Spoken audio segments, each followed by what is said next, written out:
Welcome back to more Hayseed. No, what? I'm learning to eat oranges. Alice is learning how to eet an orange. She's not doing very well at it. I am now. Peasants do cheese halls. Cheese halls, okay. Like she peels the orange, and then she pulls all the little bits of like skin off it, Yeah. and then she just drains it into her mouth and then throws it away. I drink the juice out. She just drinks the juice out of each segment of the orange and just throws it away. It's like, this is just orange juice with extra steps.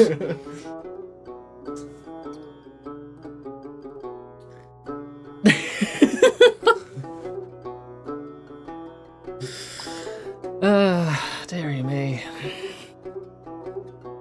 Anyway, we're out of oranges now. Yeah, look at all the disgusted reactions you're getting in chat, Alice. You freaking weirdo. Please. Just have a sip of water. Thank you, I'll have a drink. It's how my dad taught me to eat oranges. Well, your dad's bloody wrong too, My then, in dad that does case. it. Yeah, my dad does it. That's why I do it. Just look, that whole thing is edible. You can stop pulling bits off it. It's all edible. I noticed. Alice, can I please have a hug and a head pat? Oh, heck, I have received a hug and a head pat. Who could have foreseen? I do drink orange juice. Yeah, why not just have orange juice then, instead of going through all that extra work? For less juice.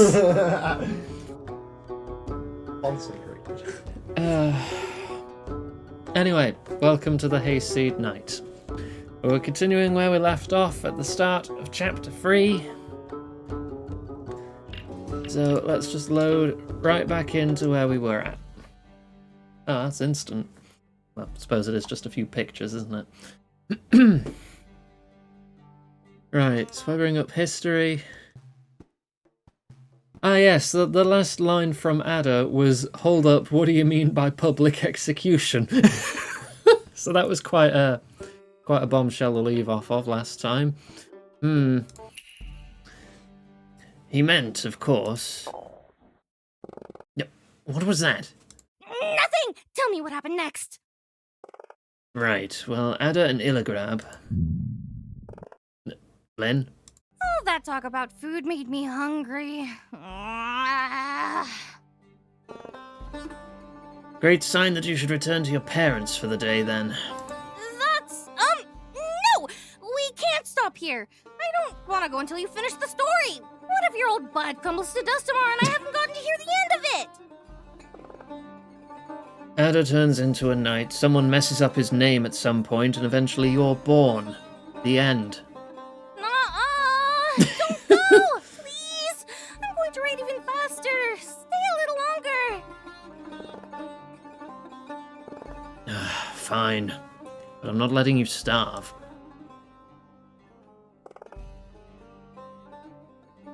By the moon and all its children. Where am I supposed to find milk now? Milk? What? Isn't that what fawns eat?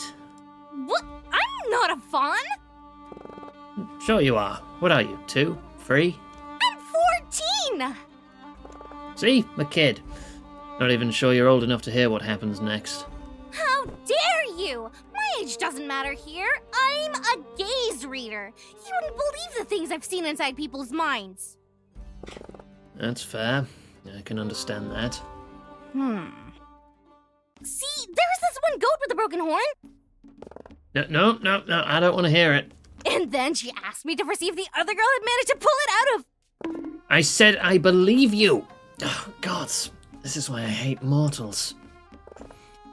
One day you're all cute and tiny, full of hope, pulling on my ears, and the next you're suddenly 2 heads taller than me and thrice wider, and you only know how to talk about...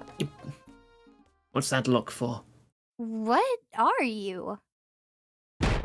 I'm very done with this conversation. Chapter 3. Locked in Freedom, or How to Keep Your Head Up When You Are About to Lose It.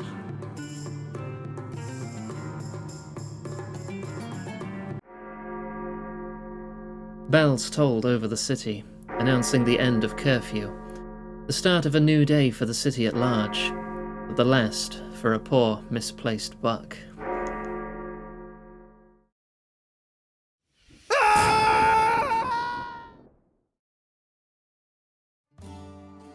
But let's leave Ada's story suspended for a moment and take a step back. A narrative, metafictional step back, not a temporal or physical one. At this point, I hope, you may have realised that my version of the story of the Knight of the Upper Field is much more about the people in Ada's life than it is about the boy himself, and that it is sorely lacking in knights. And not only knights, no. Another essential archetype in a chivalrous legend such as his was missing, the princess. She'd been missing for a moon now, even though Ada knew her location with pinpoint accuracy. Fortunately for Ada's as yet unwritten destiny, nobility tends to aggregate and grow together, much like certain types of fungi. Not far from the scaffold, in a lonely cell by the entrance to the city guard's keep, an imprisoned princess eagerly awaited her rescue. The legitimacy of her imprisonment would be at the very least disputable, and though the title of princess had been imposed upon her, she aspired to much more. Expecting a knightly rescue was, however, a matter of honour at this point. I wouldn't dare say what kind of matter headbutting a dungeon wall over and over was, however. I'm going to slap him. I'm going to saw his horns off with a spoon. I'm going to make a skirt out of his cape and burn this place to the ground and make soup with his roasted... Ah, Sir Askadath. Finally. Wait, did she just say Askadath? Yes, she did. Don't say another word until we're done here. I'm afraid that Sir Askadath is currently indisposed, my son. He has personally tasked me with the crucial mission of escorting the Jasif back to the bordello when she came. Excuse me? Did I hear you wrong? Or are you really saying that he's had me waiting a whole night in the dungeon, like some common thief, just to have his butler fetch me without any further explanation? Affirmative, my son. Oh, okay. So what exactly does he expect me to do? Go back empty-handed after spending the whole night out? I can't leave without my payment. Then by all means stay, my son. I will ask Sir Askadath to come at his earliest. I have waited enough. You will take me to him, or I will have you front the payment on his behalf. I don't appreciate your implications, my son. I am a loyal steward. I could never. Sir Askadath? Sir, if you have finished polishing your horns, there is a matter that requires your undivided attention. Hush! I'm brooding! Yeah, okay.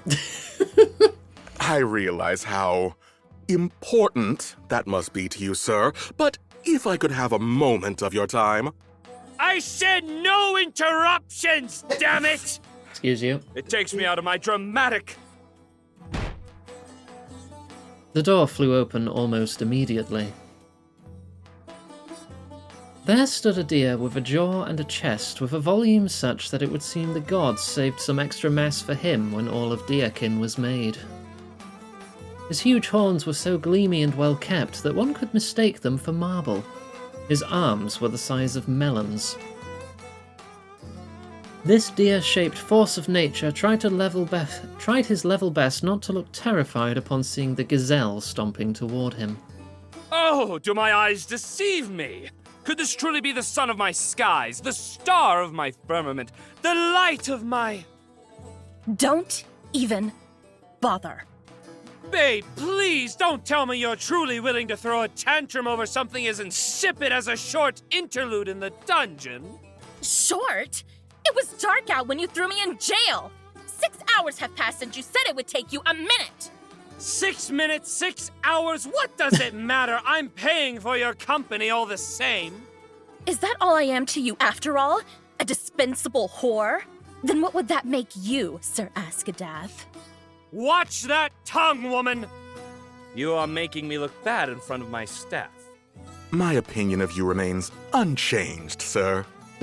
It was always in the gutter, I assure you, my lord. Oh, so I'm not discreet enough for you, am I? Would Would you have me lower my voice? Or hide my horns, perhaps? Should I wrap my tail around my waist and dye my hair so as not to stand out around you? Have you forgotten who you are talking to, Sir Askadath? Of course not! How could I ever forget? Jasif, Princess of the Sands, most fragrant flower, love of my life, fire of my... A mere step forward sounded mightier than any drum. Could it be then that a knight such as yourself can give orders to royalty now? Or have those polished antlers of yours grown so large that you can no longer see who you are addressing? Are you daft? Or are you just frozen to your sad, wretched core? No one missed the sound Elbar's throat made as Sep's nose touched his. Bammit! Fetch a barrel of my finest wine from the cellar and have it delivered to the Desert Rose at once! I want you to personally make sure that it is most excellent. Gladly, sir. Bammit scuttled out of the captain's office, leaving the couple alone at last. The burly deer breathed so deeply that it would seem his heart was about to collapse at any moment, but his short legs resisted quite well. Will that be enough? Of course not. Give me a portion of the assignation for Miss Rochelle as an added compensation. And pray I don't tell her I had to spend the night alone in the dungeon. Though I'm sure she'll find out sooner or later on her own, as usual. Sep made to leave, knowing that her righteous fury could only take her so far. A strong hand pulled on hers, making her turn once more. Is that a tear I spy on your face? I would never cry for you. Blast me and all my luck! Oh, how cruel have I been without realizing so. The poison in your tongue was not without reason. Hide behind your lies all you wish. I don't deserve your honesty. I doubted my love for you at a match, but I now see you missed me just as much. Words alone cannot express the pain I feel, my princess. I cannot undo my carelessness, but I can at least attempt to better myself. Please, show me how to please you. How about an explanation? Now! Elbar's cape flew most dramatically as he turned away from Sep. Silence followed after, for the knight had to heft his heavy thoughts before speaking. A tragedy befell my house last night. Thamar's heir lies limply on his bed, his face swollen, purple and red, nearly as broken as his spectacles, as lifeless as his right arm. I feel as if the gods were playing an encore of my mistakes on him! Oh dear. That's horrible. What happened? What happened indeed? I cannot begin to fathom why my liege would rather spend his time in a tavern in the slums among society's slag instead of joining me for a drink in my palace. But that's not the matter at hand, is it? 2 men remained on the scene when my guards arrived. One was taken to his bed and one to me. All I know after the deed is that the very first moment I saw that wretched, one-eyed scoundrel, I could tell he would be the mastermind behind this attack. There was an abundance of one-eyed people in Heirloom, though not nearly as many as there could be, considering how much Deer enjoyed butting heads. Sep knew this. She knew that it could have been anyone else, but the only giant tree man in the dungeon had been chanting an acquaintance's name over and over just hours before. One-eyed scoundrel? I hesitate to call that creature a deer. Taller than a palm tree, but with antlers short as a fawn's. You would seem a skeleton come alive if it weren't for his horrifyingly gigantic hands. Gross and gibbous, surely deformed by the atrocities he's committed with them. And it's not just his body that's twisted, but his mind. He could have fled, but no! That miscreant preferred to slander the name of my house with treacherous fabrications, claiming he was protecting the honor of some albino broad from Burbeth. Elbar's remark was not without reason. Sepp knew this too, of course. That doesn't sound like Burbith? No. Did I tell you about the lengthy conversation I had with him when you brought him to the Desert Rose? He talked at large about my great figure, and his fondness for dissecting corpses. What? Do you think there's a link between the two? Oh, don't mind his rambling. He's just awkward and a little quirky, that's all. It's all those dusty books they feed him in the academy. They cloud up his brain and his glasses. My liege can't tell a woman apart from a scholar anymore. Right. Well, as you well said, I certainly can't imagine him having any lowly impulses towards anything beyond his alembic. And yet... Elbar's ears perked up as Sepp mouthed the last sentence. She was venturing into some truly dangerous territory. Doesn't the case sound a little incomplete to you, Sir Askadath? I feel like there's a key piece missing somewhere. Not even a roe would be thick-skulled enough to attack a noble without a reason. A reason? A reason? What reason could anyone have to attack a crippled scholar? Such prurient curiosities what got my brother in this situation in the first place, Jasif. Do not spare any sympathies for that lowlife or his kin. His kin? Oh, of course. That's what this is really about, isn't it? Showing those reprobates how to deal with their betters. Who would keep them from trampling Macadar saplings and stealing offerings otherwise? Yes, you understand now!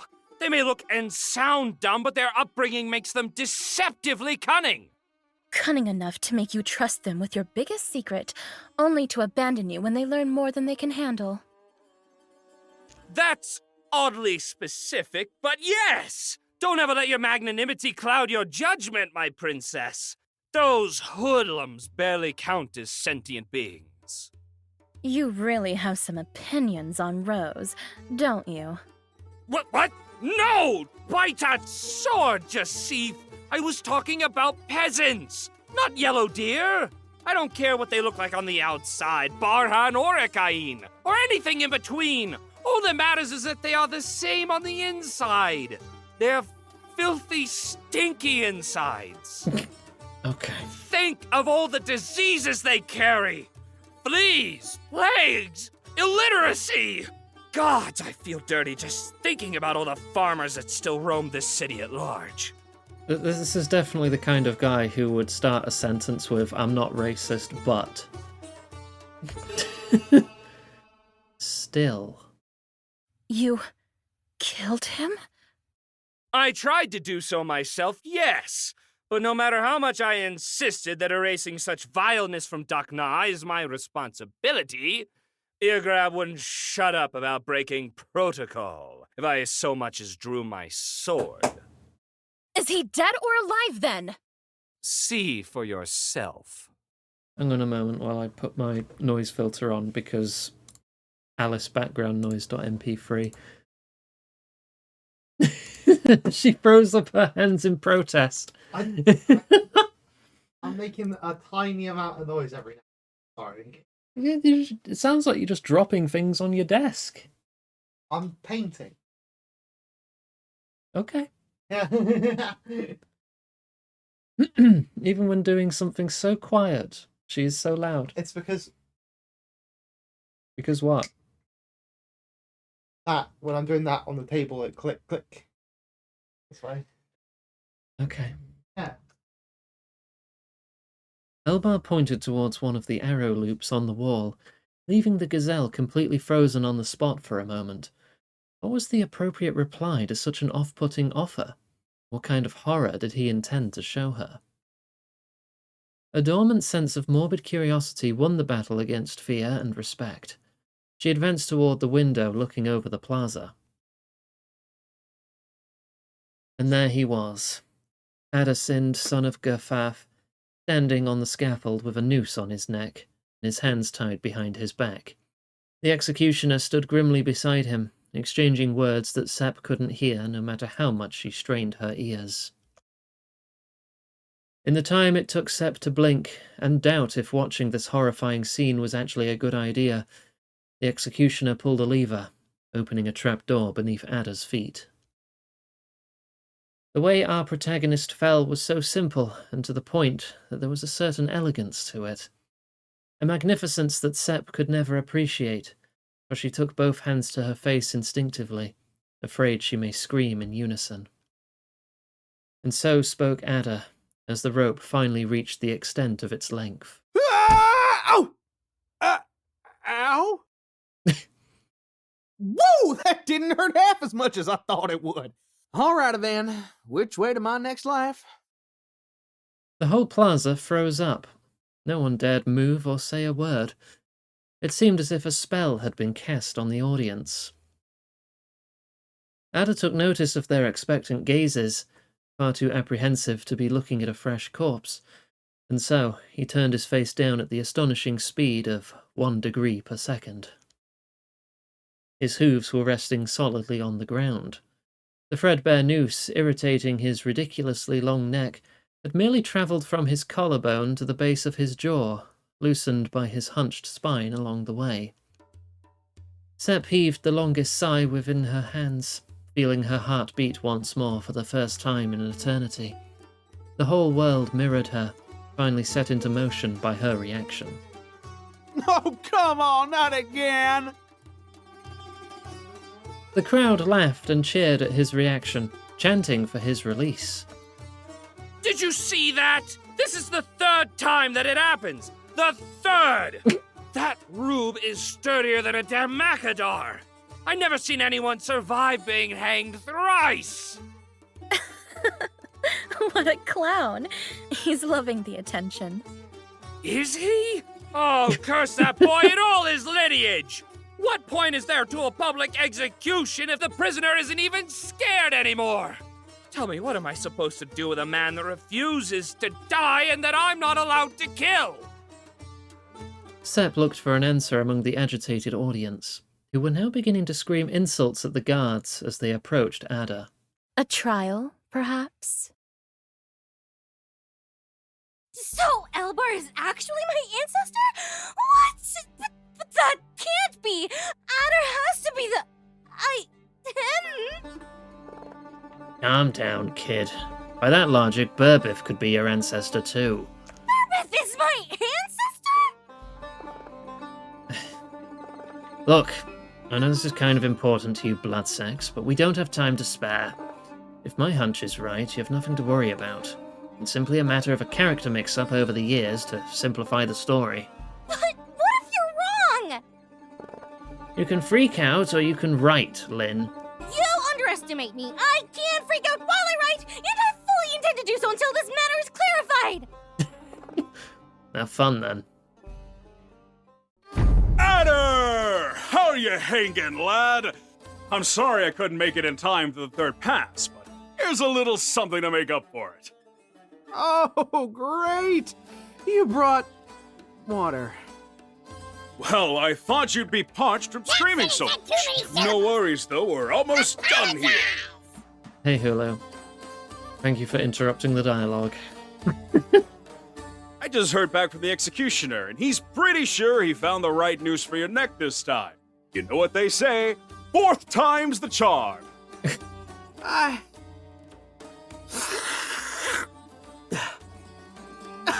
don't want to die. Valerie. Water. Thank Stop you. slouching. I will also have some drink. There, drink up. Don't let a little fear of mortality get your spirits down, boy. You're taking the execution like a champ. Trust me, you should have seen how ridiculous the dare before you looked as he fell. You're a natural at this. Just, what the hell are you even doing here, Hillegrab? You don't want to see me die that bad. What? No! Don't even think that for a second, Adder. I love you. And I know how much death means to you, mortal, so I just figured I would keep you hydrated instead of letting you wilt all alone. In front of the audience. So you ain't gonna do nothing at all, that it? Hey, I've done plenty. I convinced Elbar to skip the torture and make your death as physically painless as possible. Just Oh, a little cool. whoosh and a crack, and that's it. End of story. It won't hurt half as bad as the time Aina squeezed a potato out of your neck, I promise. Hey, boss! Oh, that's right. Darn it, it's about time to work. I gotta tell her I can't make it today. You know if she's headed off to the forge yet? I don't want her seeing me like this. Sorry, I can't make it into work. I'm being publicly executed. 4 times. That, my boy, is precisely why we need to get this over and done with. I don't want to imagine what would happen if she stumbled upon your body hanging in front of the whole plaza. So get me the hay out of here! Ain't that what friends are supposed to do? Justice should never distinguish between a stranger and a friend. I would never forgive myself if I gave someone preferential treatment just because I cared for them. You wouldn't want that either, right? There have been 3 attempts so far, and they've all failed. He's currently getting ready for the 4th. Course I would! Knights are supposed to uphold justice and truth and fairness and all that crap you sold me on, but Lord Snotty Snout here's gone and sent me straight to the gallows for fighting off a creep just because he got a fancy name. That look anything like justice to you? No, Adder. And that's precisely why I need Aina by my side until the storm comes. All right. Noose lined up. Bring that poor sod over here. Be a good boy now and pass on calmly to your next life, okay? Wherever and wherever you are reborn, you'll have a better life than this. I'll make sure of it personally. Adder dragged his feet toward the platform once more, climbing the steps with feet heavier than concrete. He steeled his heart in preparation for the overwhelming sight that awaited him, an excited crowd cheering and pumping fists. Would you like the forbidden juice? Oh, yeah, alright. Don't offer it me and then take it away. Alice won't let me drink her paint water. No, Abby, I can't do that justice. I refuse that challenge. Sepp was right. Deep, deep inside Adder's mind, in a dark, unexplored corner of his heart, he was almost enjoying his last moments. It was the first time so many people were paying attention to him. They were even being nice to him. Enamored with his hungry public, our dear Adder conceived a plan. He would scream, "Wee!" as he fell. Everyone would remember the boy that went wee if the noose failed to kill him a 4th time. Perhaps the captain of the guard would take pity on him and grant him a pardon. He'd be the talk of the town. Even his heart's missing piece would surely hear about this new folk legend, Adder Neckstrong. But that was strictly a Plan B situation. Plan A was not falling. Hold up. I ain't survived not 1, not 2, but 3 falls now. What a lucky number, am I right? The 3 must be on my side. That's gotta count for something. Yes, you get a free axe to the neck if you make it to the 5th alive. Now bend your knees this time, will ya? Do I get to say my last words? You've said them thrice already. Yeah, but what if this is the one time I actually... The platform disappeared once more beneath Adder's feet, letting gravity do its bidding with the boy. Our protagonist was about to woo those congregated around him with his impressive bravado, and mock death with his mind-boggling wee skills, when he realized that something had fundamentally changed in his relationship with the noose. In the minutes since they'd last met, the rope had become a whole lot more attached to his neck. What they had went from a passing tryst to something much more tangible. Real. The noose surrounded Adder's neck in a tight embrace and promised to never let him go as it pulled him back to its side. Oh, now you've done it! Look at the poor thing! He's suffocating! This isn't what we agreed on at all! I was promised a swift death! Then go and snap his neck yourself. I've got other people to kill today. Don't worry, Adder. I'll file a complaint in the city council later today. Your suffering shall be avenged. Oh, wonderful. Great! Yeah, great. Cool. Adder's most loyal fans started booing and insulting the executioner as he casually walked away. Those less devoted among the public simply decided to let it go and enjoy the usual harmless family fun provided by the gallows. Alas, this wasn't meant to be the last we'd hear from Adder. Like a sun rising from the north, a pair of gleamy, polished antlers charged into the scene at breakneck speed, or at a hasty pace at the very least, to give the onlookers enough time to appreciate the magnificence of said wreck. Ah, there you are, still alive and writhing. Gods, you are a far more bizarre sight up close than any nightmare my mind could have devised. Lowlier yet than the lowliest scum. Thank you for the follow. Welcome to the stream. Hope you're having a lovely day. Elbar, can you at least have the decency to let the boy die in peace? There's been a change of plans, Tree. Nobody is dying just yet. Gather the witnesses and pull the noose off this jester. We shall hold a public trial for him. After 4 attempts at hanging me? Okay. I mean, yes, of course. Color me leafless, Elbar. This is a first for you. So, when and where should we hold the trial? Should I go ahead and call the Bards Guild to spread the news? Gods, no! What manner of nonsense are you spouting? The last thing I need is more beggars and ruffians loitering around. I demand we hold the trial right here, right now. Every visual novel that goes on long enough eventually becomes Phoenix Wright, it seems. So, we're keeping it small and personal, I see. Nice and quiet. Or I just have a habit of finding ones that do. No, seriously, do you understand how the concept of public trial works? I just have to convince a bunch of peasants that I'm not some sort of despotic tyrant, right? That's a cinch, as the commoners say. Oh, fantastic! Are you gonna get me down? Why don't you go ahead and convince them that I'm not a tree while you're at it? I'm sure you'll... Please help him. Oh, sorry, lad. I forgot I wasn't dealing with Red for a second there. One unloosening coming right up! Adder fell to the ground immediately. He took a hand to his neck as he tried to stand up, panting desperately for breath. All right, babe, he's not dying anymore. There's nothing to be squeamish about now. You can come out. How the hey?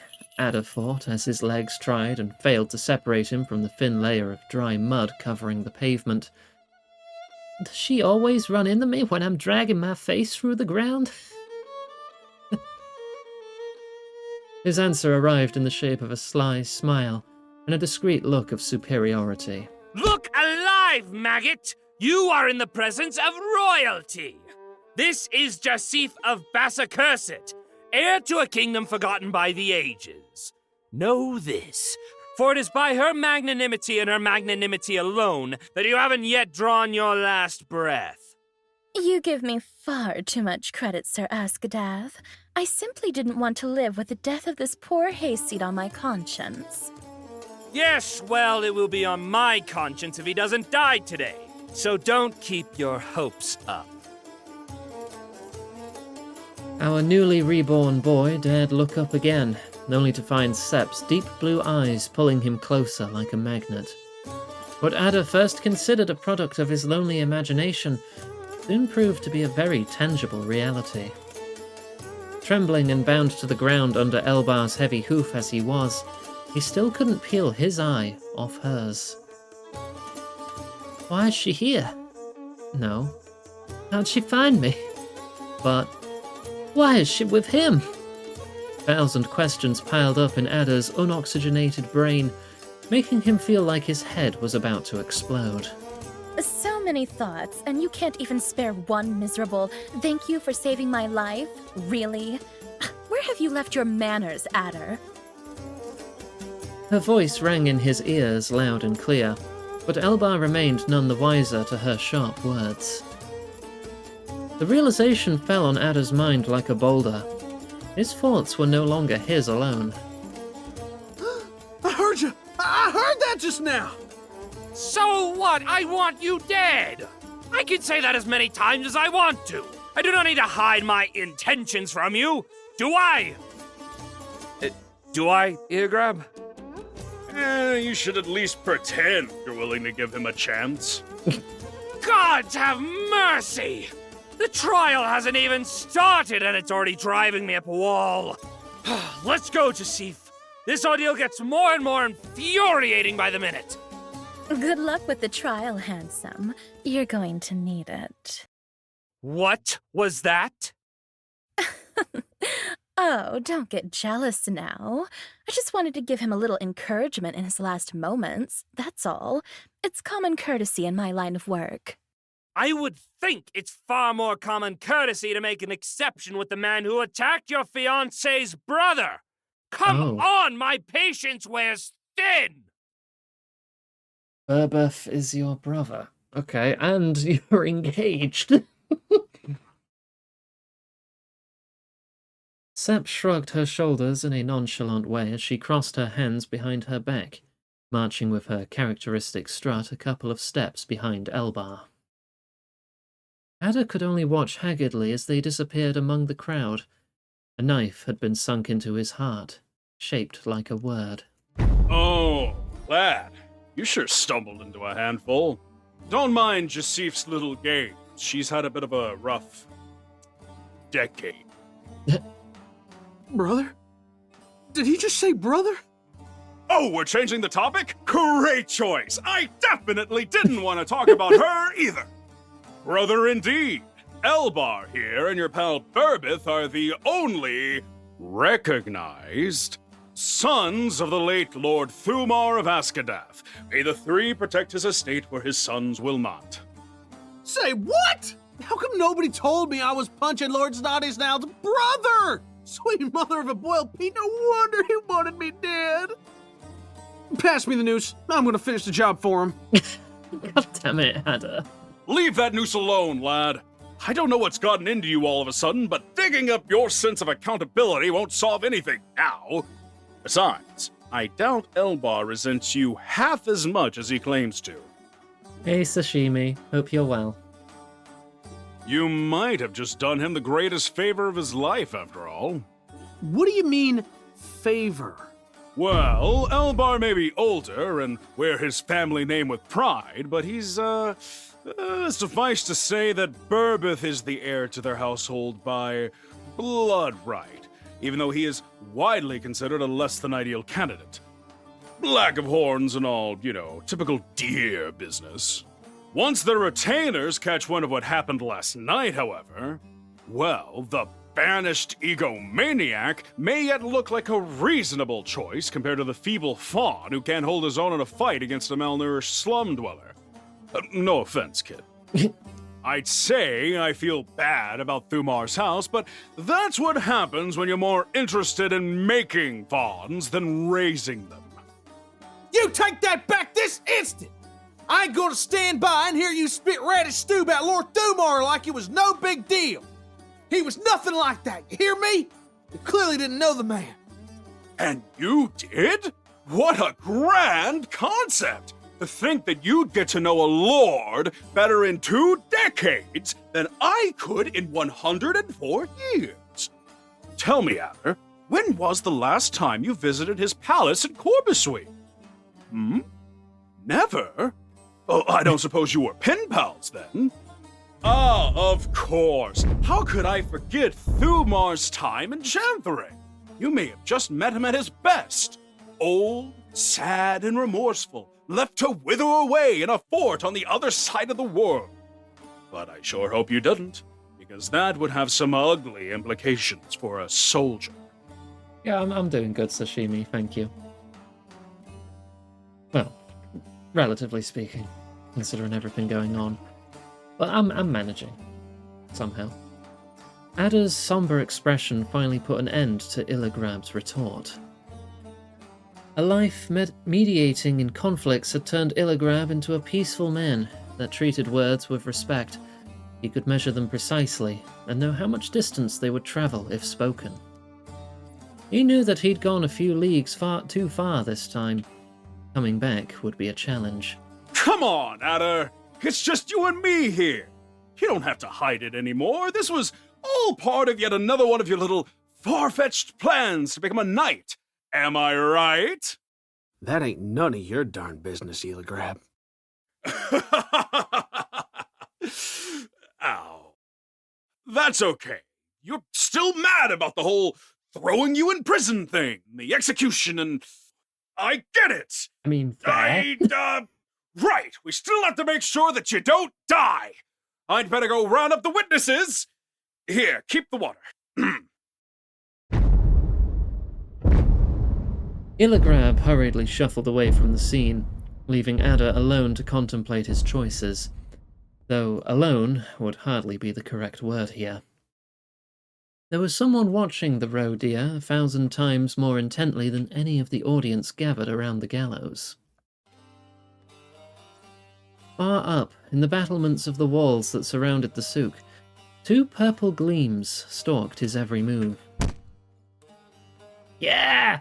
The observers scurried through the shadows, trying to find the optimal route to sneak into the scene.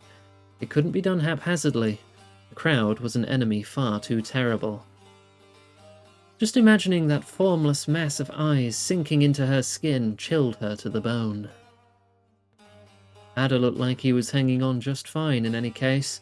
A mere rope and a 1-story fall wouldn't be enough to take out the deer she had chosen as her apprentice, with or without the goddamned giant tree man's help.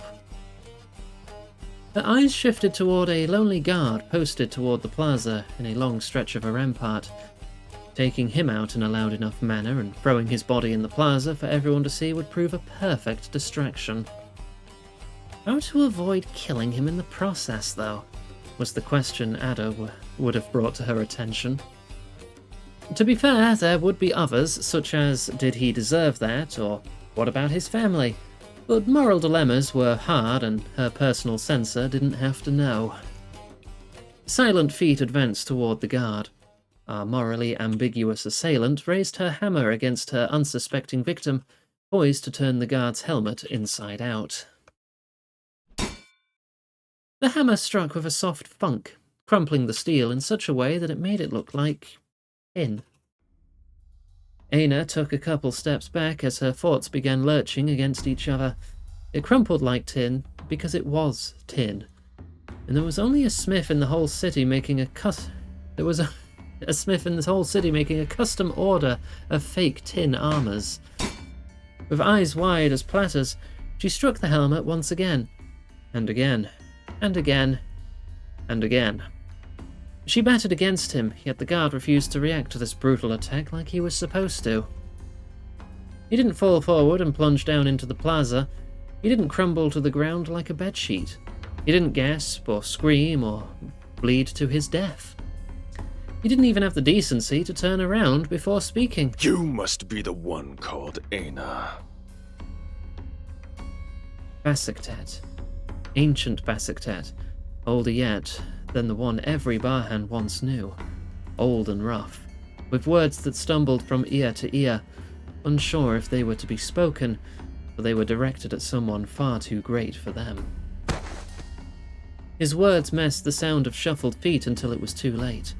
A newcomer lunged at her before she had a chance to turn and face them. Aina must not reach the deer.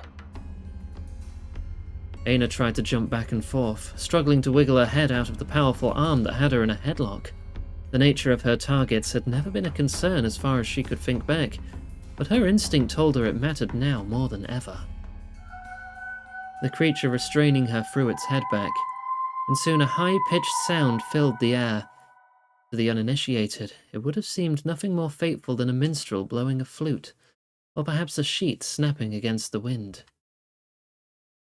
A dozen other guards, posted throughout the walls, turned their bright eyes toward her. but only one of them began moving. You know, this wasn't exactly what I had in mind when I told my crew that I wanted our reunion to bowl you over. But you've got to admit that a hostile takeover is just our kind of surprise party. Aina's eyes twitched with every word. She looked up, finding a bright row of teeth above her. Don't hold it against me, sis. We're just following orders. We will now commence the trial of one Chanthurian refugee, Addison, son of Gerfaz, hailing from the now extinct ravine of Olus.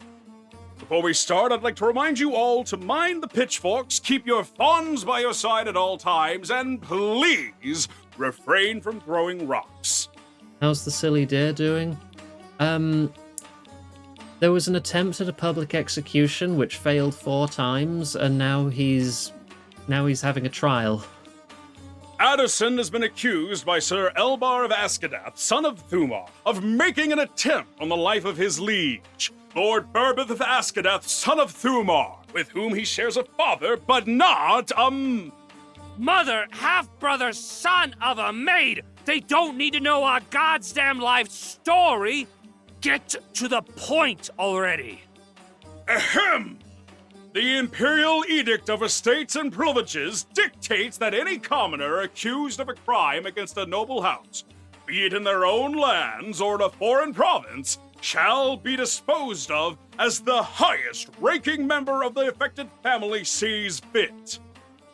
In an auspicious and entirely unexpected subversion of this law, however, Sir Askadath has decided to hold a public trial for this peasant. And yes, I am very much enjoying this game so far, Bird. Though I am now very worried for Aina. Addison will be tried and judged instead by the city of Heirloom as a whole, against which he has committed the following additional crimes. Uh-oh. Unlicensed mendicancy, unlicensed smithery, unlicensed rivet peddling, street fighting, destruction of property, unlicensed reparation of said property, collaboration with a known Sevi, public drunkenness, and peeing on my leg that one time he was drunk. How do you plead against these charges, Addison? What happened to Aina? I don't know. A crowd of people with glowing eyes just seemed to take her away. We don't know any more than that yet. I plead. Innocent! Innocent! Mr. Bard? Oh, Hirab. Oh, good gods, guard my toes! I didn't think I'd make it on time! I heard the words execution and one-eyed and I feared the worst! But you're here! You're fine! As fine as only you can be! Oh, my sweet cockeyed horn-eating ladder! Don't you dare worry me like that again, you dumbass! You are going to give me a heart attack one of these days! Bard, I don't know what to say. Look, I really appreciate the thought, but, Technically, he was very late because they still tried 4 times. Val, Yes, time you to can have some apologize water. all you want later. Stop We have slouching. more urgent matters to attend to now.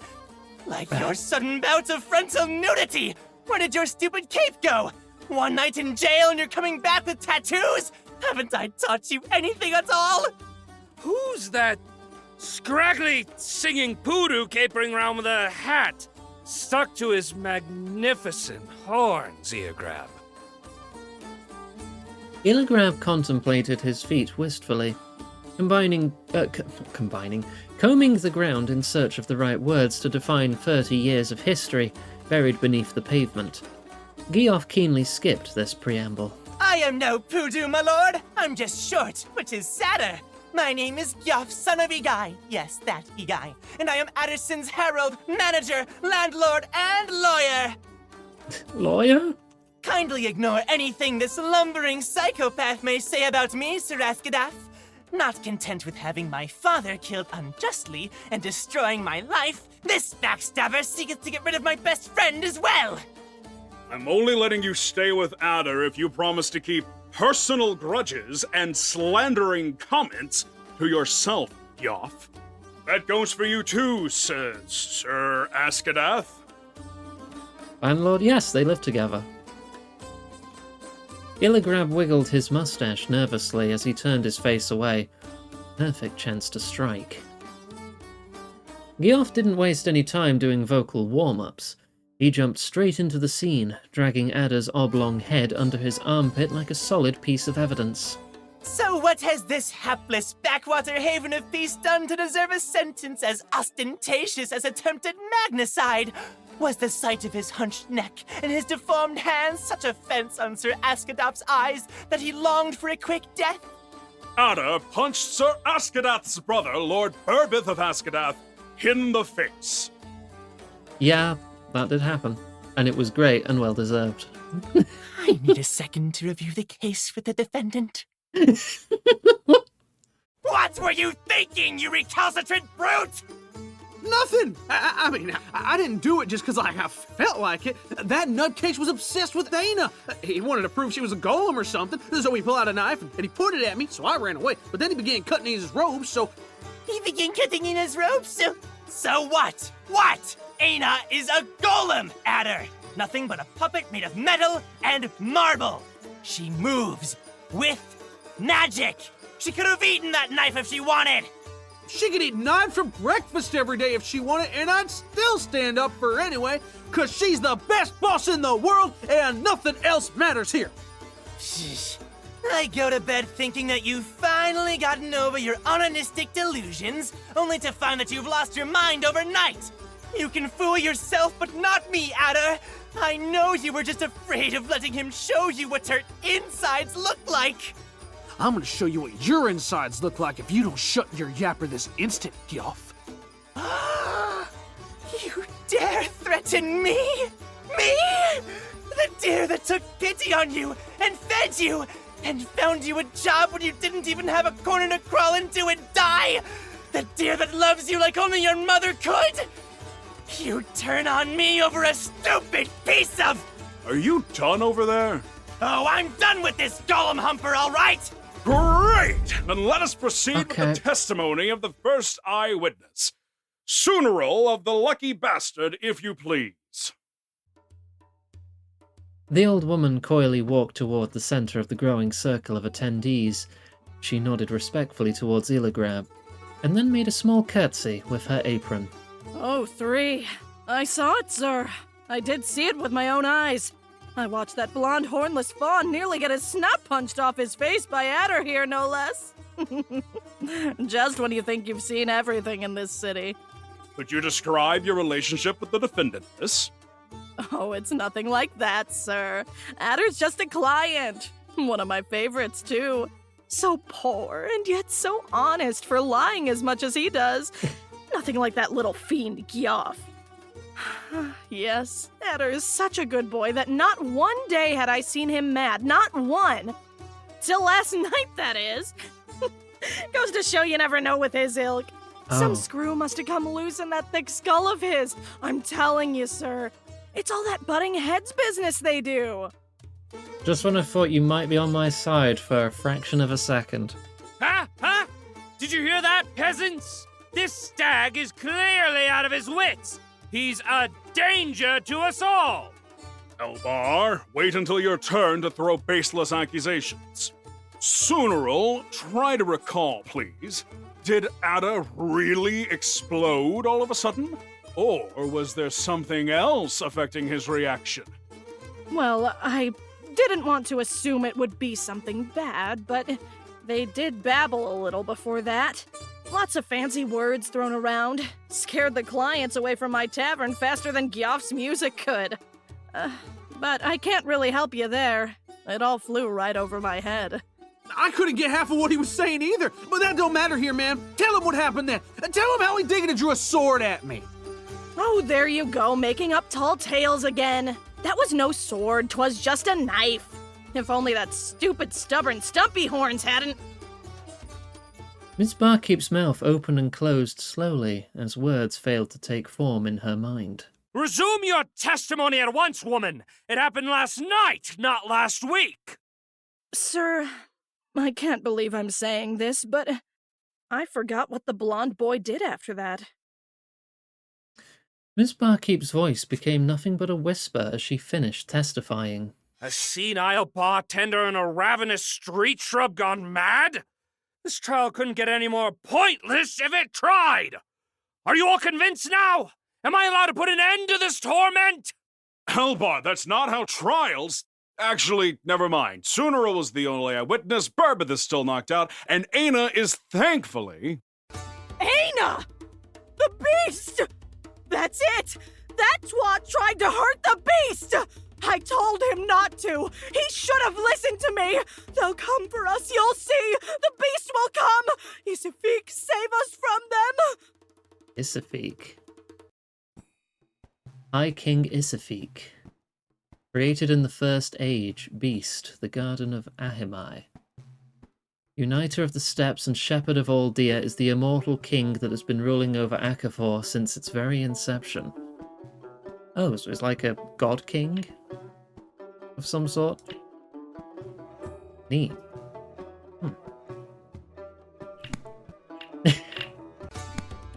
Alright, continuing on. Wow. I knew she was crazy to hire me, but this is a whole new level of insane. What sort of deluded nonsense is this? She seemed fine a moment ago. You dastard! Have you paid this hag to speak in your defense? You call this a defense?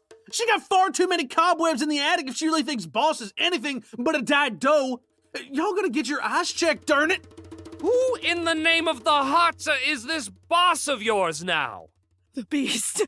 Oh, the beast! Why do they all keep calling her the Beast? She's lovely. Sunero, please! Come back to your senses! Beasts are nothing but old wives' tales in this day and age. There's no such thing as... Illigrab! Have you seen that beast of mine? Oh, god damn it. Illigrab's sigh could have been heard from a league away, deeper and louder than the gasps and screams shared by the mob around them. He gently pushed the barkeep aside after wordlessly reassuring her that everything would be okay. Well, look what feat has decided to snake its brains out of its hole. You all know him, dear jury. The last merchant of Basaksarat. Just the calcified Barhan skeleton we needed in this freak show. Put a padlock on that crap hole you call a mouth, or I'll stitch it shut for you, Kyoth! Try all you want to scare me with scatological threats, Furtok. I know deep down you are always happy to see your godson. So happy that if I had eyes, I'd pull them out of my skull again just to avoid seeing you. Now move before I move you, scullion! The sun would rise and fall twice before I was done insulting you and that stuttering mumble crust you foisted on me. Can someone please tell me why in the name of Baitatse and all the gods both big and small are we letting a witch walk in like this? This witch is the father of the absent eyewitness, Your Grace. So perhaps she can share a little insight on the whereabouts of the only creature in this kingdom that could have a shot at saving the defendant. Didn't you just hear me, you earless squeaker? That's what I'd like to know. I don't care what that little vandal does with her knights, but she didn't even bother coming home to light at the forge today. Valerie. Say what? Water. Aina wouldn't skip a day of work if her life depended on it. Something's gotta have happened to her. Calm down, you two. Look, Red, Aina and Adder went out for a drink last night at my expense. Your daughter had a bit of a wardrobe malfunction, so Adder was a gentleman and lent her his scarf. And then he decided to punch feudalism in the face while he was at it. Wherever she is, she's not here, so why don't you go and wait for her in the temple, hmm? I'm sure she'll come back sooner or later, as usual. Not so fast, tumbleweed! I have some words for this daughter Solier first! How dare you take Aina to a watering hole without my permission! If anything's happened to her, I'm gonna kick you so hard you'll have to wear your balls as a bow tie! Well, darn, patron. You better hurry up or I ain't gonna have no next time around.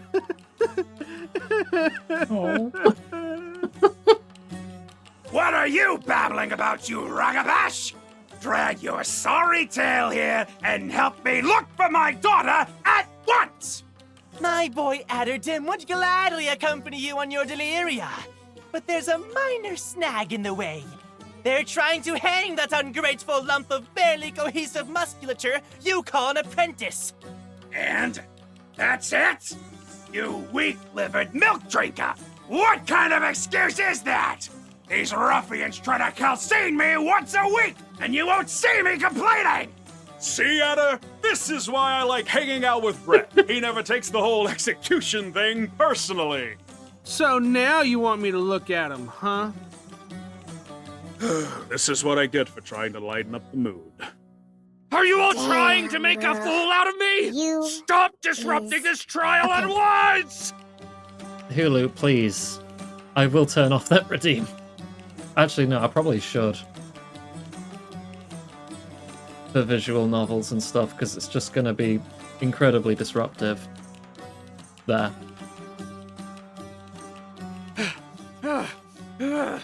I swear by Bitet that if you don't put an end to this grotesque parade, I'll skip the protocol and cut this idiot's neck myself!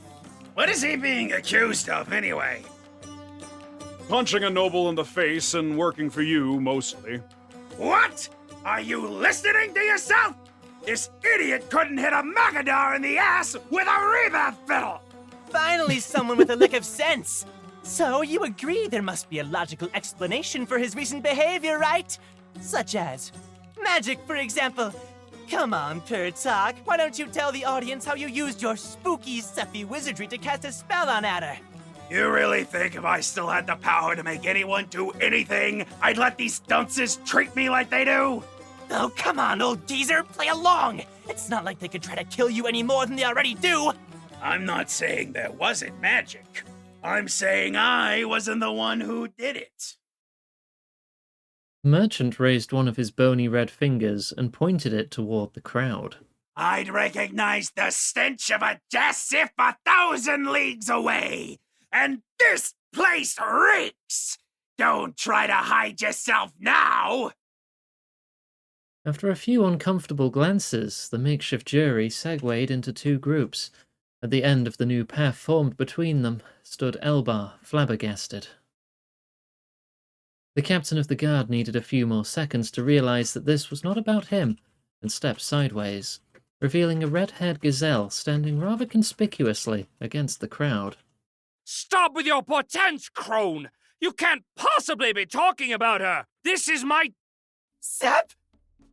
Who's this Sep you speak of? This is Jasif, as the witch said! Princess of... Princess? Is that what you're going by now? Whatever happened to calling yourself queen? Was the throne too small for Her Majesty's ass? If you could eat all that and be off, perhaps you Thank you for it. but to sit.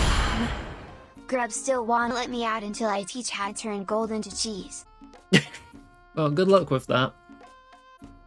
Whoa, hold up! Hold up right there till my head stops spinning! You too! Unlike a certain orange parasite, I don't have time to sit around stuffing my face all day. Indulge in hedonism all you want. It is work that shapes the man. Though I guess round is a shape after all. Big words for someone that looks like a deer sawn in half. Funny you should mention size when you look like two gazelles glued together. Badass! Ada had to grab onto Geoff's tail to stop him from heading off into the audience wielding his ood as a club. Oh, I knew this would happen. Should have gotten rid of Geoff as soon as I saw him. So you're telling me that you, the horned mushroom, and Jasif or Giuseppe or whoever she is now, knew each other? And you didn't breathe a word? I thought it had become obvious when he accused me of having his father executed and ruining his life. Though, honestly, I shouldn't say accused. I am guilty. But so was Igai, I'm afraid. To think Geoff would go to such extents to fight for his father's name. That's on him, not you, you sappy pine. That boy ruined his life betting on all the wrong numbers. Don't feel bad, Illigrab.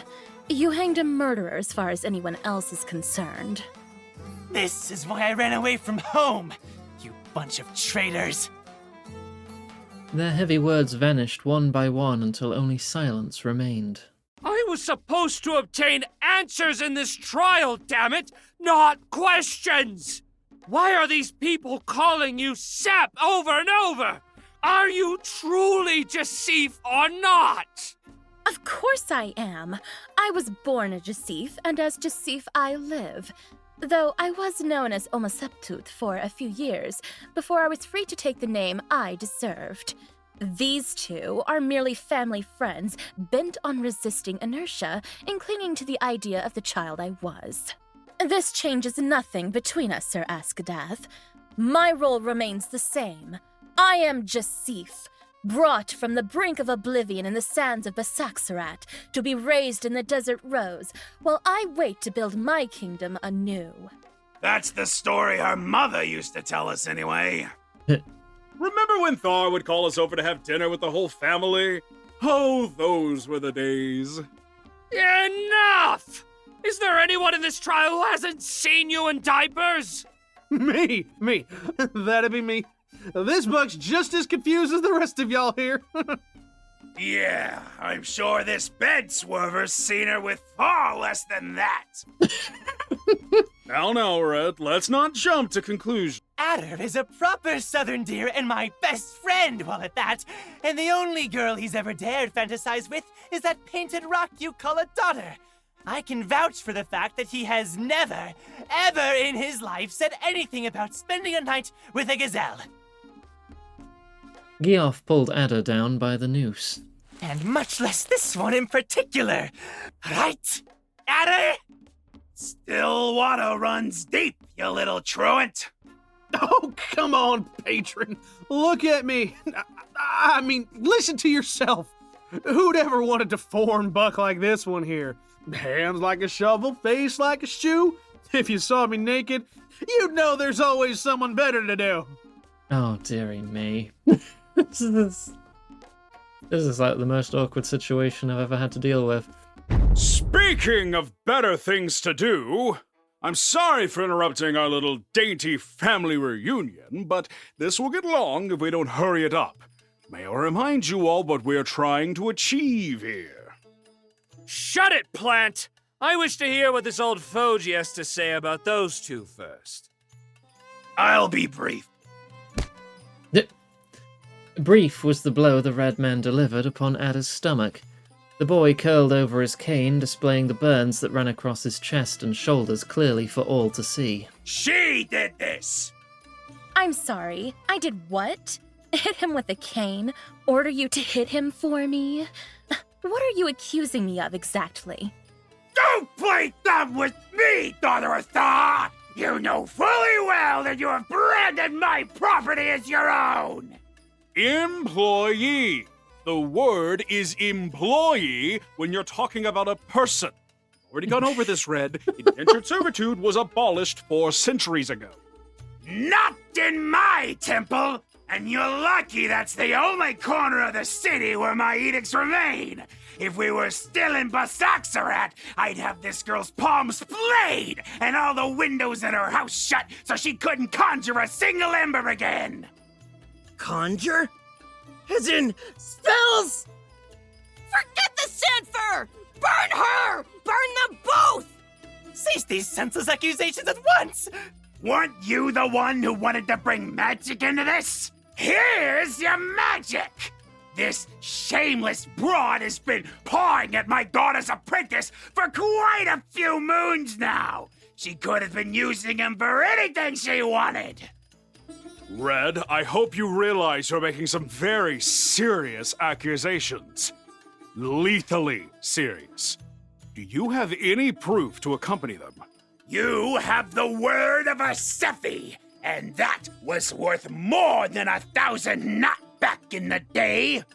I'm afraid we don't have any foreign exchange consultants around, so I'll need to see some factual evidence. That much I can't do, old Fern. Be my eyes. What does the brand look like?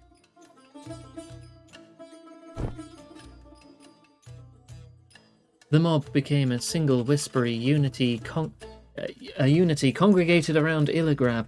The tree man nodded and hummed every few seconds. After much deliberation, the jury has decided that the brand seems to be, citing textually, a hen, either a young deer's, or a doe's, or a barhen's. You realize we can't condemn her with such a big error margin, correct? You're telling me this clumsy scamp didn't even bother making a proper pattern? You idiots! Do the sensible thing and put her hands on the marks! Ada and Sepp exchanged a brief look. I'd sooner take a bath in the sewers than touch that flea bag. Who knows where it's been? Wow. Oh, yeah! I'm so full of fleas, they call me Adder the Prancing Deer! And you can catch mange just from looking at me! I got rabies, I got scabies, and don't even get me started on the eye! Touch that filthy deer, Sepp. Colour drained from Ada's face. He glanced at Sepp desperately, but she had her eyes firmly set on Elbar's. As you wish, but all you will manage to prove is that he's starved for touch. Sepp advanced gracefully through the crowd, looking so keen as she walked that she could have fooled anyone into thinking she was taking a stroll through her garden instead of making her way towards Ada. His mind raced as she approached. He thought about what he would say to her if these were his last words. He thought about how much he wanted to headbutt all of his acquaintances. Actually, that was all he could think of at this point. Sepp had, thankfully, far more poise than he did. She didn't spare a word for him when she reached him. She merely took a finger to her chin and ran her eyes up and down the deer in front of her, acting like she had never seen him up close before. Ada pretended to return the favour. You like what you see, ma'am? His fake confidence wavered at the end, breaking the effect ever so slightly. But it was enough. The public reacted with gasps and slight disgust, while Sepp shot a knowing smile in his direction. I'm afraid you're too tall for my taste, or my reach for that matter. If you could get on your knees for me. Sepp extended her hands toward his shoulders as Ada took a knee, leaving them staring at each other in some sort of ceremonial naming pose. Think of something! Ada heard Sepp's plea clearly, but he seemed to be the only one. The buck nearly smiled to himself, knowing perfectly well what this meant. As far as the crowd was concerned, the gazelle remained perfectly calm and still, but in Ada's mind she was speaking volumes, with only the slightest tilt of her head and the way she clasped his shoulder. Ada forgot that there was a world outside her eyes, feeling only the touch of her hands as her voice passed through his head. She sounded anxious and bidding, but for some reason he couldn't bring himself to care. Her warmth was all he needed. Booming, loud words began filling Ada's head, covering Sepp's thoughts like a thick paste until it was impossible to hear her voice anymore. Ada tried to hold on to the whispers that remained, distraught, but it was for naught. He had to wake up and listen. Uh-huh. What was that?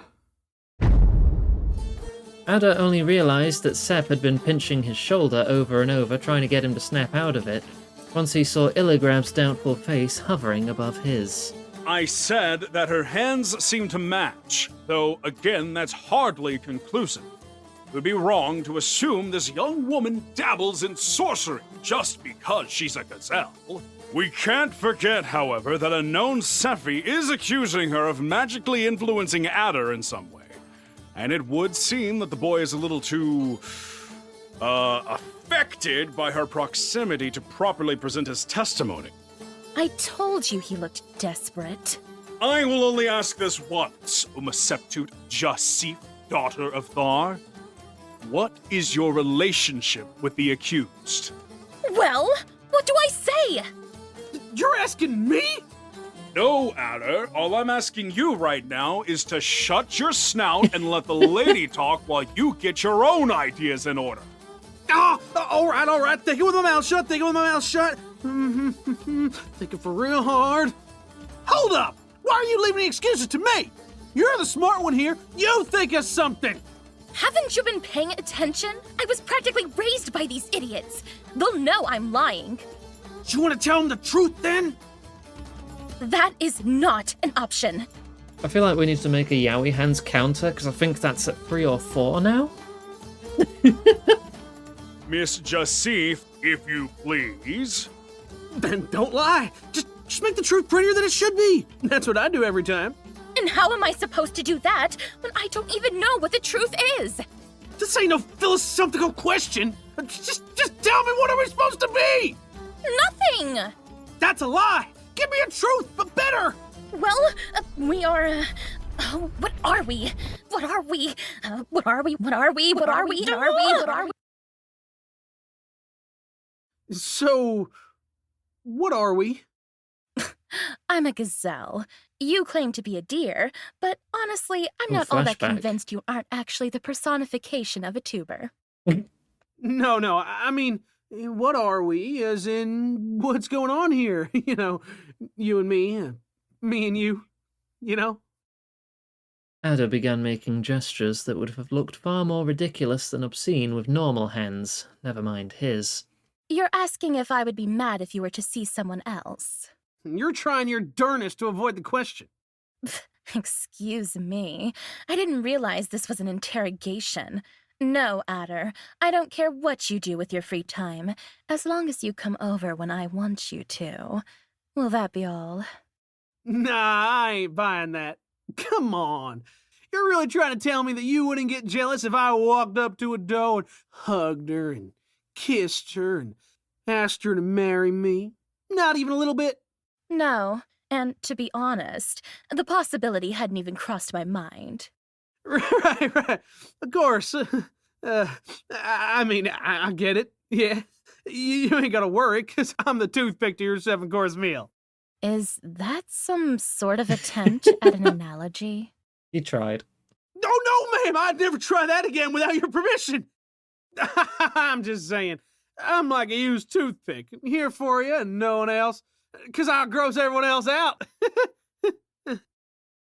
Oh, I see. Emotional chantage. Is that what this is about? What an unbecoming habit for a stag as handsome as yourself. The nerve you have, trying to hear me say how amusing and kind you are, not to mention brave and resilient. That's certainly not how I'd expect my favorite to behave.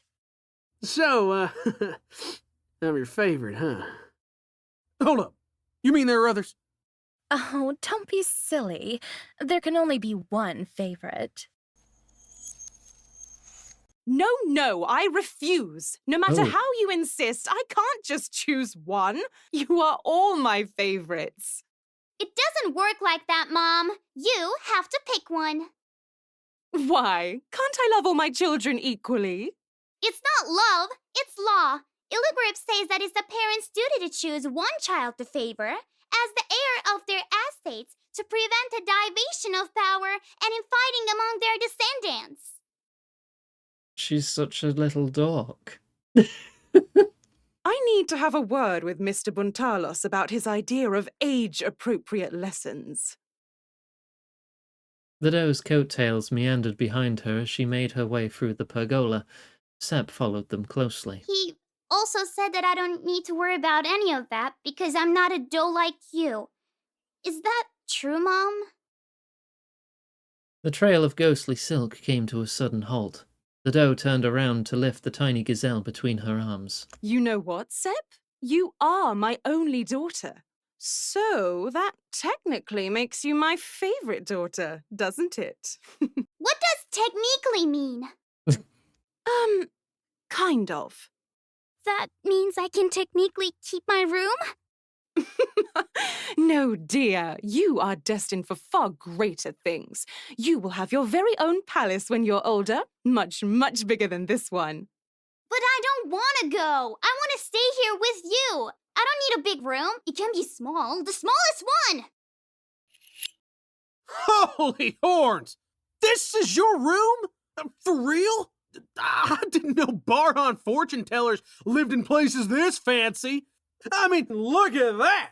This place is bigger than my whole house! And I gotta share it, too. A mere fortune teller could never afford it, of course. If gaze reading was the extent of my skills, I wouldn't be able to afford wasting time with indecisive paupers like you. I ain't got a clue what you called me just now, but that's all right, because here, I'll let you in on a little secret, ma'am. You've been fooled through and through. This was all no test. A test, So you mean to tell me all that sobbing about stealing your first kiss was just a lie? No friggin' chance, ma'am. I ain't letting a creep like you off the hook so easy now. But since you got far bigger creeps than yourself hollering down your window, I decided to heroically risk my own body to make you company, till I'm sure you're safe and sound. And of course, my little bribe had nothing to do with this decision. Yep. I mean, no, not at all. I was just trying to, see if you could really read minds. Figure out my true intentions while I tried to resist your delicious pastries. My bad. How could I forget the legendary cunning of the roe deer? Hey now! Don't think you could get cute with me just because you got me to come here after all. I'm still mad at you. Real mad. Oh, honey, come on. You can't stay mad at your poor brother forever. He is no brother of mine. What would Thar say if she saw you two fighting like that? She can't say anything anymore, can she? Mom? Mom? Ah! Mom! You didn't think I would let you catch me with my guard down twice, did you?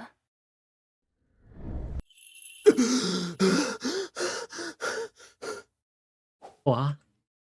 Ada bolted up, his mind in a daze and his face covered in sweat. He felt like a volcano had erupted from his heart, setting his whole skin ablaze from antlers to hooves.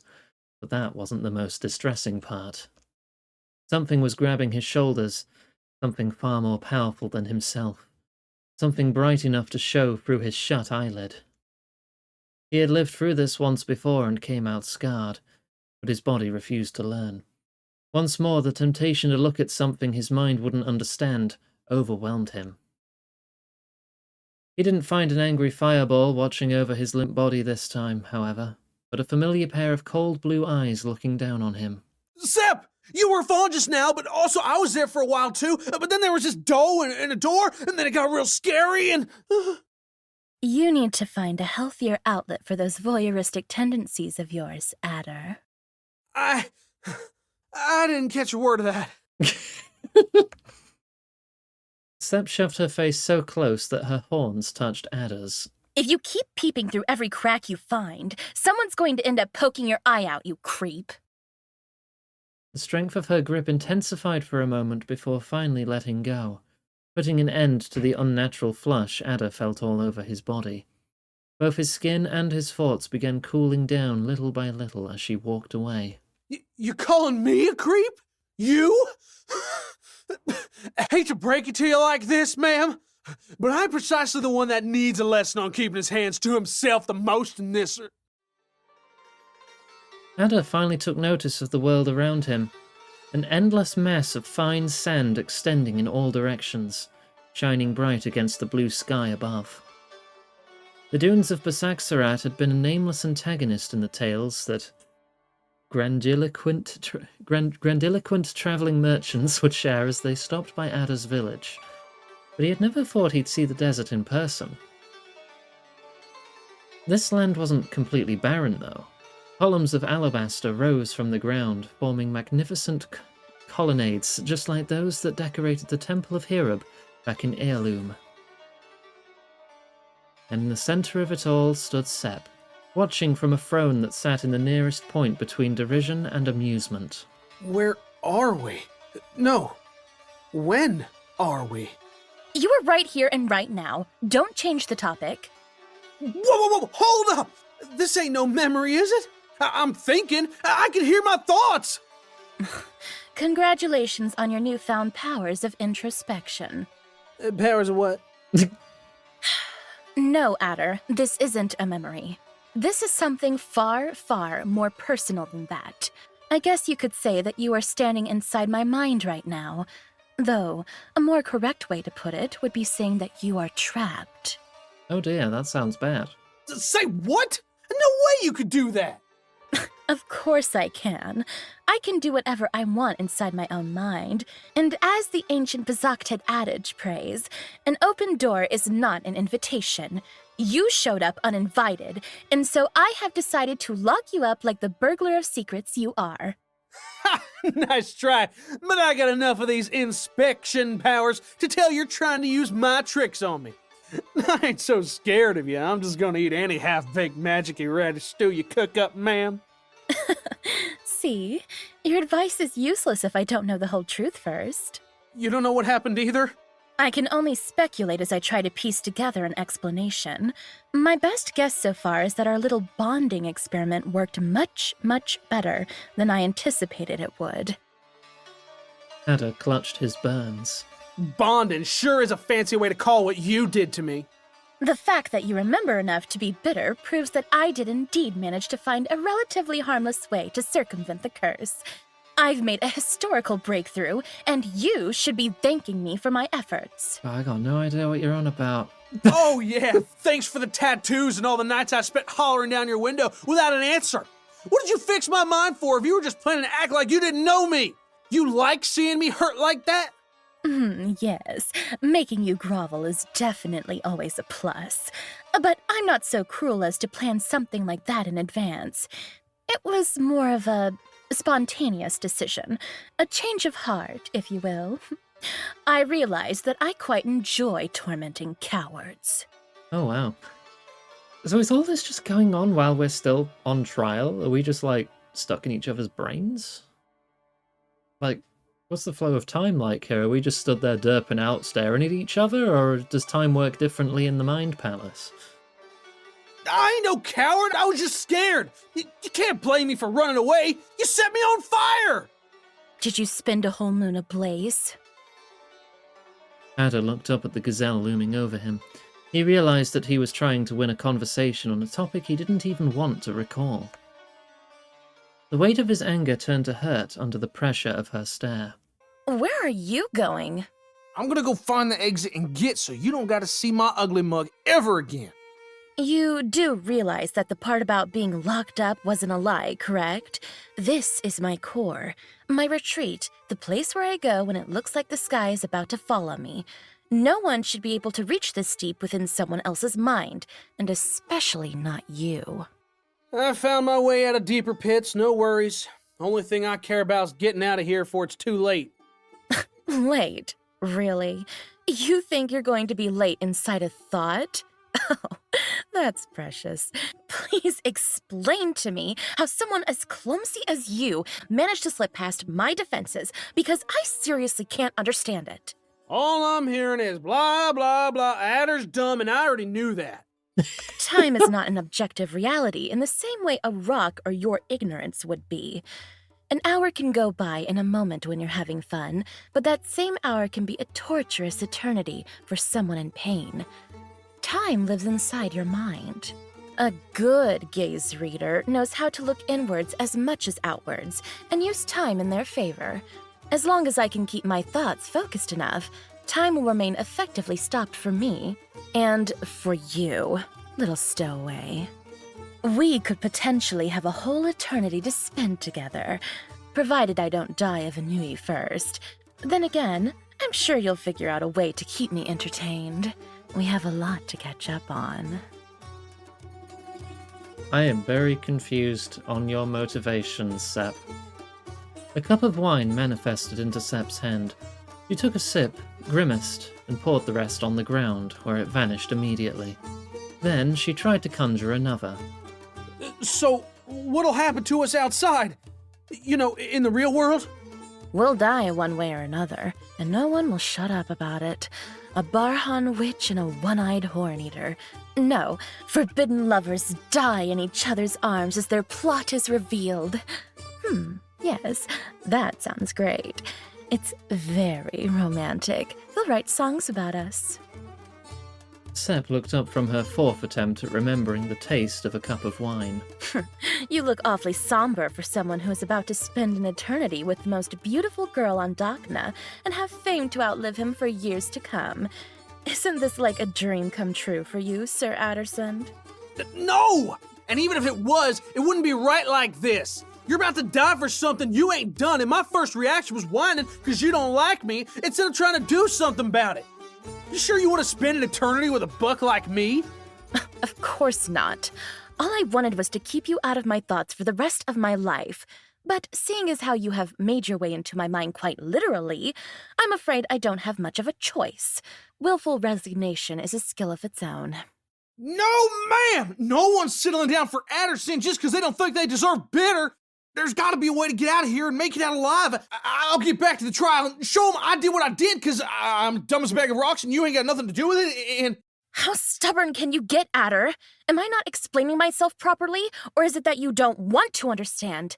I always knew you were a simpleton, but I refuse to believe you're this naive. I mean, I'm a bit of a simpleton too, so I'm struggling to figure out what your deal is in all this. You got a point there, or are you just itching to insult me? Elbar wouldn't listen to a nobody like you if it cost him his life. The trial was a farce. A what? Sep tilted her head away from Ada, fixing her gaze instead on the empty vastness ahead of them. The sand trembled and bubbled up as it began rising and taking the form of a deer and a gazelle. A trial? What do you mean, a trial? You said it yourself. Peasants are a brainless lot.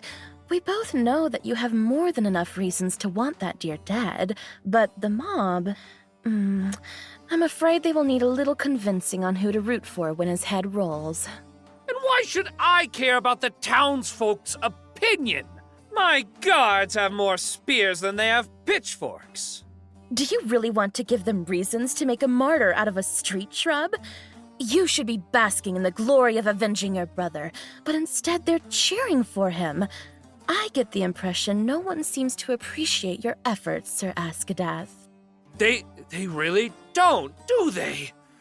After all I do for them, all the times I've tried to make it up to Burbeth for my mistakes. Precisely. You need to show them your better side, so that Burbeth may wake up and finally realize what kind of man his brother truly is. Your genius never ceases to amaze me, Jasif. I was too blinded by honor to realize that Burbeth's sympathy for the commoners lights my path to redemption. Yes, we shall hold a trial to show my liege how fair and compassionate I am. So she's just manipulating everyone from the start? Munificent too!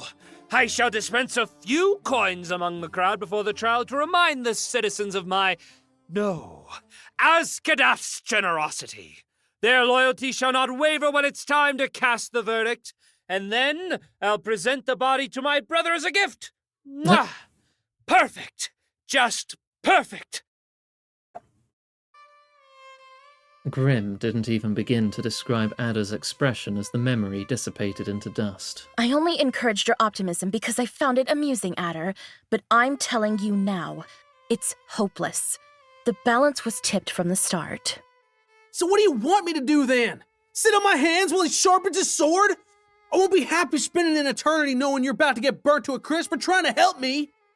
I wasn't trying to help you, damn it! I knew there was no way you could win. I didn't do this to be charitable. I just wanted to make sure that I could see you face to face one last time and know you mean nothing to me. You don't owe me anything, Adder. I brought this upon myself. Sep slumped back into a column that rose to seat her. She looked weary and small, tired from fighting a battle she would never share aloud. If you don't want me to stand up for you, then at least I'll stand up for myself just this once. This could be the last chance I get to prove I got a head over my shoulders, Sep. Do you now? See, you're fine with this because everyone knows you got your head screwed on right. But if I don't speak now, I'm gonna die being Adder the dumbass. My neighbors will say, "Remember Adder?" And they'll go, "Darn right, ain't never seen a bigger dumbass in my life." And it's my fault, right? Because I let them. I thought if I didn't watch my tongue, I'd end up hanging myself with it. But that didn't make me smarter. That just meant everyone could put words in my mouth and make me dumber than I am. Y'all thought Shovel Hands was a soft-spoken boy, but no more. I'm gonna get loud. I'm gonna get louder than ever, so Lord Snotty Snout's gotta listen. Addison, son of God, father ain't never shutting up again, you hear me? You're really setting the bar high, aren't you? I've heard you talk even in dreams. Where else do you plan to... Hold that thought. Could you really be rambling as we speak? Sep sat back up slowly. Something had changed in her eyes. I know that face! You got a plan, don't you? That's the Sip I know, smart as a whip and only half as mean. What do you need? Just say the word and I'll get right to it, my queen. Oh my gosh. That's a great start. But you are going to need more than mere compliments if you want to convince Elbar that you deserve a second chance. I'm getting mixed messages here, ma'am. You think I got a chance or not? Didn't you just say he wasn't going to listen to a word I said? And he won't. You could warn him that his head were on fire, and he would refuse to listen to you on the basis of not liking the way you speak. He's more concerned with the envelope than the letter. If you manage to get past Elbar's brashness and appeal to his sensibilities, you'll find that he's hiding a heart under his delicate ego. The magnitude of his emotions is his biggest weakness, and I, of course, happen to know how to stir them better than anyone else. Whoa there! Don't go getting ahead of yourself now. I don't want you magicking up nobody else's memory again. As if I had to. There's nothing Elbar loves more in the world than a good tragedy, and you are nothing short of miserable. I'm sure that if you could stroke his ego a little and spin some sad tale, he would call off the trial and pardon you immediately. You want an emote of his little blep? You get a screenshot of it. I could edit that.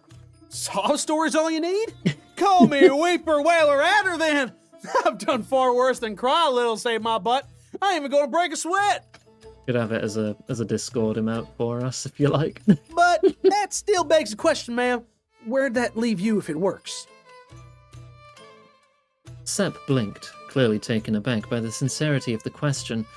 Ada would have sworn that he spied the faintest blush forming over her cheeks, if he hadn't known her better. As I said, you don't need to worry about me. Elbar will call off the trial before he lets anyone soil my name, or his by association. Is that right?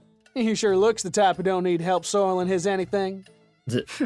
Takes one to know one, I suppose. Both the gazelle and the deer shared a mean, knowing grin. What do you say we call this even for now? Truce? Truce. Only until I can get you out of my mind, of course. Would you kindly show me the way out then?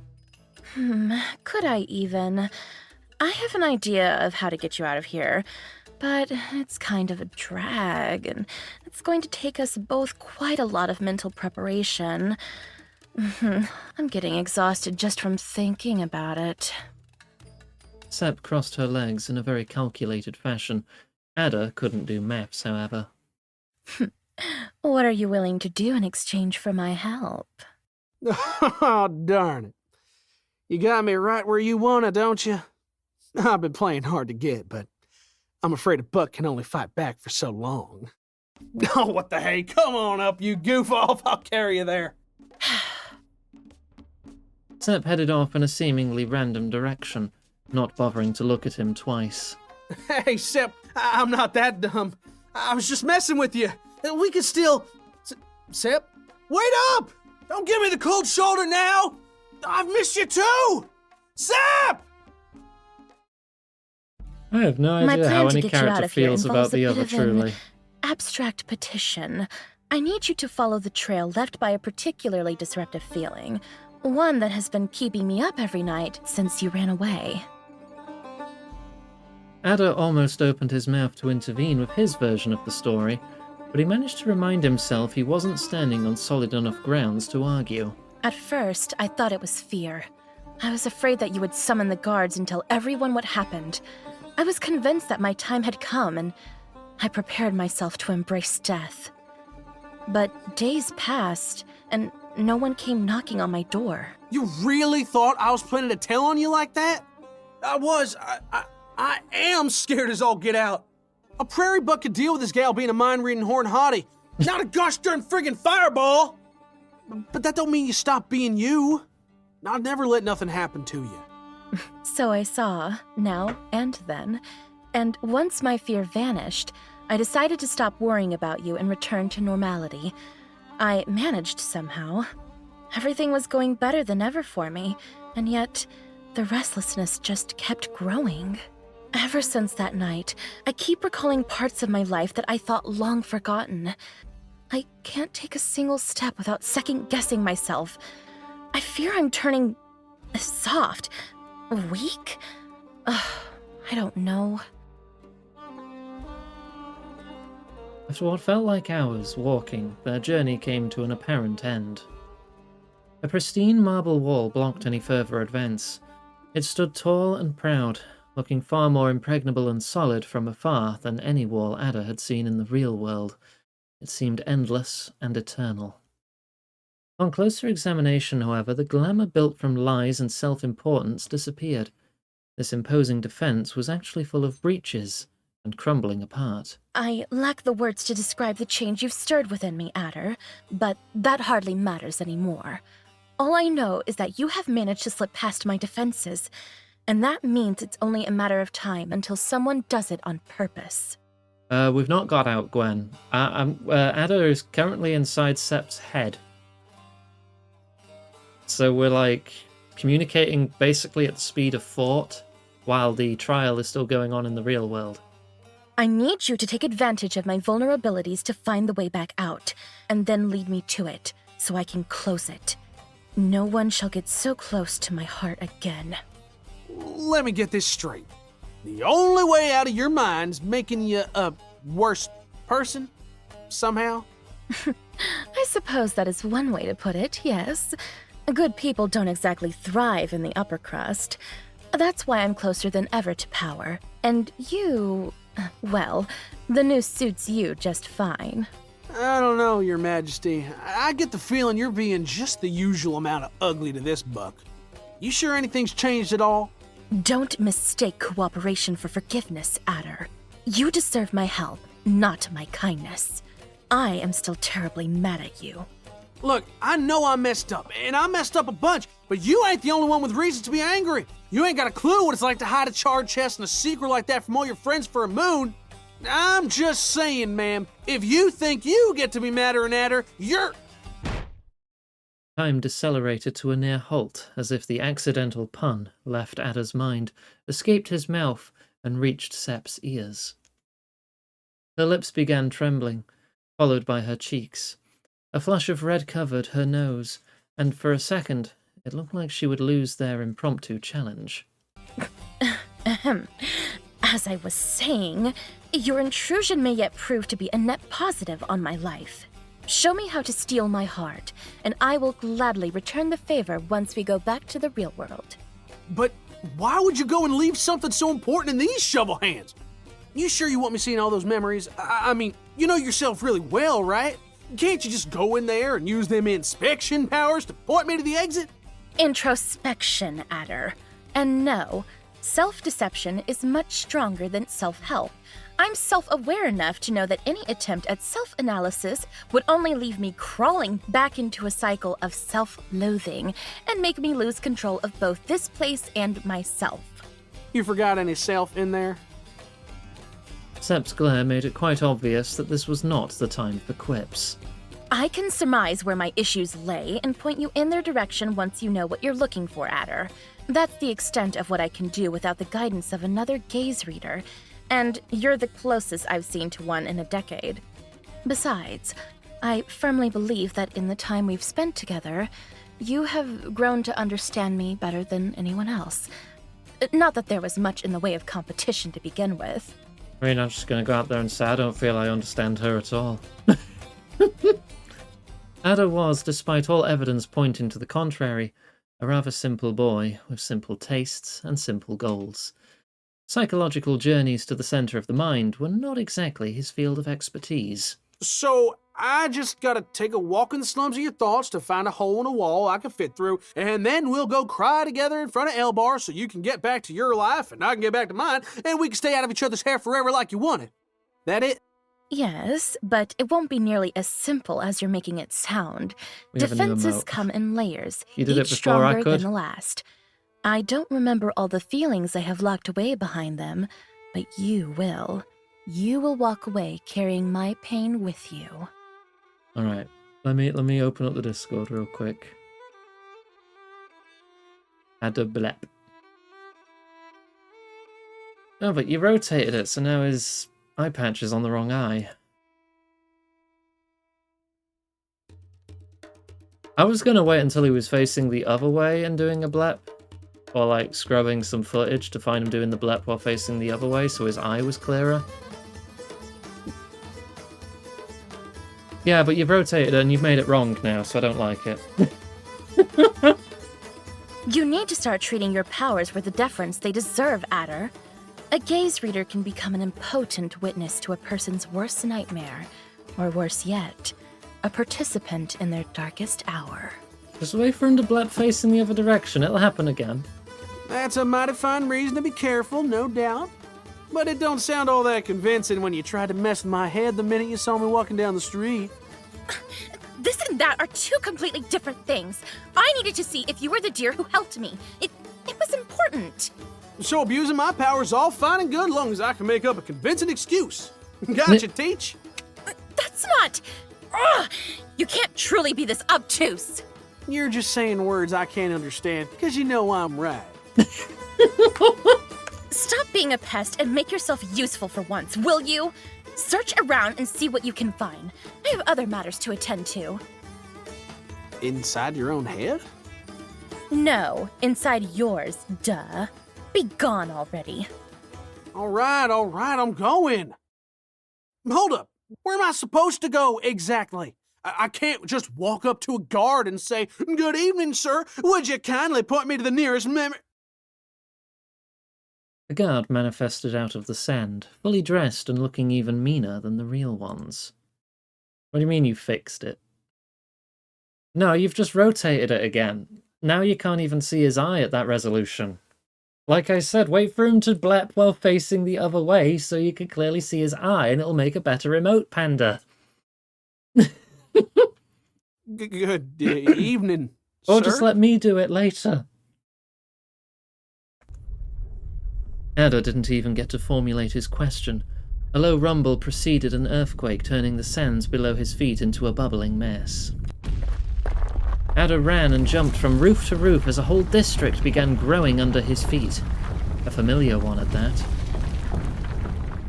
The dust finally settled, revealing a detailed recreation of Heartache District, or at the very least the part that Ada knew best, which could only mean one thing. Our amateur mind traveler turned around, finding an otherworldly red mansion standing proudly against all the comparatively discreet houses around it. Ada found his way back to the Desert Rose, as usual. Contrary to what the uninitiated in heirlooms culture may think, the Desert Rose was most certainly not a house of ill repute, quite the opposite. It was the jewel of the crown of Heartache District, maybe of the whole city. One would never be ashamed of being caught stepping in, but that would mean they had the kind of resources to behold the multifarious dances, magic displays, and general extravagance their usual patrons partook in.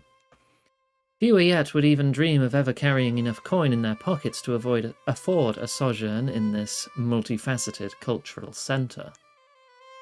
Needless to say, it was not the kind of place someone like Ada would ever be allowed to frequent, and by frequent, I mean look at it from any distance shorter than 60 steps. He wasn't even allowed to breathe in its proximities, lest he contaminated its air of nobility. Despite their strict anti-Ada policy, however, the guards that usually stood by the main gate didn't seem to mind his presence at all. They looked rather complacent and not at all stabby. Right, of course. This is just one of Sep's memories. None of this is real. You ain't here at all. Well, I mean, I guess you're here. You're just not here. So, look, y'all mind if I come in through the front door just this once? The guards remained impassive. After much deliberation, Ada finally mustered the courage to walk in. The Desert Rose was a marvel from foundations to ceiling, but its main hall was particularly impressive. Tapestries on every column displayed dance steps, while elaborate mosaics drew the palace's namesake flower over and over in every wall. Men were playing ouds and flutes in the background, making music that didn't make any sound. Fountains of wine, hookah pipes, and beautiful does filled the room, assuaging all the rich deer in heirloom into spending enough money to fund a small nation, And who knows how much money they were making beyond the common room. The Desert Rose should have been a marvel to behold in every sense, and yet, despite all the bustle, the only home Sepp had ever known seemed rather dull and lifeless. You don't care a whole lot for this place, do you? No answer. The cavernal silence filling the crowded room sent shivers down Ada's spine. He quickly decided to stop loitering around and head to the first floor instead. The familiarity and sobriety of the bedroom area was rather reassuring in comparison. It would have been positively awful to snoop around in such a place, so Ada carefully counted room after room until he was sure he'd found his destination. The heavy door opened to reveal a chamber far more impressive than any other alcove Ada's imagination could have conjured. A brief glance was enough to show that it was bigger than Geoff's home, and times infinite more exquisite. Delicate carpets made up of intricate patterns covered the totality of the ground, from the entrance to the luxurious bed in the centre of the room, stopping only before the enclosed balcony. Dozens of cushions lay haphazardly against each other, displaying some sort of mating dance. They huddled in the middle of the chamber, on the corners against the wall, on the bed as well. So many cushions. Ada lacked fingers to count all of them. This was, in other words, Sepp's room. Alrighty then, what do you got in store for me? I hope you ain't forgotten we're still in public. Not that I think you're thinking about that, just throwing that out there. Once more, no reply.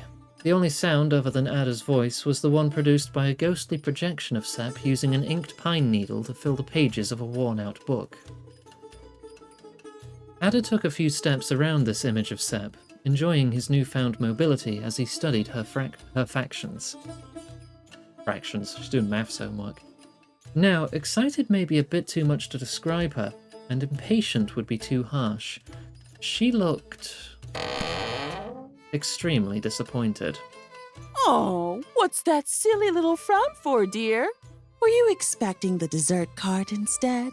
No, our servants have the decency to knock before they come in. The room became a blur for a brief moment as the door opened to reveal the silhouette of a doe. The jewellery she wore manifested itself sooner than her face. Ada jumped back behind the bed instinctively as he saw the older woman walking in. He'd only crossed words with her twice in his life, but that had been enough to engrave Miss Rochelle's name in his memory.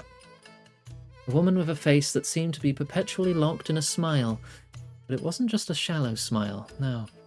Her Hadza remained still like a glass of water. Sepp turned her face back to the mirror watching the scene, determined to look completely unfazed as she discreetly switched the book for a comb. Is it too much to ask for a little privacy in my room at least? Privacy? Oh, Deceive! Everything that happens within these walls is private. Privacy is my business, after all. But it's especially my business when the only Barhan dancer in this house decides to disappear right before her first show of the day. I'm more than made up for it doing that stupid fortune teller sideshow you prepared for me. What else do you want? What was it indeed? Let's see. Privacy, business, first showing in the morning. Oh, there you go. That's what I wanted to tell you. You missed your new introduction. A fiery princess born among dunes and ruins. The very last descendant of a long and mighty dynasty. Legends say that she was sired by the sun itself under the guise of a gazelle. Dugga, dugga, duck, here come the drums, building up the reveal. We know not her true name, only her legacy. And so we call her by the name she would have been given in times of yore. Everything goes quiet. You step into the flames, and I shout, Jasif, Princess of Fire and Sand! Woo! Ovation! Everybody loves you. No. Oh no. You didn't just say princess. I did just say princess. Oh no. What? How? No! I can't be a princess? Really? Why don't you go ahead and tell them to call me Sepp while you're at it? Dear, I would never. I know how important your stage name is to you, and you know I adore your taste. Jasif is such a great little nickname. So mysterious and exotic and Profitable. powerful. Too much, perhaps. I'm afraid the title of queen sounded a bit too inaccessible. Men don't like having their power contested, dear. It's bad for business. Ah, yes. The ever-thriving business of horn eating. Well, someone's feeling sarcastic tonight. Are you really sure you're not expecting anyone else, dear? You radiate an aura of longing and solitude and... That wench told you, didn't she? I was going to say that you keep your eyes on the window like a grieving widow, but I appreciate your theory too. Care to elaborate on which wench should tell me what? Why? What would keep me from lying to you if I did? You should go and ask that herd of snitches instead. Someone's bound to tell on me. Oh, I would, believe me, but your sisters are all very busy at the moment. I know this may come as a surprise to you, but some of us have to do something called work. Not again, please. You know when the other girls put on their fancy clothes and go spend some private time with all the well-off deer that come home? That's called working, dear. They get paid for that. Amazing. I know! And to think you do the same for free. The dictionary lacked words to describe the color Sep's face turned. So what are you going to do if I bring someone over again? Ground me? Ground me, she says. Ah, Jasif. I do miss the times when I could scare you with that, but you're not a little girl anymore, are you? Look at you. You've grown so fast. And so much more than Thar and I could have expected. No wonder you have the whole city on your tail. Sep instinctively hid her derriere behind her hands, embarrassed. Ada did his best not to follow the motion. Don't think I don't understand where you're coming from, dear. You're young, you're wild. And I'm not saying that you can't have a little fun, but this is the Desert Rose, not just Sif's charity for handsome, needy souls. I need some profit to keep this whole place running, but you seem determined to remain a living net loss. You know I have my hands tied, don't you? Your mother would curse me from beyond if I let you work here. Not to mention what your brothers would do. I'm sorry. Do I have more than one brother now? Well, don't forget that your one and only brother has ears everywhere. If he hears that someone dared put a finger on you, the guards will find a streak of bodies hanged by the hooves in the sewers. And I will be right there to say, I told you. Ada gulped as he imagined the scene. He had met overprotective fathers and brothers in his many failed attempts at courting does in his town, but most of the time they just laughed at his horn size and let him be. Well, it's about time I prepare the next show. Do what you want with your life, but don't forget that you need to start pulling your own weight. If you still can. Miss Rochelle finished her cheeky remark with a slap to Sep's cheek. No, not the face one. That one would have at least left her with some righteous fury and a semblance of dignity. The door closed behind Miss Rochelle, but her presence remained long after she left. How long exactly was the amount of time it took Sep to stick her tongue out at the door? Yeah, that'll show her. Sep picked up her book once more as she made her way to the bed, unknowingly accompanied by Ada's restless thoughts. Good thing you're late. Ada started, thinking she was talking directly to him again. The initial scare passed once he realized it had been nothing but a stray thought, and so he decided to investigate the source of her woes. A deep dark blue hue covered what little sky could be seen beyond the lattice covering the balcony, and it was only getting more and more intense as the lamp tender snuffed out the farrels one by one. Oh! I get it. So this is what you wanted to show me, huh? Oh, Sep, I never would have taken you for the sign type. Ada took a seat by her side, watching her reaction change eagerly as a pebble flew right into the window. Now, distraught may be a bit too much to describe her, and apprehensive would be too harsh. She was just being silly. Sep put the book down once more, straightening her silk robe as she walked nonchalantly toward the window. Pebbles kept flying into the balcony and walls, but she was far more interested in messing with her clothes.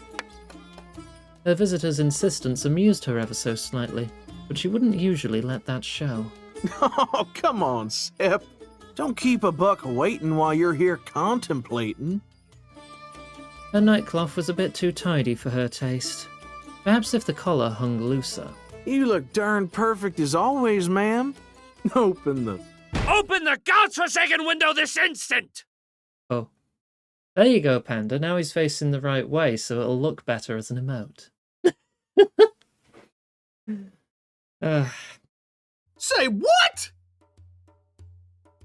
Ada's neck twirled over itself with the ugliest crack as his attention switched from Sep to the window. I know you're in there, damn it! Why are you keeping me waiting? You're the one who's late, you imbecile. I should just let you scream down there until the guards come looking for you. Sep looked up, seemingly exchanging glances with Ada for a moment. But I'm feeling pretty generous tonight. Sep unlocked the window with a knowing smile and the confidence of a dancer that has played their song successfully 1,000 times. Ada followed, aghast. Her silhouette manifested against the lattice, commanding an absolute silence in the street below. Not even the burly fallow deer expecting her by the pergola could escape the overwhelming pressure of her apparition. This quietude wasn't meant to last, however. What a strange vision! I see a sun in the night! No. Foolish me, it must be the one they call Jasif, blessing me with her light! Sep barely managed to keep herself from smirking at the sight of the ridiculous mask sitting on top of her nightly visitor's enormous snout. In his mind, this was surely the first time this conversation had taken place, but Sep had memorized all the steps at this point. She had rehearsed her show, sold the tickets, and won the crowd 12 times over. I am the one they call Jasif indeed. And you? What words should I use for a masked madman screaming in the middle of the night? Madman will suffice, for I have indeed lost my wits and my mind. I saw you dancing among flames today, and with every move I felt a forbidden passion, setting my heart ablaze. I fear your lovely image has seared into my eyes for all eternity. I have therefore come to announce myself as your most fervent servant and admirer. My sword shall greet the throat of any man that attempts to claim your affections for himself. Princess Jasif. Elbar's new fit of courtly poetry became a distant echo as Sep took both hands to her face. I'm going to choke that woman in her sleep. The thought disappeared as soon as it arrived, unheard by anyone except Ada, who mentally patted Sep's shoulder. So may I have a lock of red hair to remember our affair? You can have my whole tail if it'll make you shut up. Sep's words slipped from her mouth before she could catch them. The world froze for a moment as her suitor stood agape. With a single misstep, she found herself nearly falling to the ground and alone in uncharted territory. The music went on even though she had lost her tempo. But babe, I wrote this myself! I even had one of my guards follow you to find out which balcony led to your room. Also, my words could reach you. I wanted to pay you a nightly visit. Isn't that romantic? Dozens of disembodied paragraphs scuttled through Ada's skull, unstopped, as Sep mentally went over all the nightly romance books in her library in a panic, desperately hoping to find the right cue to jump back into their little dance. Ha! You dare speak of romance after exposing your intention to trespass? Sneaking under my window only to make your way into my bed is awfully inept of one that claims to serve me. You may as well just be a common thief. But how can I be a thief when you have stolen my heart? Do not doubt my word, Jasif. I am no lowly horn-eater. My desires are lacking in lust. It is love I have come to give you. Is that so? Then leave. Leave at once, and do not come back until you bring proof that you do not wish to steal my affection. A quest? For your favor! Yes, I shall go and prove my... Yeah, good night. The masked heir smirked as he held onto his sword, running off to conquer hearts, or whatever it is a captain of the guard does in his spare time. Sep couldn't have cared any less if she had tried at that precise moment. Well, butter my backside and call me a biscuit, Sep. You weren't kidding when you said you got 'em wrapped around your little finger. I'm almost glad to see I wasn't the only one you played with tales of knights and princesses. Almost. Sep was about to lock the window when her eyes caught a glimpse of what looked like a pile of hay attempting to walk away. That's what I get for talking. First you eavesdrop on my past, and now you spy on my present. Why, Adder, perhaps you should be the one reading my fortune. Hey now! That's a load of radish stew. I wasn't listening in. Nope. No, ma'am. My pa taught me better than that. I was just taking a stroll around the district and, Looking for a place to spend your rivets? And here I thought you were the type to take matters into his own hands. Sep's words took a moment to sink in. Past Adder pointed at the gazelle and puffed his cheeks up, failing to grasp the proper use of language to reply to her accusation. Better stop that if you want me to show you what I can do with these hands. Wait, hold up. Not like that. I mean it in the bad way. Like I'm gonna whoop your ass if you don't. Can I get a moment to think this through? Adder would remember the sheer third-person pain of this out-of-body experience and replay it in his nightmares for the rest of his lifetime and part of the next. Sep was rather gracious about it, in retrospect. I get the distant feeling you are mad at me. Mad? Mad? I ain't mad. I'm hungry and bruised and dizzy and my head hurts and I got lost a couple of times and I'm starving, but I ain't mad, all right? So listen up and listen well, because I got something to tell you. I'm listening. Sheesh. You got me pegged all wrong, you hear? I ain't in the business of eating horns. Never been and never will be. And I don't care how pretty you think you are. Even if I liked you, you can't just go around stealing kisses like it was no big deal. That ain't right, ma'am. Oh, but I haven't stolen anything. I fully intend to pay for that kiss, handsome. What the hell's that supposed to mean? You seen a price tag on my face? Buy 2 kisses to get Adder's interest-free installment plan? Now you're just being melodramatic. I don't know what that word means. I don't even know why I'm telling you any of this. I just wanted to prove to myself I was smart enough to stay put all night without thinking of calling you once. But then I heard that dumbass hollering down your window, and I got so worried that... So worried that you hid behind a corner and waited until he left? That's helpful. Darn right I hid! You see the size of that sword on his belt? You look just fine up there, but I would have lost my neck if I butted in. Sep's eyebrows rose slowly as she let her head fall on her hand. Did you break your backbone when you fell from the bridge? Excuse you, ma'am. I'm double backbone, triple backboned even. But I'm telling you, I could have died for nothing, and you don't even flinch. You really just don't get... You know what? This ain't worth it. I'm going home. But wait! You can't just leave like that. I still have to pay you back. Adder halted mid-step. He threw his shoulders back and forth as the silence grew thicker in the street. I may not be all that smart, ma'am, but I've learned. Oh, I'd say I've learned a lesson or two on how to keep my head on my shoulders since I came to this city. And I can tell right away, you ain't the type to return favors. I don't know what you see for a Sep or a plain old Zelda ever want from me, but you're gonna have to find yourself another buck to laugh at tonight. Is that so? Fine then. If you see the one-eyed chub I was waiting for on the way back home, wish him luck figuring out how to read gazes all on his own. You ain't got nothing to worry about, ma'am. He'll just have to do without magic as usual.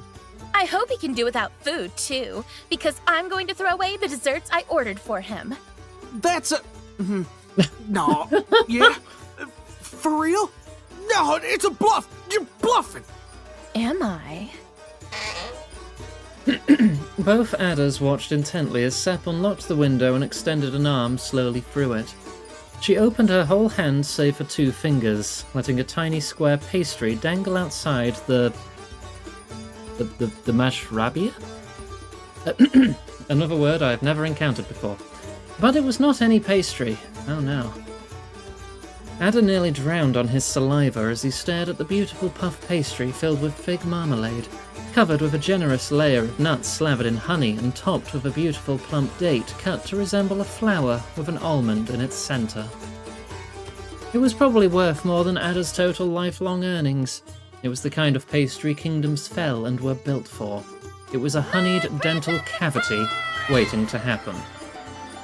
The bikini helps you focus on the story. Somehow I doubt that, Phoebes. I feel like your eyes are going to be drawn elsewhere while I'm wearing this. Catch. The pastry seemed to float briefly in the air as Sepp let go of it. Ada hurtled himself towards the divine gift that was being offered to him. Time to have some water. And cushioned its fall, thanking the gods for his colossal pastry-catching hands. And I have had a drink. He didn't so much eat his bribe as inhale it, believing himself unworthy of presenting such a treat upon his taste buds.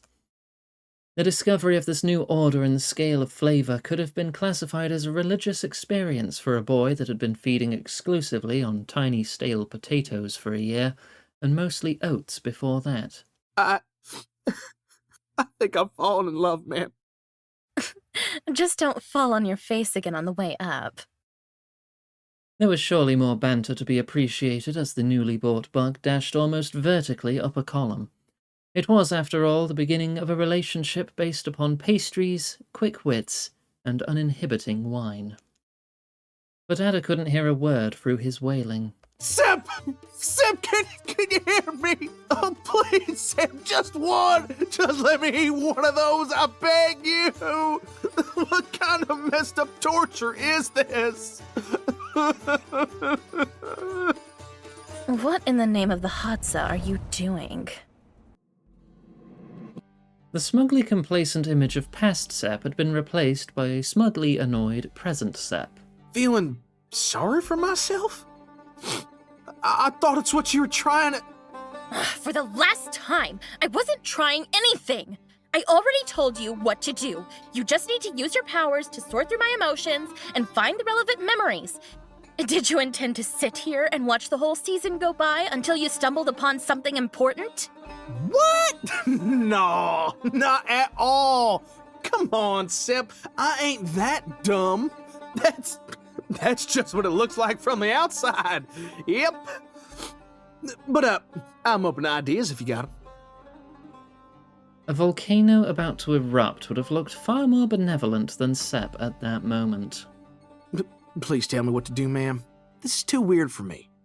I'd say I can't believe this, but then again, it's my fault for putting so much trust in a poor excuse for an apprentice such as yourself. Say what? Think you got that backwards, Missy? You were a poor excuse for a teacher. Every time I asked you to let me read you just looked away, said some weird riddle, and told me to think about it later when we were done with everything else. Ooh. A good teacher makes sure to only share as much information as their student can handle, and a good student is supposed to strive to learn more than they're taught. You should have done your homework and practiced on other people. And how was I supposed to do that? I spent moons trying to read my friends' gazes, but it was like I was all out of fire, you know? It was darker than before when I tried to look inside them. I couldn't see nothing at all. Even my boss looked colder than ever. But after you showed up, I stopped feeling like that. When I felt your warmth and I saw you smiling and talking to me, I don't know, something changed inside me. I felt like you'd lit my oil lamp again. Don't think I didn't notice. All right, that's it. If you're gonna be a smartass and twist on my words to make me sound like I'm Randy as a trout, you can go find the way out of your head all on your own. Oh, of course. It's me misunderstanding you. Hey, keep that sarcasm where I can see it. And where would that be? Ada opened and closed his mouth wordlessly a few times before turning around and marching away from the desert rose. Wandering aimlessly around the desert in an angry haste seemed like a good idea, until it was obvious it was not. A quick glance back revealed a rather amused Sepp waiting expectantly for Ada's unavoidable concession. So where were we before you did the thing where you try to embarrass me so I'll stop talking about a thing you don't want to talk about? Something, we're gonna wind up dead if you don't teach me right? Fine, I'll be lenient and take my share of the blame. I tried to teach you to read gazes in the same way Mom taught me how to do so when I was a fawn, but it's evident that I was already leagues ahead of you back then. Yeah, I'm a dumbass and a thick skull and I'm lanky and this is the closest my family's ever gotten to read. See, I ain't arguing or anything. Can we move on with the lesson now? Sepp stopped walking for all reply. Ada mimicked her, secretly congratulating himself for winning the argument somehow. Ignoring her travelling companion's silent rejoicing, Sepp stared at the ground until a cushion sprouted from it, fully formed and fluffy. Ada awaited his turn eagerly, but she didn't extend the favour to him, lest resting his butt on anything other than sand would weaken his resolve. Tell me, Adder, do you know why us gaze readers have survived so long? Why no one knows our names when our power is so unbelievably useful? No, man, more riddles? I don't know, man. I figure either you're good at keeping secrets or you end up getting torched every other week like the merchant. Close, but not quite. You are correct in one assumption, however. If a Barhun fortune teller was to say exactly what they heard inside someone else's mind, they'd be thrown into the pyre without any further questions. It's nothing quite as simple as that, no. There's a bigger reason why we, of all Sephi, have escaped pursuit. Even with our powers being so versatile and obvious, we are not infallible, nor irreplaceable. We weren't born to announce great prophecies or change fates. There was a brief pause. The gazelle harumphed solemnly, trying to signal that silence was out of the question. All right, Teach.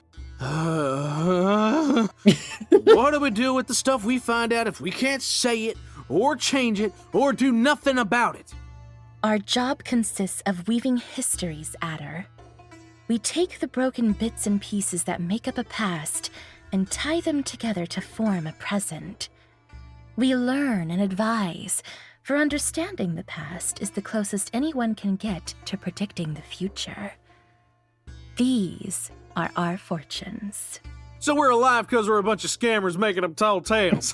Got it. Mind if we skip to the important bits now? Ugh! How can you be so bad at this? You're supposed to expand your mind, understand the heft and malleability of your abilities in shaping someone else's fortune, and realize how liberating the lack of your own preset destiny is. You still speaking Cyrnar? Sepp made a noise that Ada couldn't possibly describe, but that managed to transmit without delay the feeling of getting cussed out in another language. Look, man, I don't mean no offense, but we're just wasting time or whatever it is you waste here. I just gotta know how to use my eye magic thing to spot your weaknesses. Nothing else. You can't. That's not what this power does. All you can do is follow a current of emotion through the Hatsa, watching the many memories it ties together until you reach its logical conclusion. There's a shared source for all of them. Okay, so how do I do that?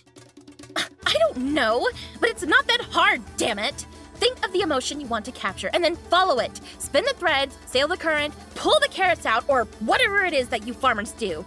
Just picture what you want.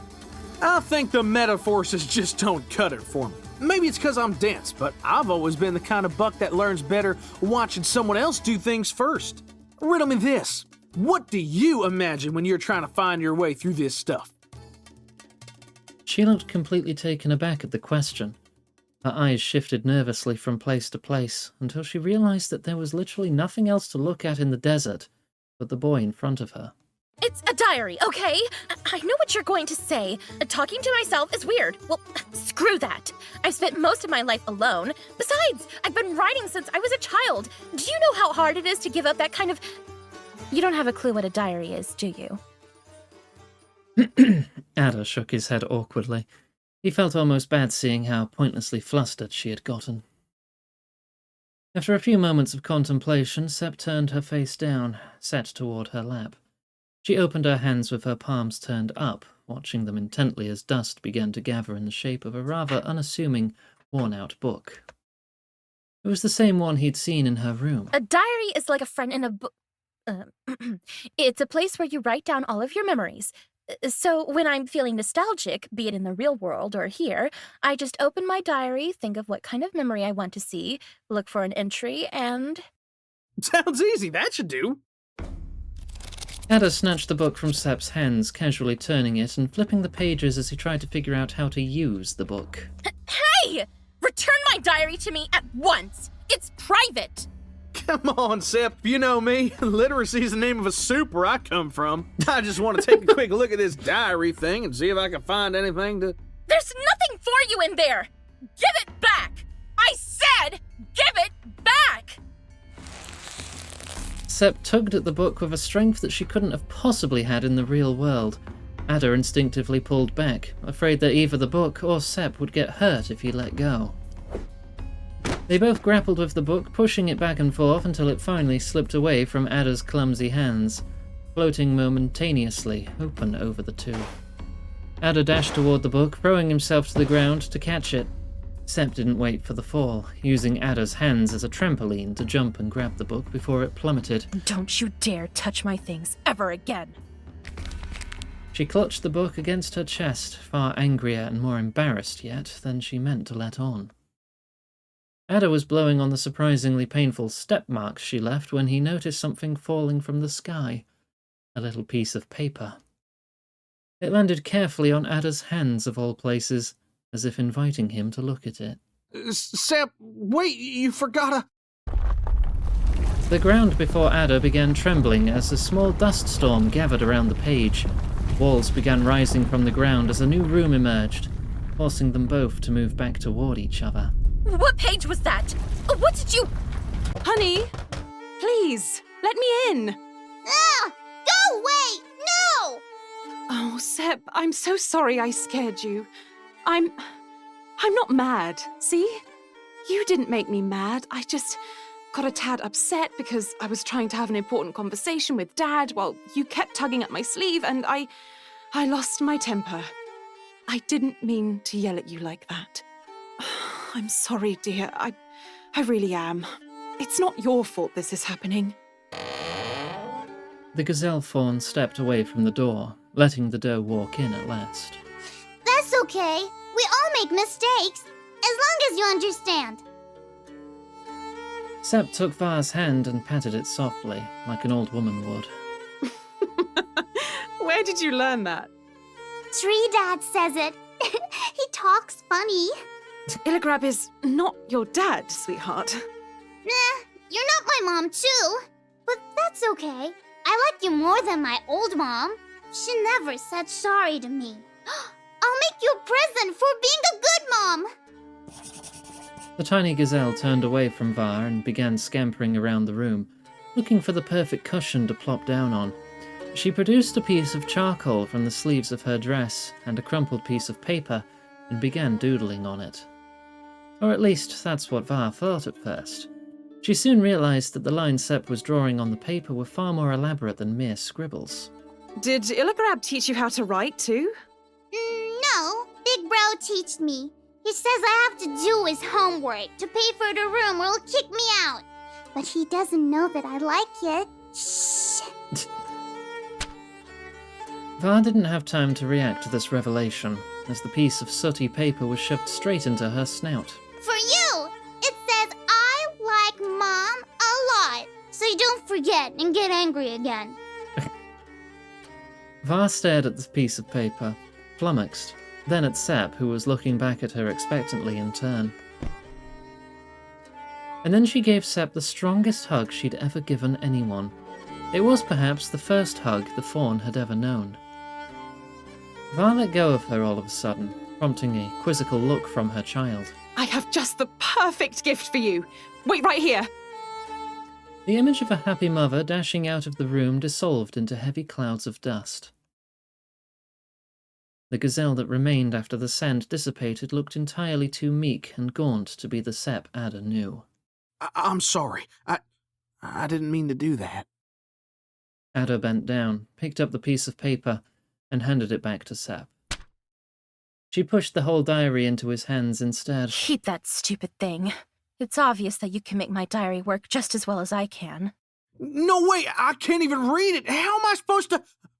Huh? Wait, I love Mom? Are these words? What's going on? Hold up. Don't tell me I'm a natural word reader. It's magic. He'd learned how to read. Of course not. Text stops making any sense inside people's minds for some reason. The writing here doesn't make any sense either. It just says what I know it should say. It wouldn't be too far-fetched to assume that once you've seen the memory attached to the entry, you know, too. Whoa!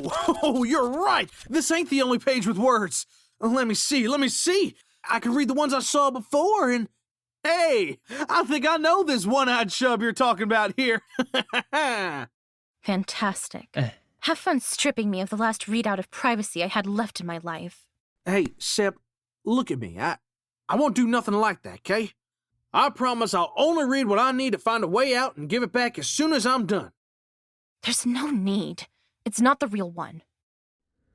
With a flick of her wrist, the book burst into innocuous flames within Ada's hands. The smoke and the ashes all vanished into the air within seconds.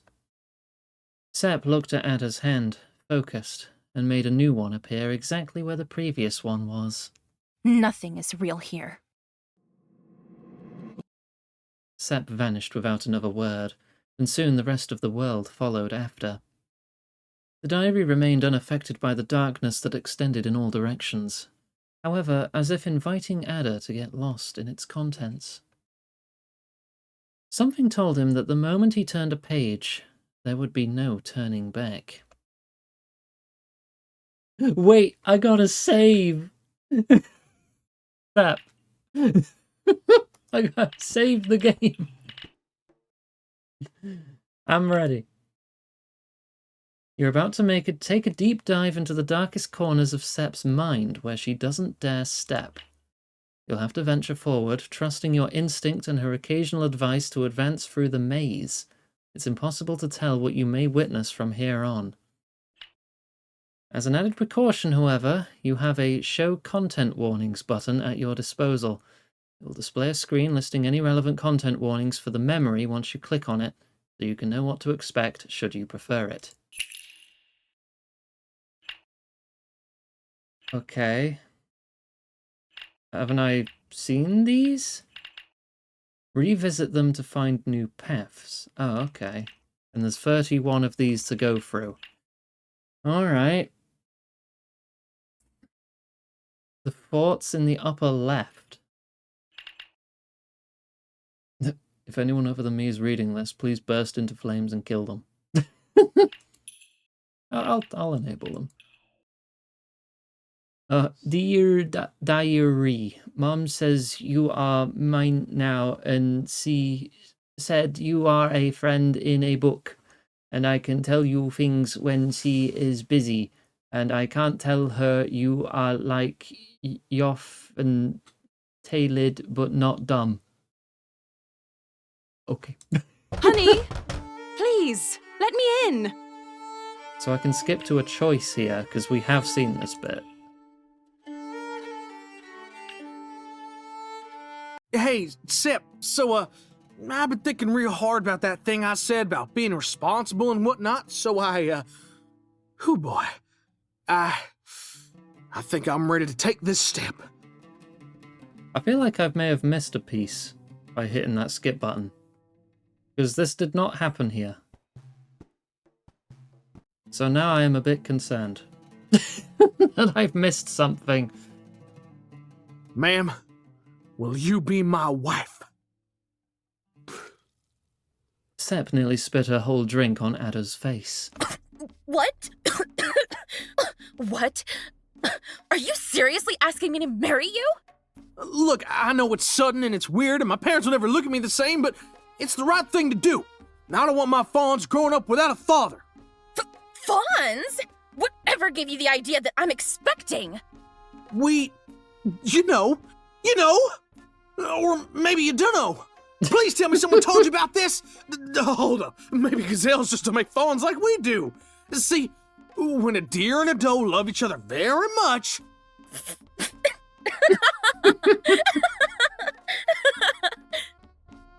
Hey, Sip, quit acting like a fawn. This is important.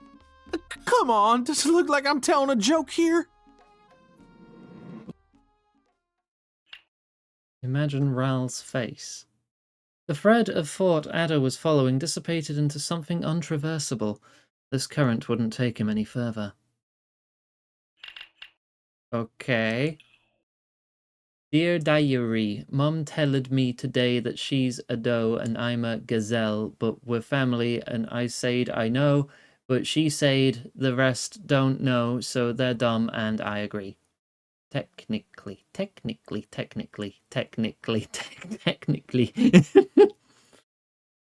No, I refuse. No matter how you insist, I can't just choose one. Yeah, we've you seen are this all too. my favorites.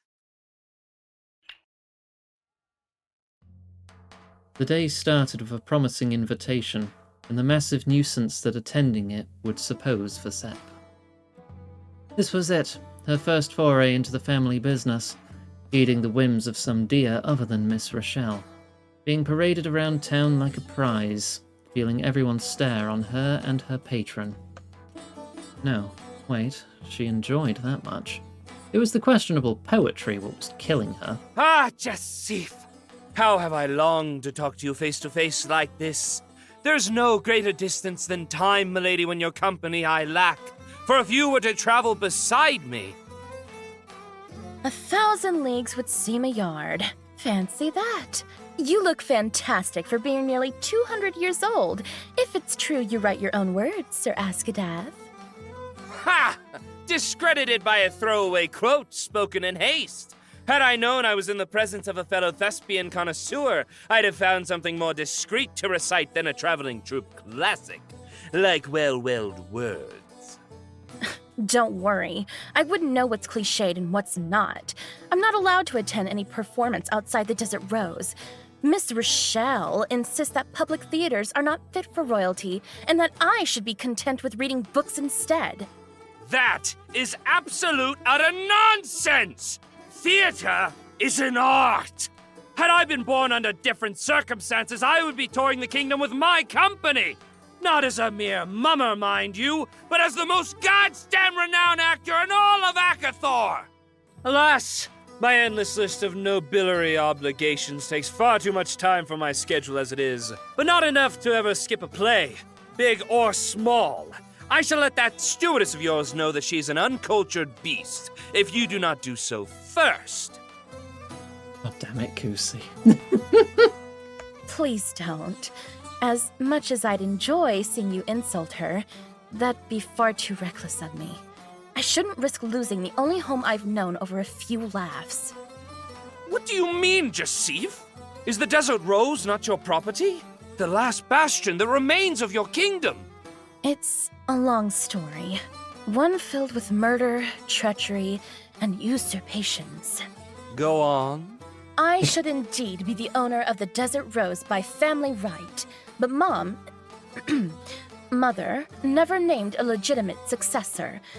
She probably never intended her business to outlive her, but she didn't intend to leave us as soon as she did either. When she died, everything turned to chaos.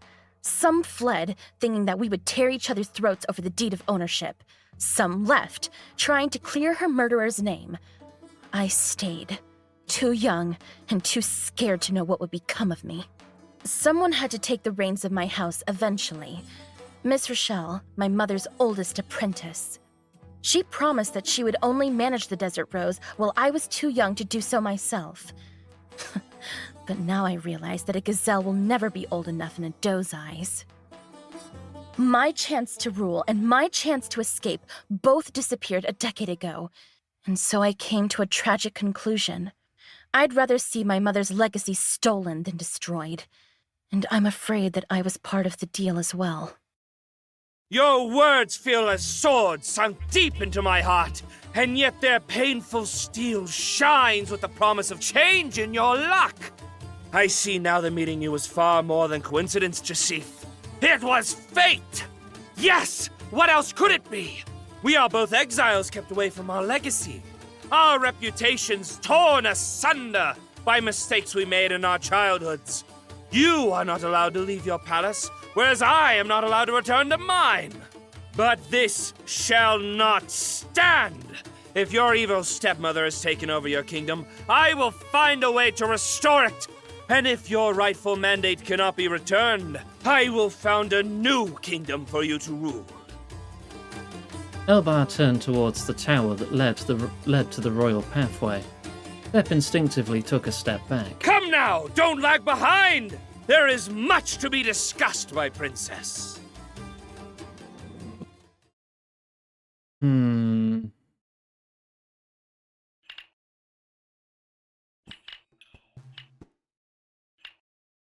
The current became more and more complex as Ada travelled down this path. A mix of mysterious emotions and torrential thoughts that would make little sense to him without further context. Memories missing 1. Okay. I have a memory missing, so I can't do that path. So what if I choose this?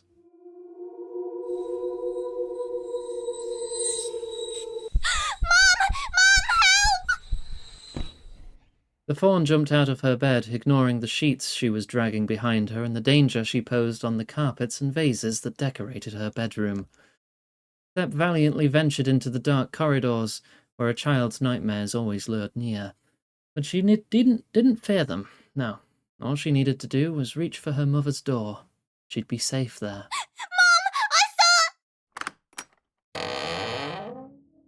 There was nothing at the other side of the door but an empty bed looking over a dusty moonlit chamber. The little girl observed the room from the threshold, afraid of stepping in. Until a mirror told her that she wasn't a little girl anymore. The thread of thought Ada was following dissipated into something untraversable. Oh, this is going to be a fair bit of back and forth then, isn't it? I wonder if I have to see all of them or if there's just like one right thing I need to find. Dear Diary, some guy came back last night. He smelled really bad. Geoff says that he's here to return me to my real parents because everybody hates me. I hit him, he hit me back. We hit each other a lot and I got so angry that I grabbed his head and pulled at his hair.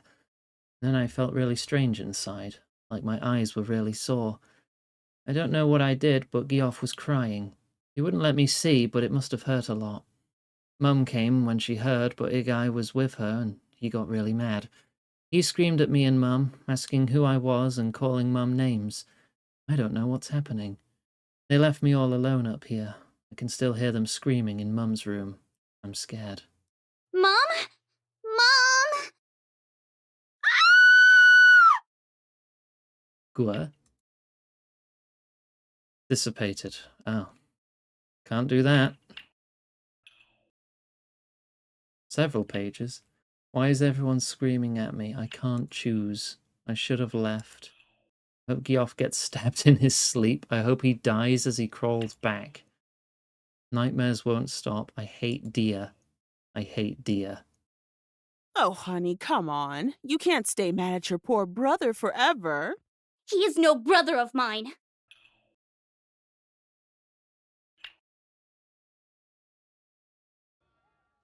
A memory recorded from a low angle, or rather that of a child looking up from her hiding spot behind a statue. She stared intently as the usual giant tree man helped a most unusual red man off his back. Welcome to the Desert Rose, oh wise merchant. I hope the road has treated you well. I've been looking forward to meeting you personally. Illigrab has told me many stories about you. I always knew Illigrab was a Yaltsin, but to think he would mingle with actual strumpets. Red, come on. I'm not asking for so much. 10 minutes. 10 minutes acting like a civilized person in front of Thaw. You can stick your civilization where the sun doesn't shine! I was happy in the steppes, far away from all these senseless plots of yours! When will you get it in your head that I am retired? Oh? What Sepp had mistaken for a furry statue of sorts moved all of a sudden. It swept Sepp right off her feet with a soft kick, and then grabbed her by her shirt before she touched the ground. Oh! Aina, but without green hair? What? The living statue proudly lifted its catch of the day up in the air for all to see. Oh, there's our little slippery star! What did we say about sneaking around like that, Sepp? I wasn't sneaking around. I was eavesdropping. Unhand me. Unhand me, I said. Mom, help. No. If you wanted to meet our guests, you should have come and done so properly. Mr. Red has come a long way to see you. What sort of impression are you going to leave on him if you don't behave? You misunderstand the purpose of my visit, woman.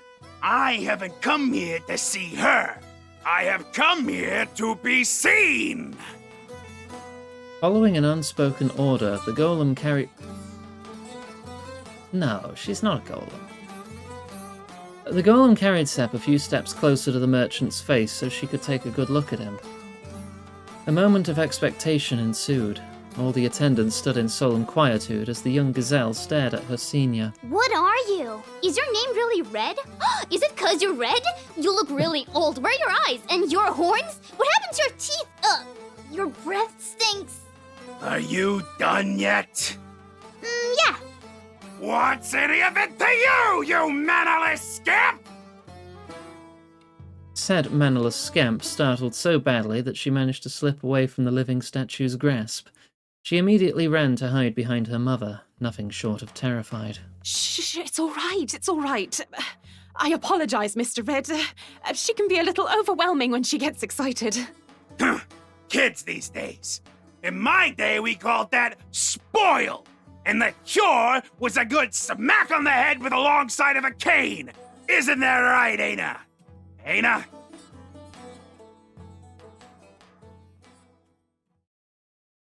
Her nose twitched slightly, as if bothered by a certain smell.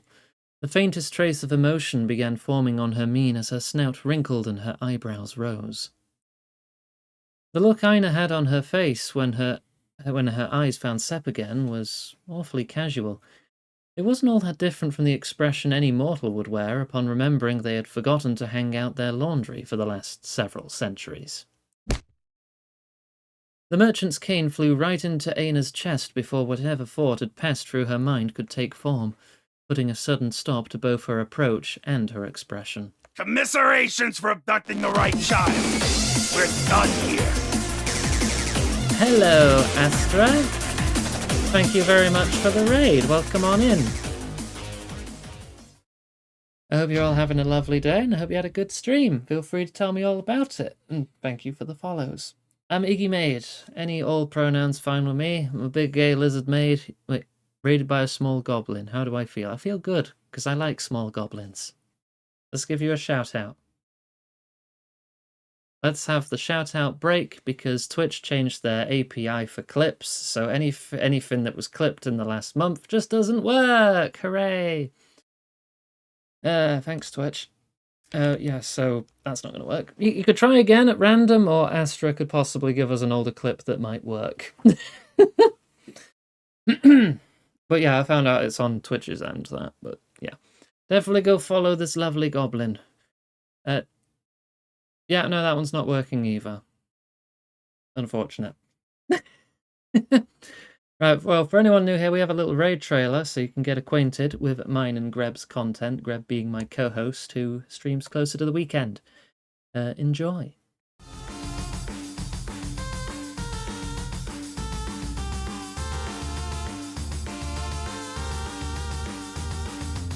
I am a master of gun fu. Oh, you smell guilty. Whoa! Oh my god. Ooh, funny rock. Touch it. Lick it. Put it in your mouth. I love weenies. Fire. Oh dear. Oh dear. I thought we said controlled burn. I may be very gay. Yeah. Woohoo. Uh-oh. Yeah. Die. See? Ow. Deja vu. I've just been in this car before. Ah! So you can't get me now. Right? Whoa! No! Hello! Grab smash! Whoa! He knocked his whole body off! Consider yourself pregnated. And welcome back. So if you enjoy those vibes, feel free to drop a follow. I'd massively appreciate it. But otherwise, I hope you have a lovely day. We are playing through the Hayseed Knight, which is a very cute and funny, sort of furry visual novel. It's available on Steam. It only has like 100 reviews, despite being out for 4 years, and my throat is broken. Let's try and fix those again, shall we? There we go. Right. Back to the game and a drink.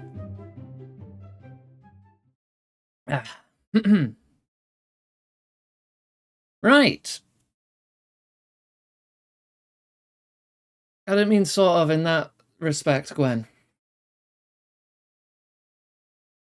Like, it is this genre, when I say it is a sort of. It is this sort of thing. Is what I meant. But anyway, video game. What? You're leaving so soon? I was hoping we could discuss... There is nothing left to discuss! Not until we have settled down, at least. Illigrab! Is my old abode still free? You mean the Temple of Ereb? It was expropriated centuries ago. I mean, sure, you could buy it again, but it's a miracle it hasn't fallen apart yet. No one has tended to it since my grandfather wilted away. Perfect! I hate getting used to new houses! Come on, Ada! We have a lot of stuff to carry back home! And she just got a bit more expressive as time went on. Aina stared at Sepp a little longer before reluctantly following the merchant's footsteps. Is he always like... that? Oh no, not at all. He usually swears a little more.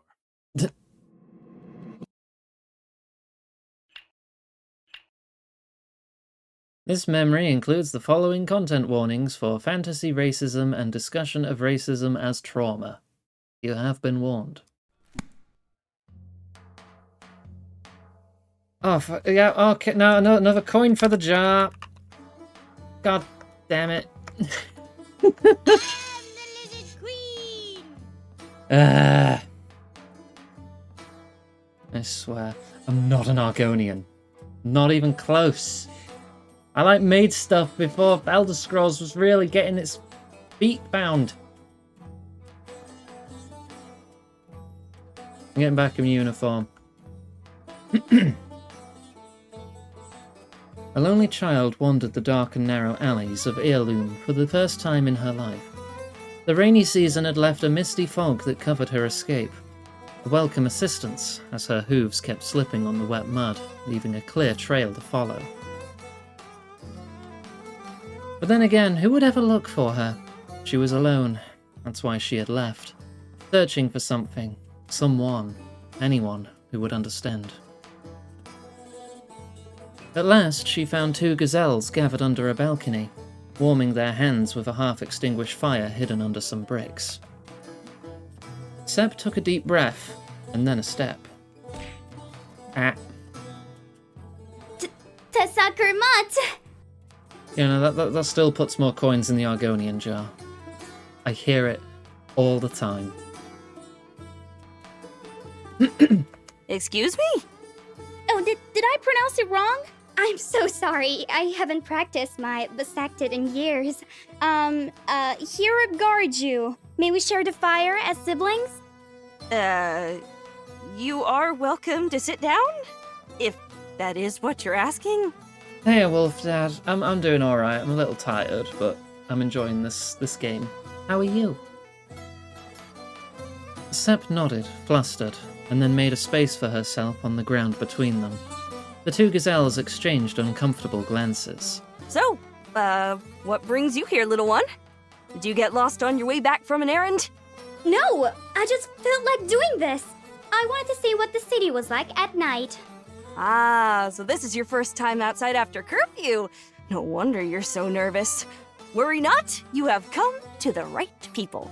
Listen, the key to making it home in one piece is keeping your feet nimble and your fire low.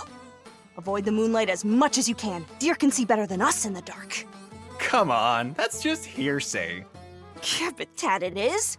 Guards always see you before you see them. And if one finds you, you have to play dumb. And I mean really, really dumb. They are paid in Setipus and would rather send you off on your way than waste time walking to the dungeon and back. By the way, if you fancy a drink before going back home, there are a few friendly taverns just around the corner. No one will say a thing if they see a gazelle walking in. Not like you'd need him. You look like a doe in that. What do you mean? My horns are right here. See?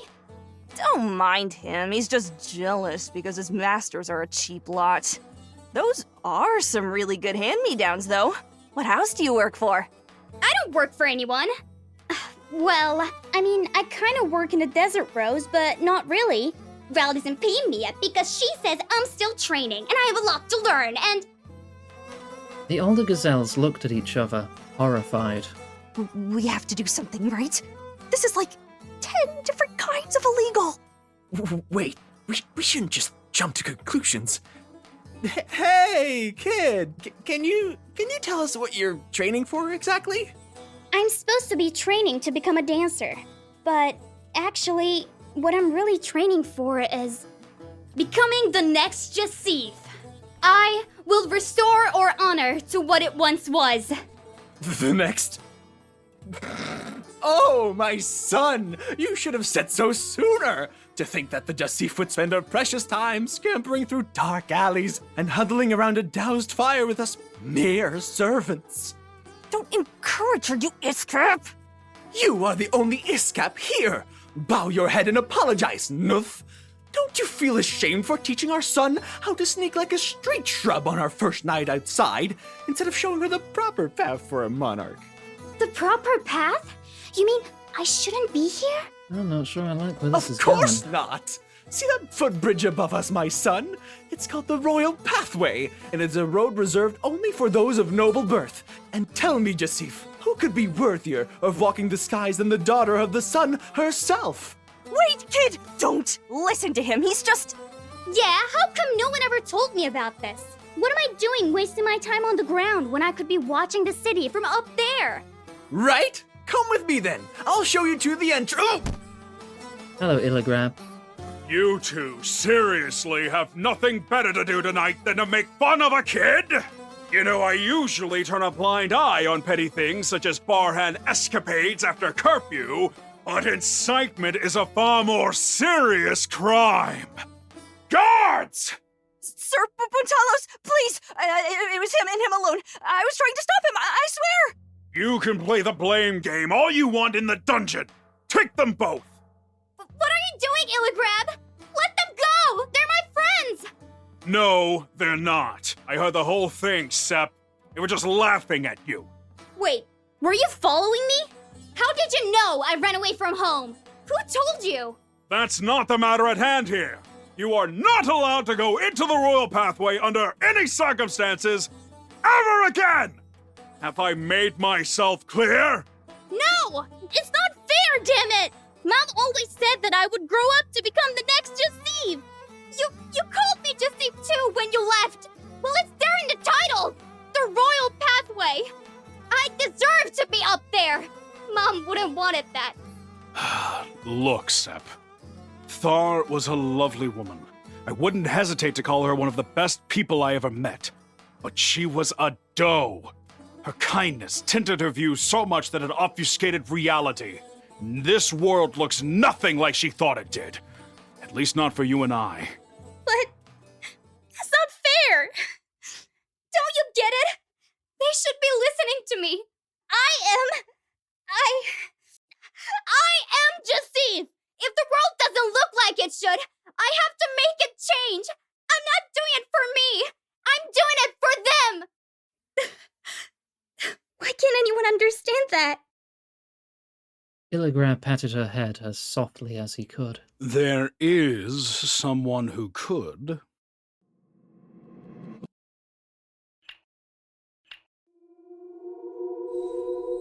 Okay. Oh, is this an... Mom, help! Have I just gone back to the same thing through a different scene? The thread of thought Ada was following dissipated. Ah, damn it. Oh god, which one was that one again? Was it this one? Oh, honey, come on. You can't stay mad at your poor brother forever. You see, this is why I was saving it, because I can't remember what I picked. No, you don't need to save, Iggy. It's fine. The diary remembers. No, it doesn't. It doesn't tell me which one I clicked before.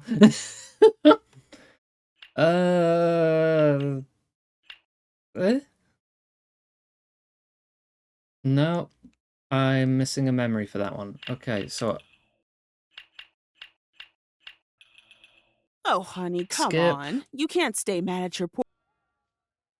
skip this one this time? We have more than enough money to keep another child. That's not the problem at hand, is it? No.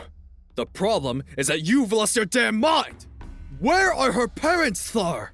Someone must be looking for her! Someone must be looking for all the other girls I've brought home too. But you don't understand. She's different. We'll have to put bells on you if you keep sneaking around like that, little pumpkin. Tree Dad! How did you do that? It's a secret feet shuffling technique I was taught by an old friend.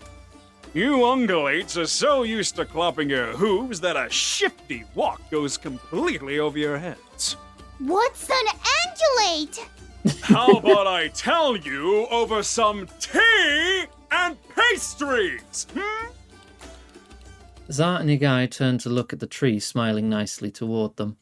They both cast their eyes down and hurried away from the courtyard. Mom? Mom? Yep, dissipated again. Ada felt a longer tremor than usual as the memory disappeared. A piece of the wall fell, followed by another, and a dozen more. A thin breach formed in her defenses, casting a single sun ray into the darkness. It wasn't nearly big enough for his hands or his head, but that was, without a doubt, the way out of her heart she had promised. He hadn't taken 2 steps toward it when he halted in place, paralyzed by a thought. Ada knew that if he walked out of there, Sepp wouldn't let him inside again, ever. But was he truly ready to leave? Did he really know enough to face her?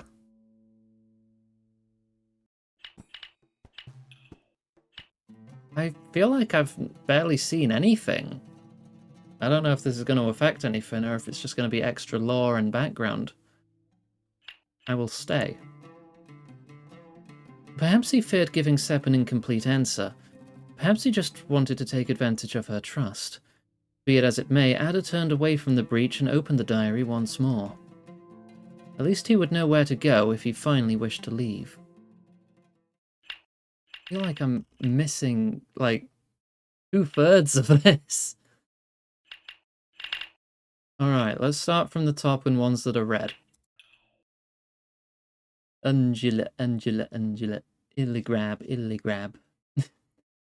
Mom was angry. I think it's my fault. Did I do something wrong? Tree Dad says I didn't, but I don't know. We have more than enough money to keep another child. That's not the problem at hand, is it? Didn't I hear this bit already? No. The problem is that you've lost your damn mind! Where are her parents, Thar?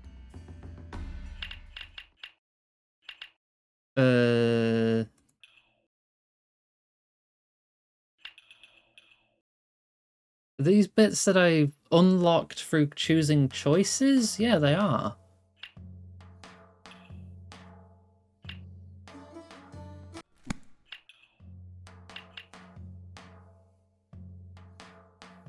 Current became complex. Missing a memory. I'm confused then.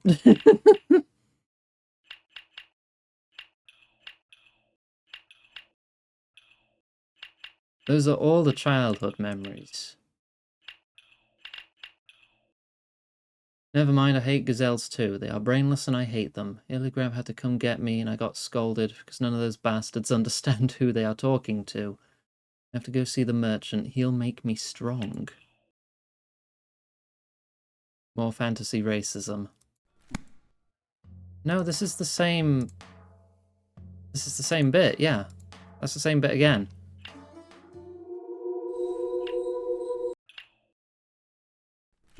Oh god, I wish these had pictures. Alright, this one? I don't even know if it's a scene I've seen yet or not. Oh no, this is just the wake up bit again, isn't it? No, I've done that too.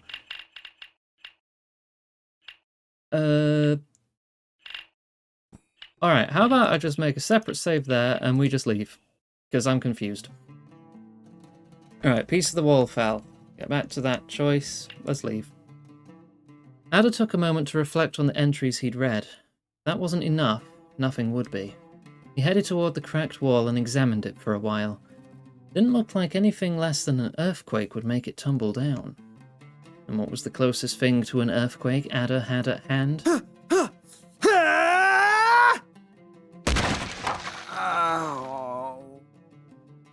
Ada rammed straight into the wall, proving that his will could shatter rocks, bricks, and mental defenses. Whew, I sure hope that wasn't important. All right, come on, Adder. You got this. Sam! I think I got a good idea of what's going on with you. Can you?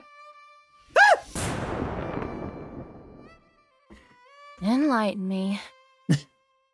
Ada took a deep breath, trying to recover from his fright, or rather, using it as an excuse to order his thoughts for the last time. What was, indeed, so wrong with Sep as to require his help? So, this Dawnsoon was for real amazing, wasn't it? We jumped off a bridge, we got drunk in your room, we got drunk on the beach, we spent a lot of time drunk and naked together in general, right? What'd you do with Lord Snotty Snout, huh? Oh, for the love of... have you been looking into my memories of him? Weren't you the one making fun of me for... what was it? Abusing my powers? Nah, ma'am, you've got the wrong book. This one was busy trying to figure out a way to make it out of here alive. But all he came out thinking is you've been bored to tears without him. I mean, think about it. I'm sure the most exciting thing that's happened in your life lately is seeing me drop from that noose. You only helped me back there because you missed me, and you were dying to find an excuse to play games with me again. So what you're saying is that you never were more than a toy to me. Your words, not mine. But yeah. Ha! That sounds plausible, doesn't it? I told you 1,000 times. You mean nothing to me. You are just one among 1,000, of course. It would be a completely valid explanation if you weren't skipping one essential memory. I left too soon, didn't I? I didn't know it was going to be like a proper mechanical thing. I thought it was going to be background. Sep put her hands over Ada's burn. I don't want to talk about that one. Why, Adder? Are you still scared? I ran away, yeah. So what? I kept your secret, all right?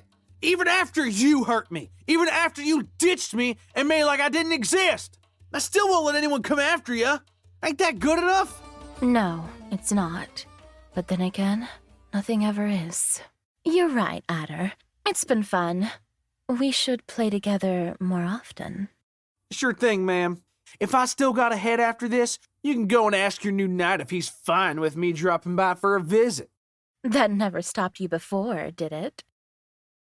Ada had just about enough level-headedness left at this point to realize that that was not a conversation he wanted to start, continue, or end.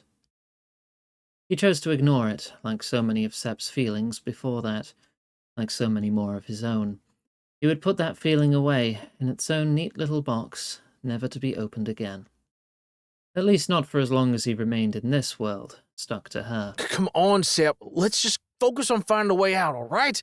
We got more important stuff to think about right now than this. This? More important than all the ways in which you've broken my heart, you mean? The sand started trembling. Do I go back? Hang on. I'm going to make another save. And I'm going to go back again. Valerie, it's time to hydrate. And the throwables have broken before more could even happen. That's great. Right, fixed again. Right. Just who do you think you are? Isn't this from the start of the game? Or is it going to be different here? Thank you for head pat. Who do you think I am? All guards are bastards. More fantasy racism on the way. Why does that lead back to this scene? Ah!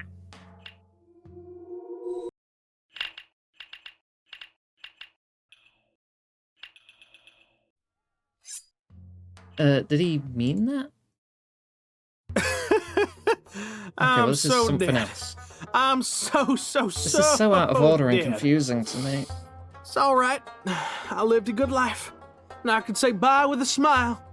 Tell my friends I love them, and burn me with my purse before my boss figures out where all the missing rivets go.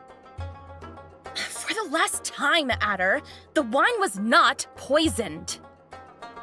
Adder couldn't believe her, but then again, he could barely believe anything at this point. He'd eaten figs and dates and honey pastries by the dozens, sitting on cushions that felt like clouds, and he drunk wine so sweet that he could barely believe it was liquor. So easy to drink it was that by the time they'd finished the first pitcher, they were already drinking from each other's mouths instead. And now Adder was laying on his host's bed with a disheveled gazelle in one hand and a tiny ornate cup in the other. Now, don't take me wrong. Now, I'm just saying, a gazelle inviting a poor buck to a fancy palace, feeding him food this good and getting him all drunk? I've heard this kind of story before, ma'am, and it always ends with Barhan curses and deer turned to stone. Like I could make it any harder. Ma'am! I was talking about your skull. What were you thinking? Now I'm thinking that maybe it really is as thick as y'all say, because as much as I try, and I tried, believe me, I just can't shake the feeling this is just too good to be true. You sure you ain't about to curse me or something? So what if I am? What if it turns out I'm a Sephi and I put a spell on you? Isn't it a little too late to run? You know what? I think I just let you do whatever you want to me at this point. Just don't leave any mark. Adder, please. We know that's not gonna happen. That's beyond inappropriate. Whatever happened to the shy boy I took home today? You served him wine, ma'am. He drank it, and now that he's drunk it, he's drunk. And that really makes him feel like telling you how pretty your horns look, and how cute your fluffy little tail is, and how much he loves your hip-shaking, earthquaking, heart-melting butt. So that's just the wine talking, Not a chance, ma'am. Adderson, son of Gerfoth, says what he thinks all day, every day. Wine just makes him say it a little louder. Really? I'm not so sure about that. I have a feeling that you'll start looking for excuses the moment alcohol stops being one. And I'm going to take the brunt of the blame, as usual. Hey now! I may look like a crook and smell like a crook and talk like a crook, but there ain't nothing further from the truth, ma'am. I'm a knight at heart, and I say I'm in everything that I did today. A night, you say? Never mind, you are drunk. Adder took both of his hands to his mouth, effectively hiding his whole face instead. You didn't hear any of that. Oh, I most certainly did. How could I forget I was dining with Sir Adder? No, Lord Adder, perhaps. Milord Adderson of the High Field. It's Adderson of the Upper Field, and you're the last person in the world that gets to make fun of me for wanting to be something I ain't, Sep. At least I have the decency to call myself Joseph before and after 2 cups of wine. And so should you, before you slip and tell someone. Don't you worry your pretty striped face. Your secret's safe with me. I won't tell nobody you're a Sep if you promise you won't tell them I'm a horn eater. I refuse to make any such promises unless you can prove your aptitude for keeping the secrets you've stolen. Huh? What's that? You think I'm gonna go and spill the beans the moment you turn around? Alrighty then. I dare you to come at me with any kooky, spooky, mind-reading, magic stuff you got. My lips are sealed, ma'am. I won't breathe a word. Is that so? Then brace yourself, Adder. I'm about to show you a millinery memory altering technique. What? A waterfall of wine fell on Ada's face. No, more complex. Okay. Yeah, I'm not gonna know when I've got the memories I'm missing.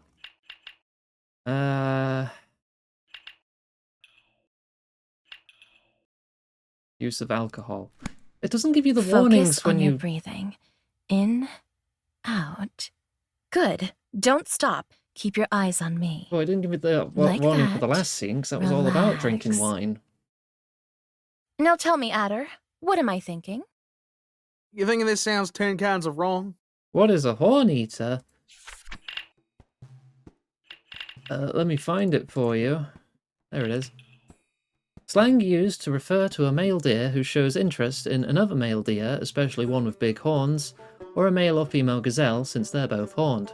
It is essentially these people's slur for gay people.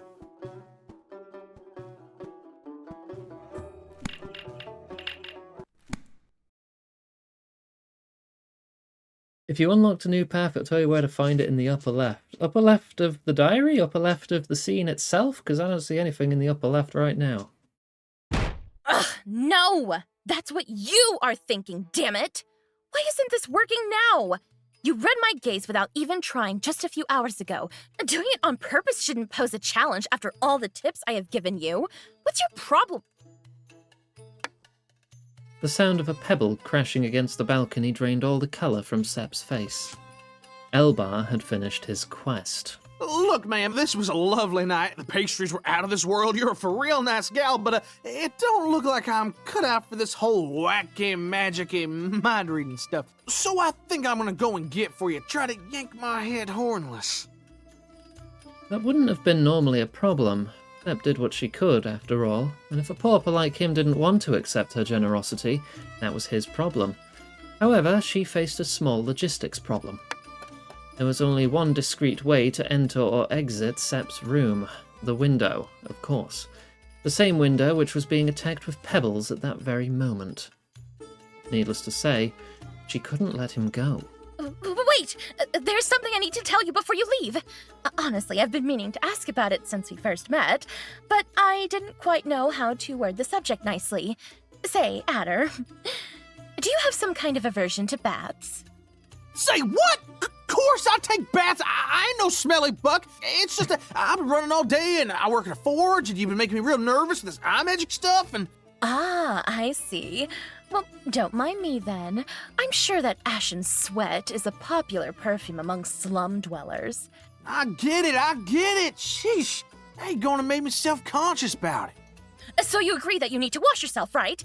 Perfect. Our bath is right under these stairs. It should be empty right now, so why don't you head there and hide for a while? Hold up right there. Did you just say hide? From the rest of the world. It's like a metaphor for relaxing and... Ugh! Would you just go and stop stinking up my room already? Yes, ma'am. Ada sobbed a little as he sneaked out of the room. A deep breath was all the preparation Sep could gather before the window burst open. Hello again, babe. What do you think you're doing up there, you loon? I have solved your riddle, Jasif. I come bearing gifts for you, and therefore I become the opposite of a thief. And so, with that misunderstanding cleared, in I go! A twinge of fear shook Sep as the messed deer she'd grown to find absolutely predictable barged into her room. It quickly passed, however. The Desert Rose was her kingdom, her home, the only place in all of Akafor where she could ever be truly safe.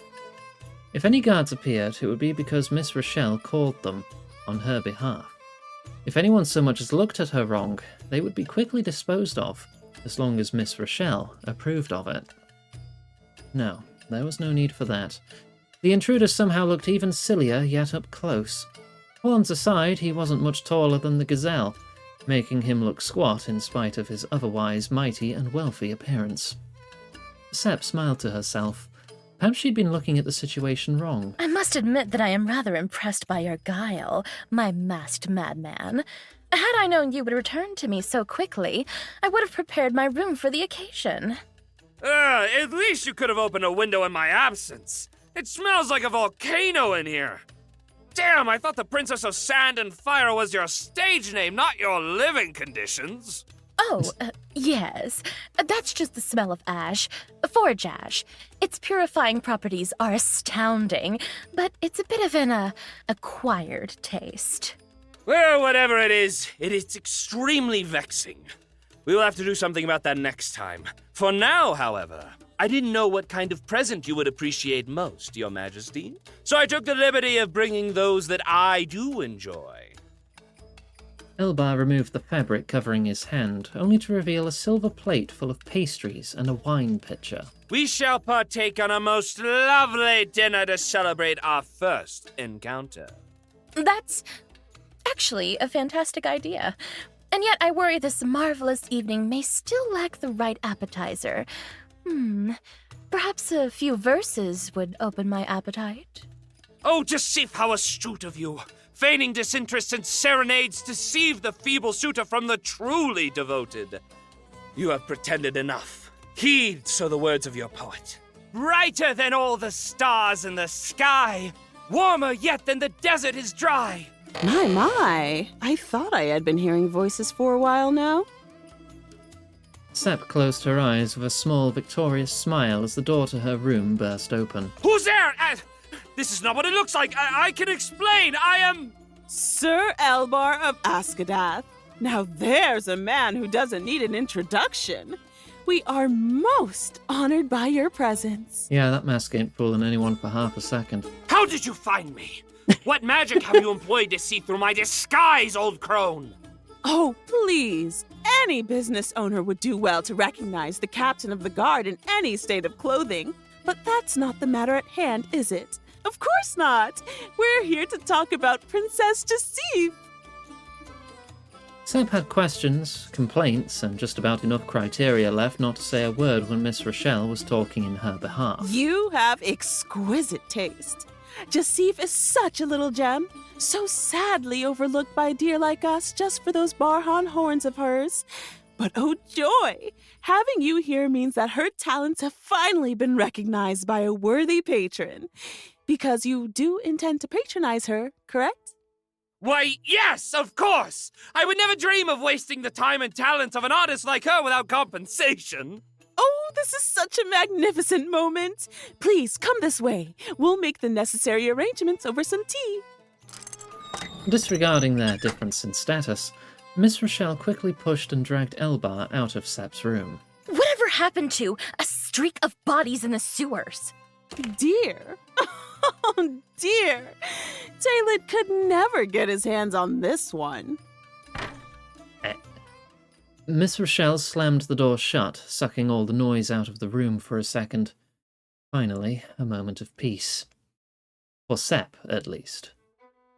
Taled. The mere mention of Heirloom's most infamous moneylender's name sent invisible shivers down Ada's spine, but the realization that he was, in fact, her so-called brother paralyzed his every thought. Perhaps he hoped it was another Taled, because if it was the same Taled, he would inevitably hear about the trial, and anything revealed in it about Ada and Sep, and then someone would find a rotten hunk of yellow venison hanging from his hooves. Ada briefly considered his options before realizing that he was about to die either way. May as well have fun in his last moments. Sep seemed to agree, as she quietly took a cup from a drawer and began pouring wine into it. After a few moments, the door opened once more, quietly this time. Sep didn't need to look to know a completely soaked Ada just entered the scene. Oh boy! Soap! You know how long it's been since I last saw some good darn soap? I smell so fruity that I'm making myself hungry here. And look, my clothes are super clean now too. It sure was hard getting all the grunge out of them, but I think I managed. Tell me you didn't wash your rags in there. Okay. Okay, I won't tell you then. Sep hid her face within her hands, seeking to cease to exist for a brief moment. I just went and messed everything up again, didn't I? See? I gotta get the hay out of this place before I end up setting your room on fire or something. No, it's all good. I just need a good excuse and a refill. You want one too? An excuse? A cup, you moron. Ada began sniffing the cup Sepp pushed toward him. Oh, darn. Check this thing out. Looks like tar juice. You drinking poison or something? It's Northern Mold wine. Pretty much the same thing, if you ask me. Wine? Whoa! That's the real stuff, huh? Way out of my budget. Sure hope this ain't no scam now, because there ain't no way in Doc I can afford this. Unless you're really taking rivets this time. Oh, please, that joke is getting old. Just relax and make yourself at home. You're my guest tonight, which means that anything in this room is yours for the taking. Anything? A single insinuating eyebrow should have told Ada all he needed to know, but he was much too preoccupied with the pastries lying on the silver plate. Yes, anything at all. Well, guess a little sip won't hurt.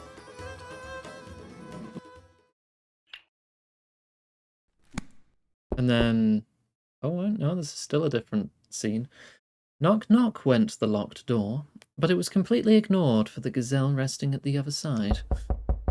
The knocking continued at an eager tempo, specifically designed to annoy Sepp into giving up, but she was far too cozy to mind. Knock, knock, knock, Deceive! Open the door! It's me!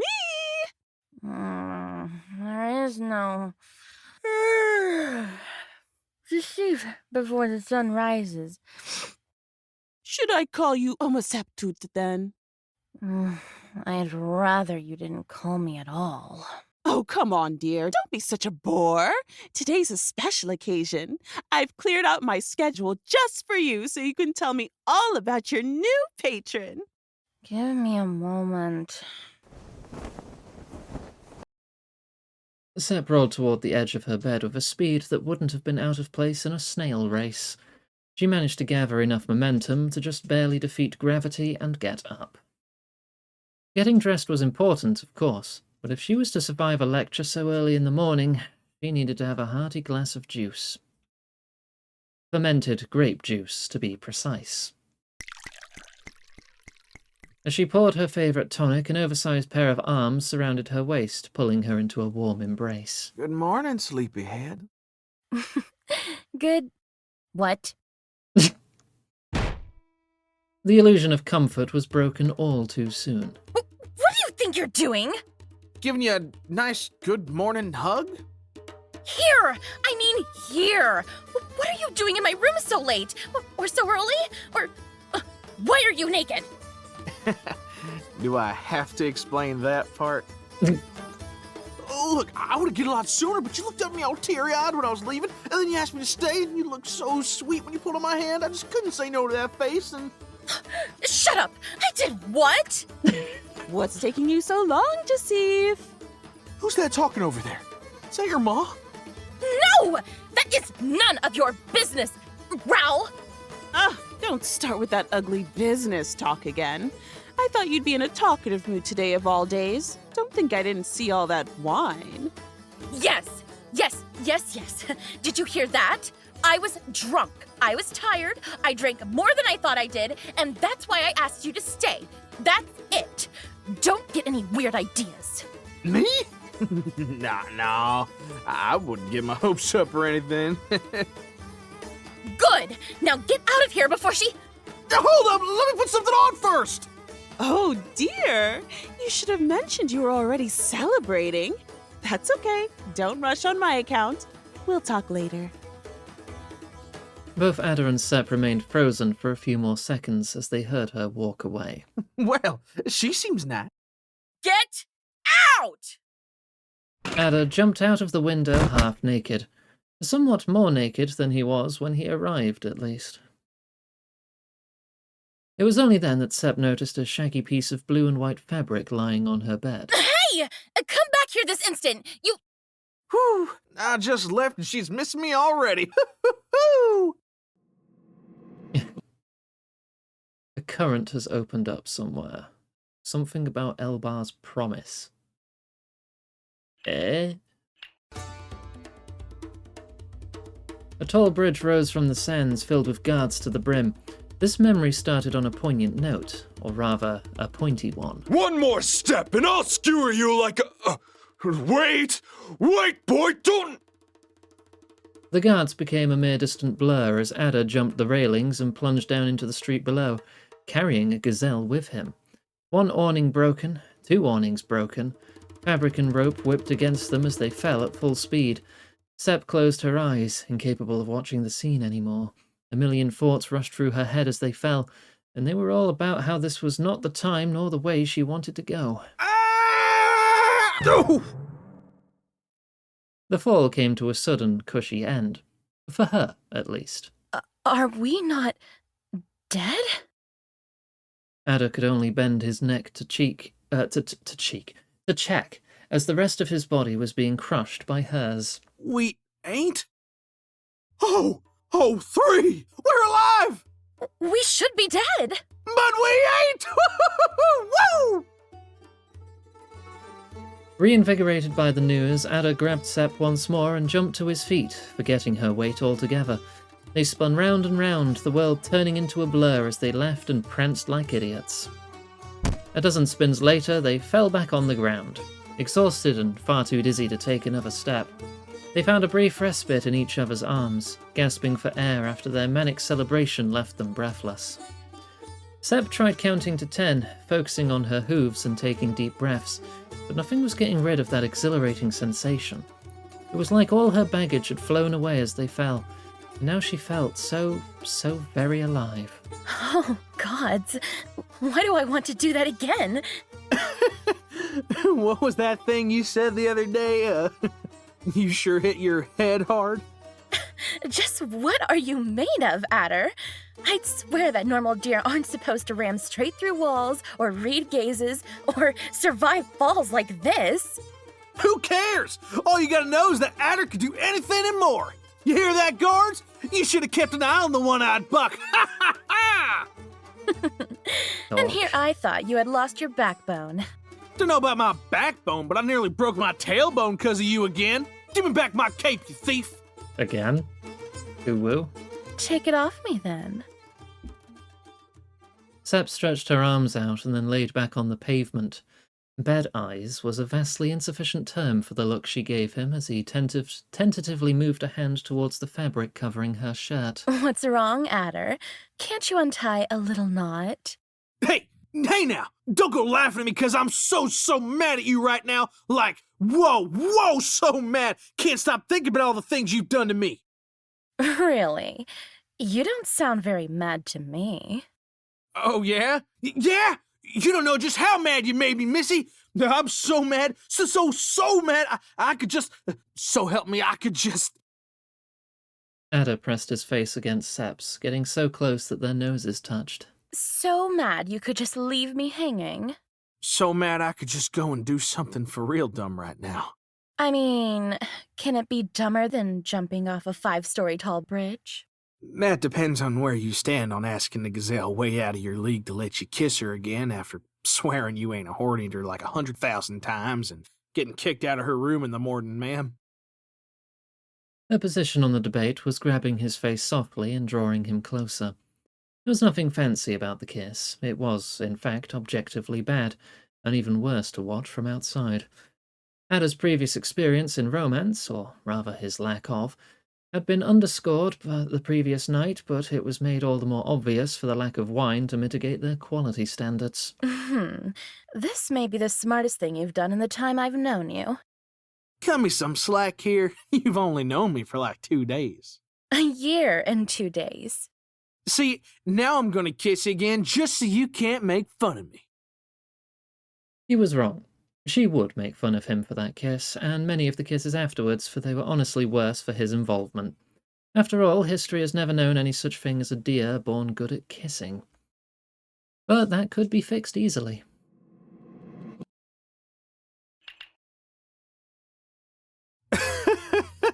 I'm so dead. I'm okay, this one I've seen. so dead. It's alright. I lived a good life. I don't think I've done this one. It's not often that Ada gets to take a good look at his back, much less while he's sweeping the entrance to the temple.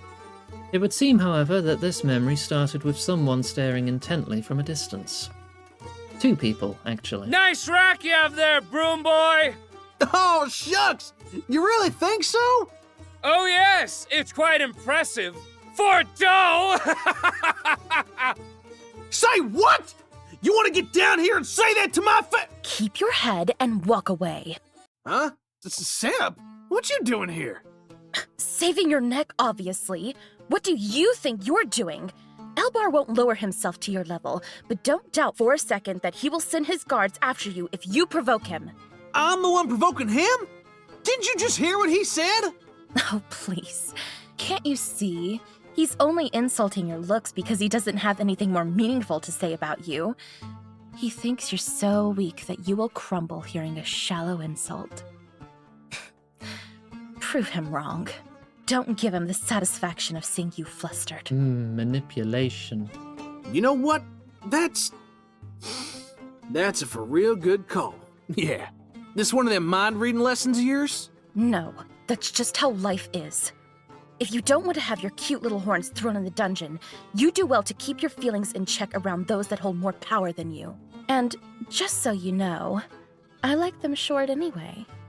For real? I mean, yeah, of course. How come I hadn't thought about this earlier? I bet he's the one feeling threatened by my horn size. You know what they say? The shorter the sticks, the longer the... Hicks. Oh, more complex. God damn it. Still missing something. Right, so... How do I know where the new thing is then? It said something about a promise to someone, but nothing here says anything about... Yeah, what does this mean though? Where do I go based on this information?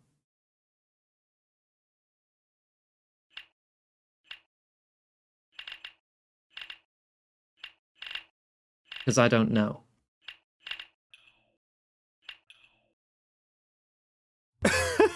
No, that's this one I'm again. so dead. Nope, nope, back out. We got his weird scarf thing.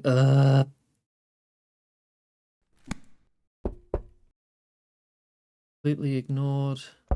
Oh, no, yeah, no, we've had that too. What about this one?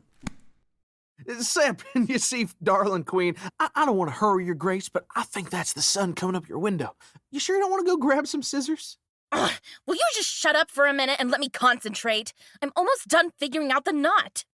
Right. That's great and all, but I don't think my boss is going to take I was kind of tied up for an excuse. Oh my. Really, though, saw my arm off if you got it. Just don't let me get to work late. Deceive! Guess who? Oh, for the love of... Rel! Isn't there anyone else waiting for you to ruin their morning? As a matter of fact, there is. So open up, sweetheart. I'm a very busy doe. And so is your patron. Don't think you can come and demand my time whenever you feel like it. I'm busy as well. Far too busy to open up right now. That's okay, love. I brought my keys this time. Uh-oh. Sep looked at Ada. Ada looked at the ropes. The ropes looked at Sep. The sound of a key struggling against the lock sent them both into a frenzy strong enough to make Ada break free all on his own. Then it was time to panic. Sep turned the room on its head, wondering if there was a wardrobe tall enough to fit a deer that was more deer than any other deer. But she had no such luck. She had, however, an abundance of oversized cushions. The door finally opened up, revealing a doe with an apparently pleased expression, which threatened to break into ire at any moment. Miss Rochelle looked left and right, clearly hoping to find something, or someone. But what would she ever be suspicious of, when all Sep was doing was sit on a pile of cushions with her cup of wine? Dear, oh dear, would you look at that? Drinking so early in the morning. You look more and more like your father every day. Seb took a long sip from her drink, trying to drown the dangerously uninhibited words that were forming in her throat. She left the cup on the ground and sat up slightly. Where's Elbar? Didn't you say he was with you? Oh, he was! He came by yesterday while you were out. We spent a lovely evening talking about you and his doubts about my legitimacy. Someone got into his head that I have usurped the throne, and that I'm not doing enough to protect you, apparently. Protect what? My moral integrity? This isn't precisely a convent. You're many, many things, dear, but subtle is not one of them. I know you've struck a deal of some sort with him. But you're here because you don't know what. I'll find out soon enough. You're 20 years too young to play me, Jasif. Now, would you be so kind to tell me what kept you from opening the door this time? I was just trying to spite you. You did great then. And the one who's going to pay is that naked buck you're hiding behind the... I ain't naked, ma'am! See? I'm wearing a cape. God damn it, Ada. Miss Rochelle stared at a now revealed Ada for a solid minute. Then she moved her eyes towards Sep, who silently prayed for any benevolent god to end her life.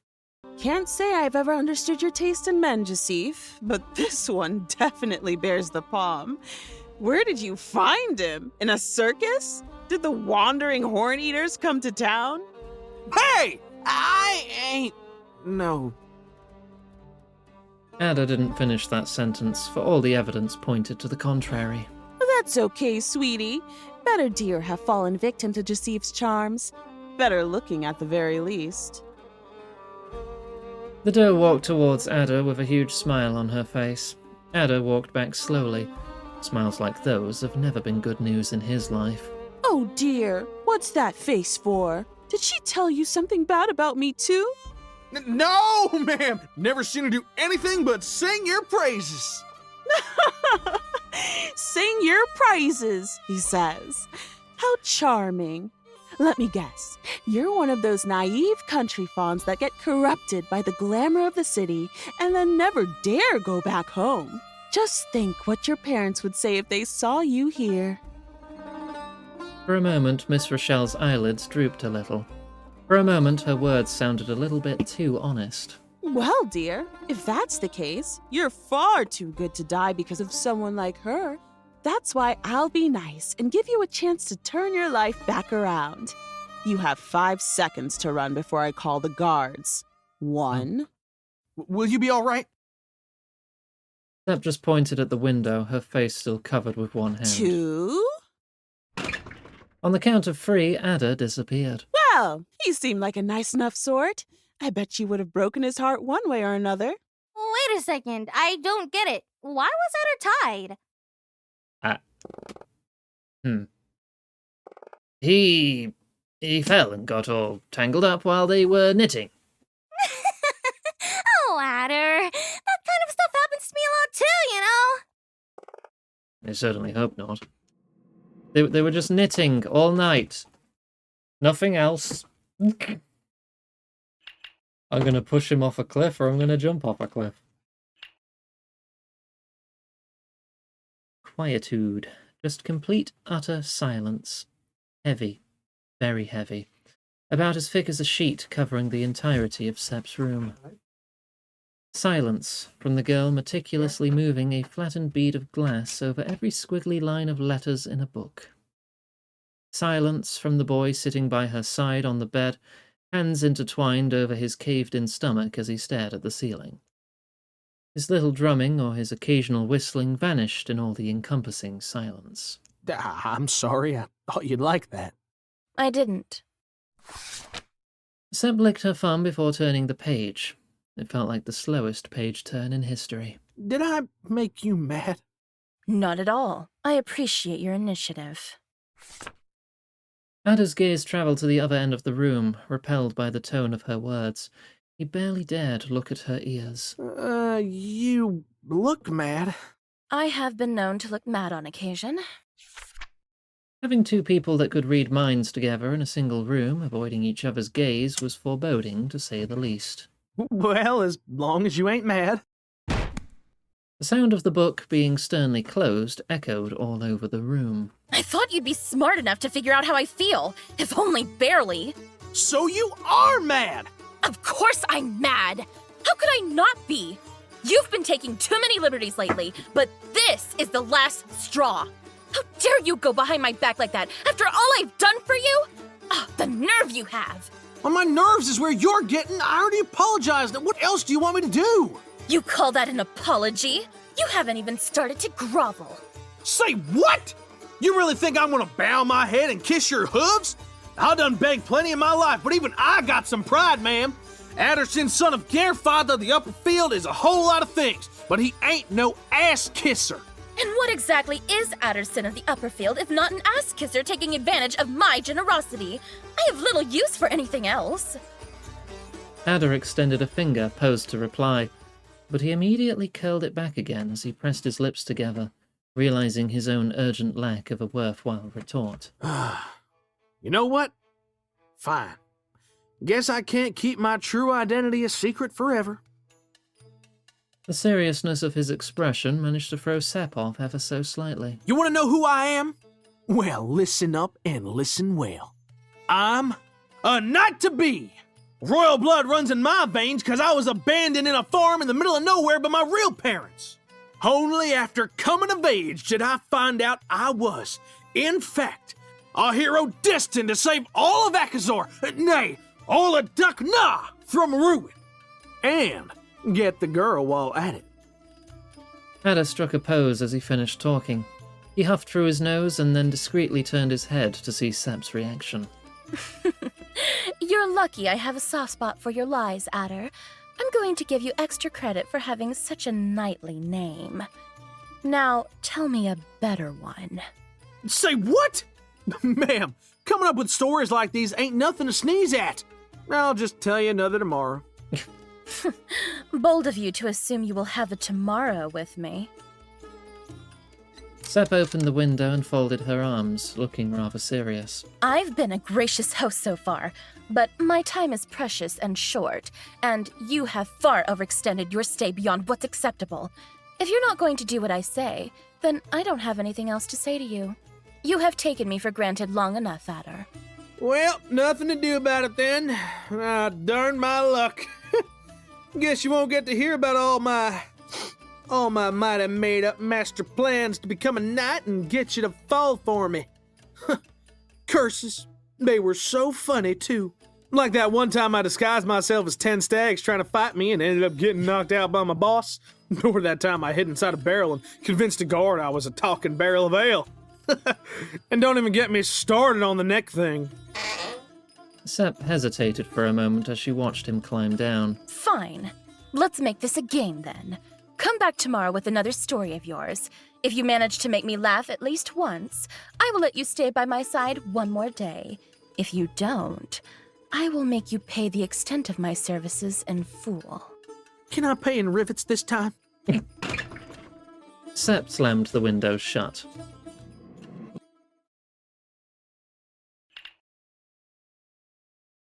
And then Illigrad grabbed me by the neck and I heard this loud friggin' crack.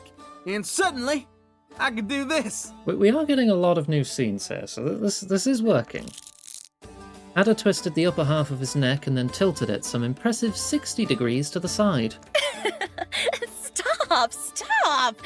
That's too gross.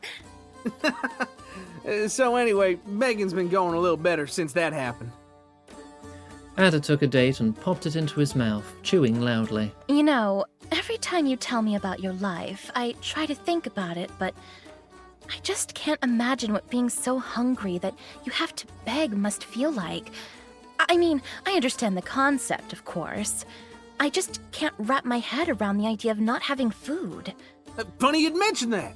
I've been thinking hard too lately, and I realized that you're really big for a gazelle, and... And you're really perceptive for a row. Darn it, I wasn't done talking! I was gonna say that I'm always here drinking with you and cramming food down my throat, but I ain't never seen you take one bite. Of course not. That wouldn't be proper of me. What do you mean, proper? Barhan protocol says that a gracious host should not eat in front of a guest. Your wealth belongs to those that don't yet trust you, and your trust belongs only to those that would share their wealth back. I can't eat in front of you. You're not my equal. Say what? Come on, you know that if I got a biscuit, half would be yours. I can't exactly bring you a fruit salad, but I could try and smuggle out some taters from the forge or something next time. Half the biscuit? That's just giving me near flashbacks. I don't know what a tater is, but I can already tell I wouldn't touch one with a stick. Keep your food, Adder. I don't want it. Nothing wrong with taters. A very versatile food. So you're saying you don't trust me? Make all kinds of stuff out of potatoes. I am, yes, but that's not the... No, that's all right, ma'am. You don't gotta explain. I get it. I ain't done nothing to deserve that or any of this, really. Guess you were right when you said I've been taking you for granted. Mr. Bard always says no one's kind without a reason.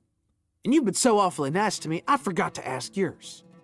I have told you 1,000 times, haven't I? I'm just returning the favor. But I didn't do you no favor. Use him to I play just Doom. hollered in your general direction and then fell on my face and gave myself a big bump in the head. I couldn't do nothing to protect you. If that guard hadn't gone and helped you, you'd... Seb placed her fingers on Adder's lips, silencing him. Your intervention was as endearing as it was futile, but that does not change what you did. You charged in headfirst, risking your own life to stand up for someone you'd never even met before. I don't think you can fathom how rare that sort of heroism is in this city, Adder.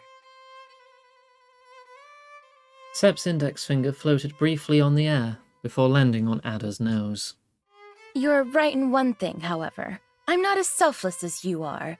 I did have ulterior motives for returning the favor, though nothing nearly as nefarious as you're making it sound, I assure you. Seb's gaze was drawn to her mirror. When I mentioned what happened, you think of one night 1 year ago, but what I think of is 1 year of nights wondering if you had seen me that night, if you had noticed the horns on my head, if you only stood up for me because you hadn't. Seb, I know my folks ain't exactly kind to yours, but... No, you know nothing at all. I swear I'd... You what? You would positively, absolutely do the same for anyone? I can't believe you, Adder. You lie as you breathe. How could I possibly believe a single thing you've said to me? That's why I won't rest easy until I can get inside your head and find out myself. Then, that's it? That's the whole reason you've been so good to me? What are we doing when you get your answers? There's nothing else I could possibly want from you, but I can't deny that your stories have been as entertaining as you promised they'd be. Yep, that's Anderson for you. Real entertaining buck. Adder tried to smile, but his brow didn't listen to him. His eyes refused to meet Sep's anymore. To his surprise, Sep grabbed a pastry and shoved it in her mouth. This doesn't mean that I'm not willing to give you a vote of confidence while I reach my own conclusions. I guess your culture doesn't say anything about talking with your mouth full. A dumb, affectionate smile crept onto Adder's face as he watched her chew away whatever pretensions of dignity she had left. You're sweeter than stolen honey, you know that? Shut up and pass me those pastries. Oh. Absolutely, ma'am. Open wide. Here comes the caravan. Woo! Hey, hold up. We're supposed to share. Don't just eat all of them. Sap!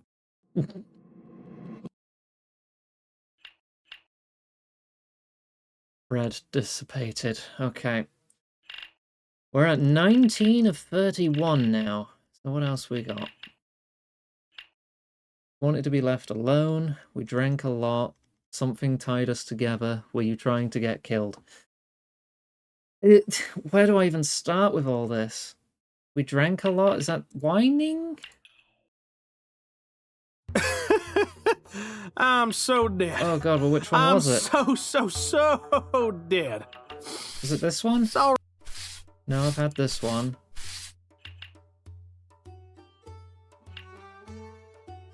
But I've not had this one.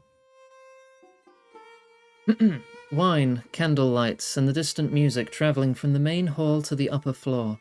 A setup like no other for a romantic evening, completed by a slightly inebriated monarch and a captain of the guard leaning against each other. I will have you know, Sir Askadath, that you are exceedingly handsome. Egad, a compliment from my princess. So refreshing and so rare. I feel like the sweetest fruit on a tree has fallen straight into my hands. What have I done to deserve such unusual kindness? This is so weird, just going from her with Ada to straight to Elbar. It's like a weird second-hand cucking I'm experiencing here. It's awkward. Well, I was thinking that you spent so many nights in my room, and yet your hands haven't wandered even once. But of course, I am a knight before I am a man. Love is the prize and the contest, and I know that only defeat awaits if I act too hastily.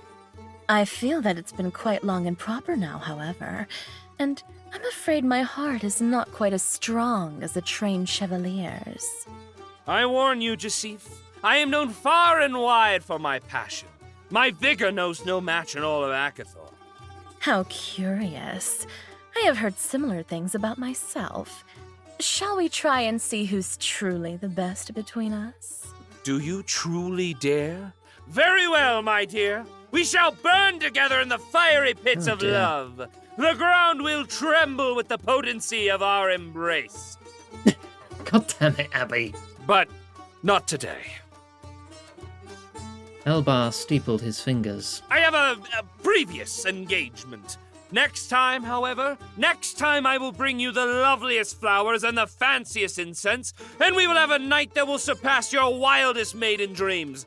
Until then! You kind of are wrong, because it seems like he's getting ready to jet. Elbar scrambled to his feet and hurtled himself out of the room without any further explanation, nearly taking the door with him. And one may think that perhaps this was an offence, that leaving your lover in the heat of the moment would be off-putting to say the least. But no, Sep remained very much unfazed. She was smirking to herself, in fact. Knock, knock. Was that Sir Askadath running through the corridor just now? I was just testing out a theory. Theory? Oh dear, you're a dancer, not a scholar. Leave experiments to them and focus on doing your job instead of driving the clientele. Jasif, where do you think you're going? I need to have my research peer-reviewed. Okay. Nope, dissipated. That didn't get rid of this, though. It's still here. Unless it's... Let's just do all the ones in red. And if it has skip, we know I've seen it before, so... Yep, we've seen this. Let's try a different path. Hey, Nope, Sip, we've seen this. so, I've been thinking... Nope, dissipated. Okay. How about this? Seen it?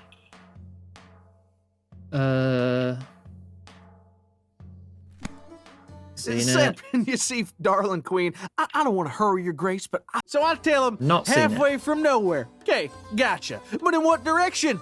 And the caravan driver looks me up and down with a weird face, shakes his head, and says, That's the name of the place, you plonker. Halfway from nowhere. Oh, come on. Don't take it out on his accent. It wasn't that hard to figure out. You were the one being thick. You spend 2 days crossing the Kaib Rift without one drop of water in your canteen, and then tell me if you can figure out a word them Poodoos say. Know how long it took me to get there were asking me to come along? I'll take your word for it. You'd know about unintelligible accents. Yeah. What kind of place was halfway from nowhere anyway? Oh, you know, it's just one of those roadside inns. Just an inn, yep. An inn. Halfway from nowhere. You got it, ma'am. You should have seen the staff. They sure were friendly, but I was far too broke to afford the stay, so I just walked in for a minute to, quench your thirst. You want to hear about my neck next? Bells began resonating all over the city centre. A new day began. Oh, darn, curfew's over. I gotta get ready for work, and we'll have to leave that story for the next time. Say, Adder, Would you take me with you? To the inn? No, to the steps, on a quest to nowhere at all. Aren't you always complaining about how awful it is living in the city? Well, yeah, but I can't go and take you on an adventure when I got work to do. My boss would come and drag me all the way back to Heirloom if she got to. But I need you to take me out of here. Can't you just go on your own? Of course not. I need someone to blame when Miss Rochelle starts asking questions. So what? You want to turn me into a pirate or something here? Captain Adder, the lady kidnapping horn-eater! You wouldn't be a villain. Think of it as a nightly rescue. You got everything you'd ever need here. What the hell would I be rescuing you from? That doesn't matter. Don't you remember how much fun we had escaping those guards? Imagine living like that every day. That's what my life looks like already, and trust me, the world out there ain't nothing half as fun as you're making it sound. Following your dreams only sounds fun till you end up half naked in the slums, picking up chewed olive bones to make soup for two. You are a bore. But I'm a bore you adore.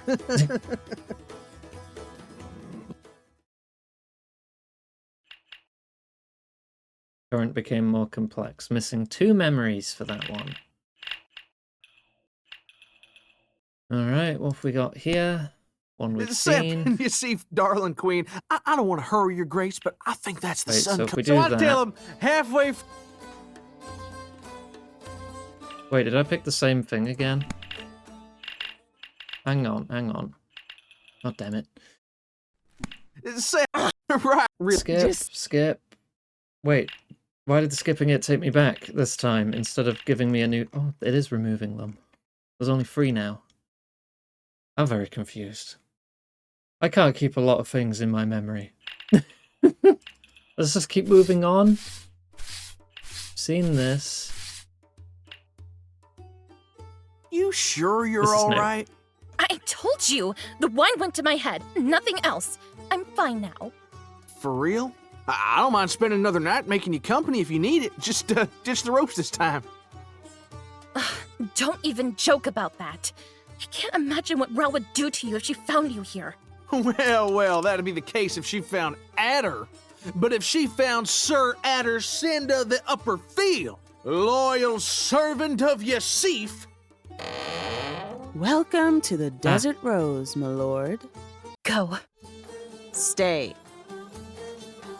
Miss Rochelle advanced towards the 2 sobering idiots, trudging right through the mess of a room Sepp perpetually lived in. Adder was now firmly pinned against the lattice covering the balcony that he always used as an entrance. You know, on second thought, I can almost see the appeal in that pitiful sunken face of yours. You look so obedient and innocent, like you wouldn't hurt a fly. Oh dear, I bet you didn't even realize you were intruding on a private commercial transaction. You could bet your farm on it, ma'am. I'd have to know what any of those words means first. Good, because you wouldn't like what we do with intruders around here. I'm sure I wouldn't, ma'am. Rawl? It's Rochelle for you. Miss Rochelle. Miss Rochelle! The Miss Rochelle! Of course! Seb always tells me how much she loves it. Seb!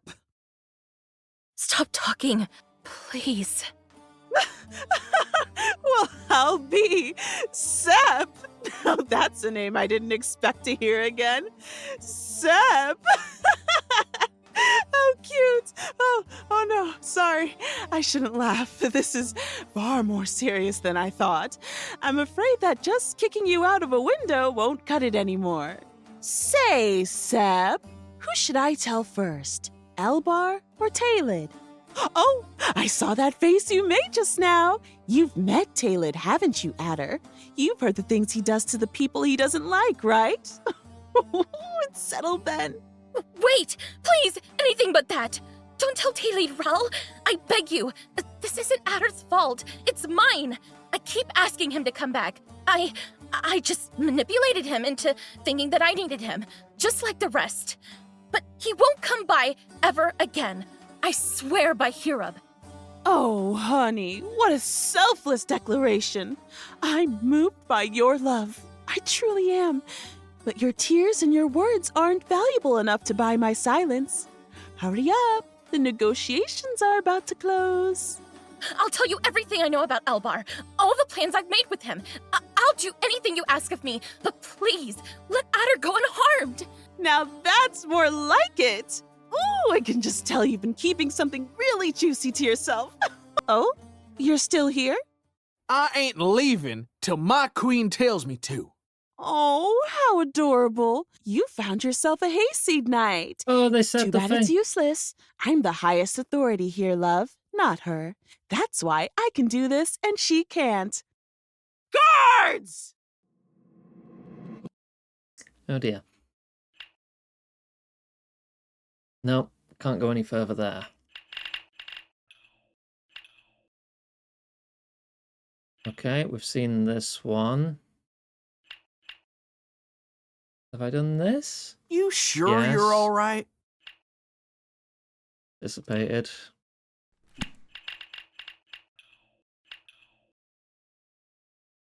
Seen this. Dissipated. Sick. And then Illigrad grabbed me by the neck and I... Nope, dissipated, even though it has the current. Hey, Sep, so, Nope, also gone. So I tell him halfway from nowhere. Okay. Missing a memory. You sure you're all right? Right, I'm stuck. Maybe in alone, since it says I wanted to be left alone. Oh, honey, come on. You can't stay mad at your poor brother forever. Yeah, okay. Sep stared at the window with such intensity it seemed she wanted to set it on fire. It was dark out, darker than ever. Even in a long dawn-soon night, she had been waiting for someone who wasn't allowed to visit. A brief gust of wind pushed the window in the closed balcony against its frame, letting her down once more. Ada was supposed to arrive 2 hours prior, and he had never once been late in the whole season. Not even Miss Rochelle's frets could have made him stay away. Sep was sure of it. What if something's happened to him? Sep's gaze was drawn to the window once more.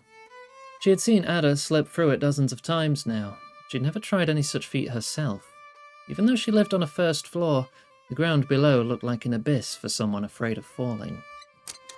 And yet what other options did she have? Walking out of the door and pretending that last night's conversation had never happened?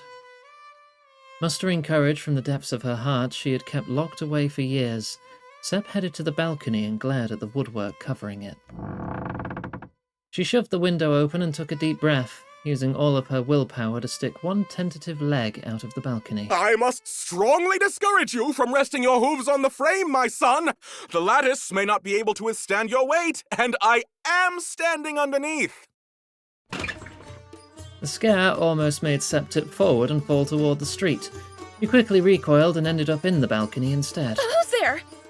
My name is Hojab, descendant of Hojab the Great Cartographer, steward of the Azgadath household in Heirloom. It is an honor to be at your service, Jasif. The flippancy of his voice wasn't lost on Sep. Did Sir Askadath send you? Affirmative, my son. I have been charged with the peculiar task of protecting your room, as Sir Azgadath was led to believe that the Jasif would feel safer with a fellow Barhan civilian watching over her window than any of his trained deer guard. Well, you are doing fantastic. Congratulations on your promotion. Go ahead and watch my window all you want. I have places to go. I'm afraid I cannot let you do that, my son. The orders were, paraphrasing, make sure no one comes in.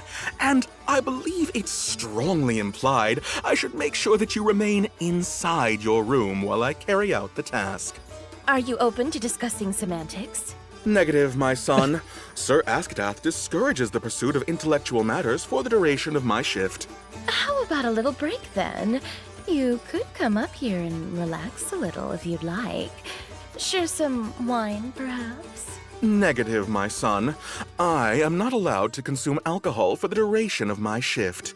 Tea, then? Only if it's hemlock, my son. Oh, I'm sorry. I didn't realize you were a eunuch. I am under no obligation to prove the size of my virility just to entertain your provocations, my son. Are you always like this? Affirmative, my... Ugh!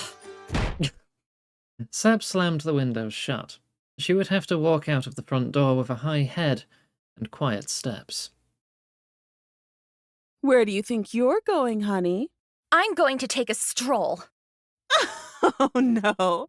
I'm afraid that long walks under the moonlight are no longer part of the menu for you. You're far too precious to be wandering around like a ghost now, future Jasif of Askadat.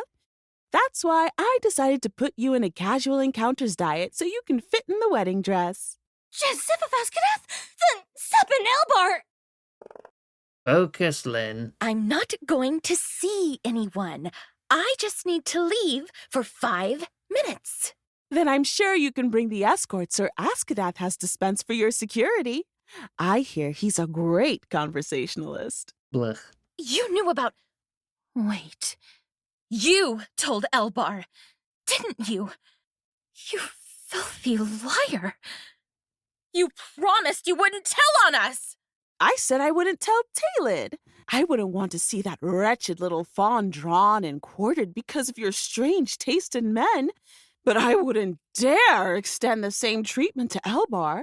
He is your patron. God, she's the our worst. patron. And your fiancé.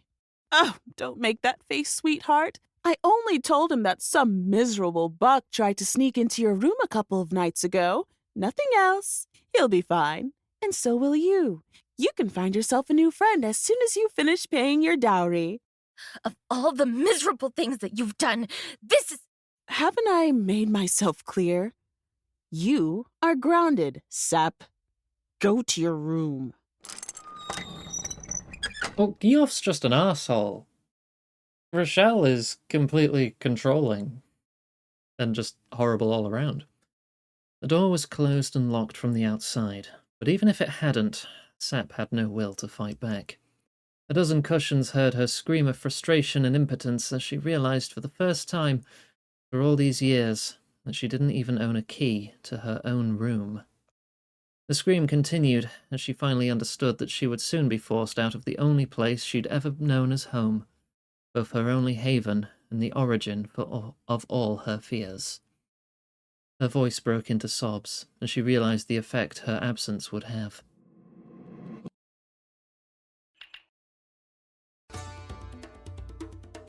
Oh no, we've had this one. Hey, Sip, so... We drank a lot, but also... the other choice in this one? No, more complex, missing memory. We drank a lot, but it's not under whining? Or is it?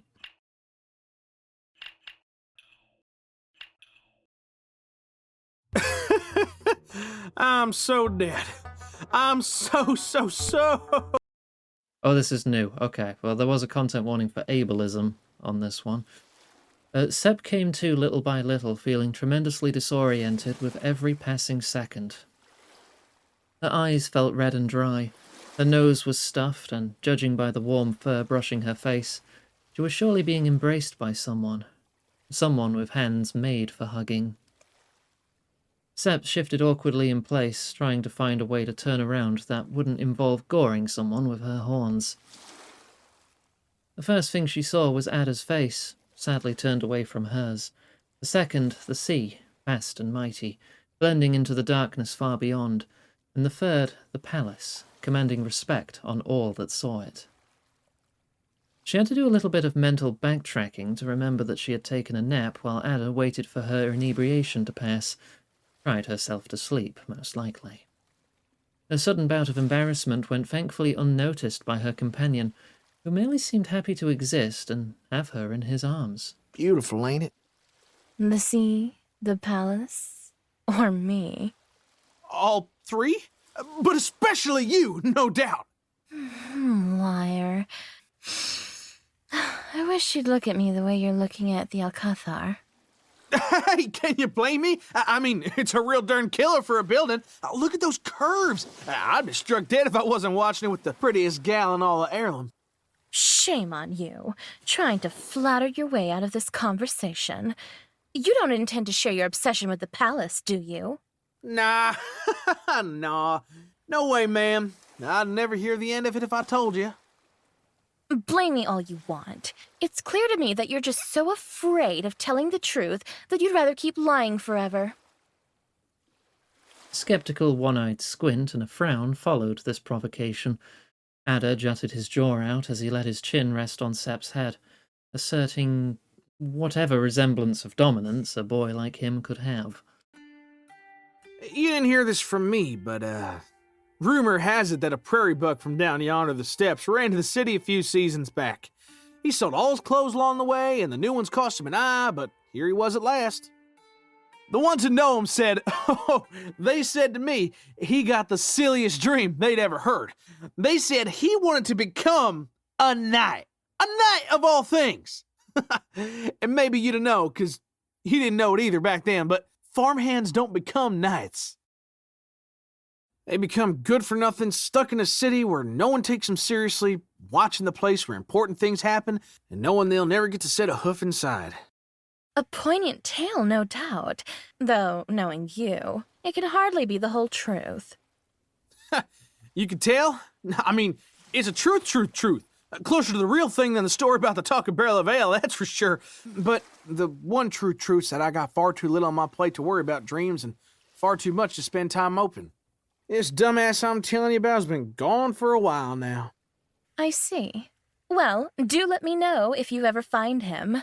I will make sure to make him part of my personal entourage once I become queen. All right, that's a good one. Queen of the gazelles. Does it look like I'm joking to you? You ain't? Sep turned her head towards the palace. She sank her fingers into the sand, trying to placate an ire that always lay dormant at the bottom of her heart. No one may take you seriously in the city, Adder. Perhaps they looked at your horns and laughed back in your town.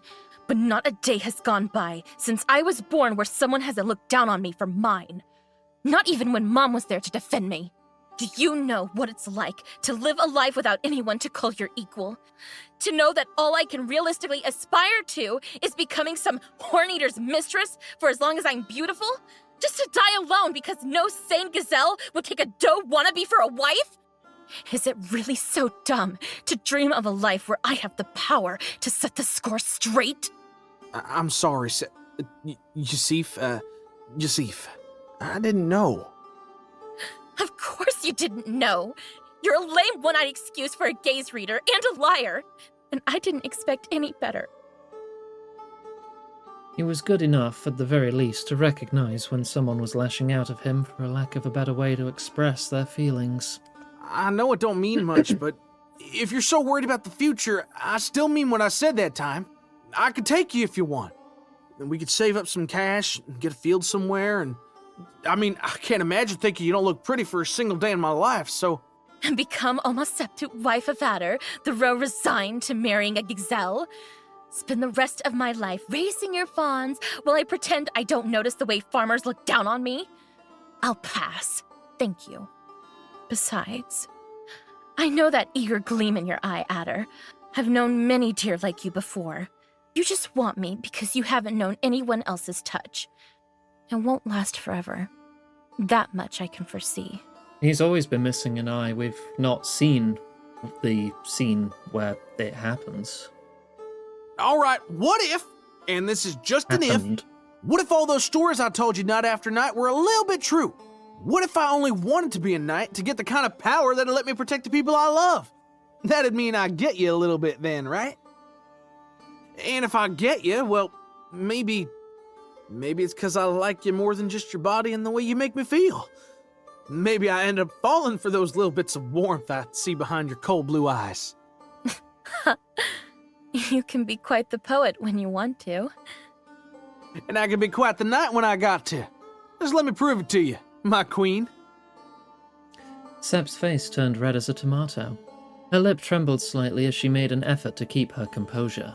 You do realize that there will always be others, correct? This is not, and has never been, something exclusive to me. That's all right with me. I got 20 years of experience working as a freelancer. And don't expect any special treatment just because you're my favorite.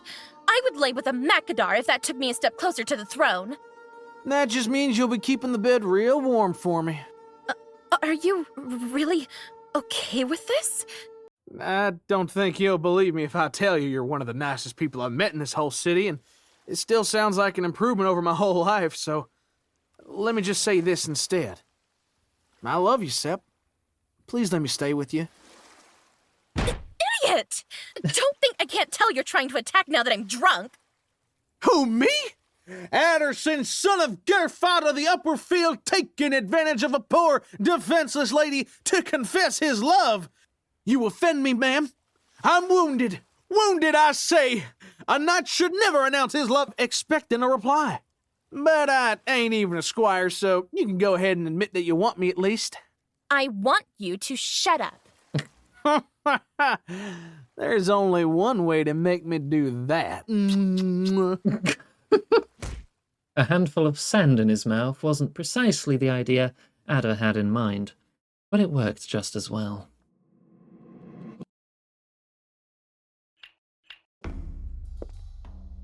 It's not often that one could find Sep pacing back and forth around her room.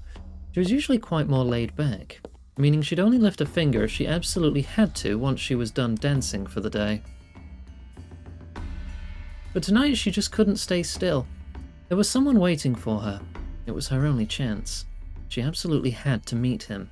She would sneak out, no matter the cost. The back door that the servants used was right there. Just a few steps more, and she could... Trying to sneak out again, dear? Sep balled her hand into a fist, just inches away from the door handle. She breathed deeply and turned around. I'm not trying to sneak out. I'm leaving this place. Well, that's dramatic. Are you leaving for a night? A year? Unlike you, I can't know what people are thinking if they don't tell me, dear. You really want to know what I'm thinking? You want me to tell you how much I hate you one last time? Fine. This is the last time you see me bowing my head before you, Ral. I won't let you decide ever again what my own good is. I won't let you steal the things I love from me anymore. Can't you see that you've made my life a living nightmare? Yes, you look like the very image of suffering. Whatever have I done to be so cruel to you? Haven't I given you everything? Haven't I taught you everything I know? You've taken everything from me. My culture, my skills, my name. You said that you would raise me to be the woman Mom wanted me to be, but all you ever did was keep me locked and complacent so you could use me as your pawn. But it's over. I'm done with your little games. Sep turned back again toward the door, ready to open it. It was locked. You really think I'm the heartless one here, Sep? Tell me, did you ever consider how I suffered when your mother died? I loved her. I knew her better than any of you could ever have. And yet I had to be the first to get over her death to protect you. We could have been there for each other. But you pushed me away when I couldn't be Thar. You pushed me away when I couldn't be Geoff or Talid or Ilagrab. You push me every time I try to be there for you. And then you cry because you feel alone.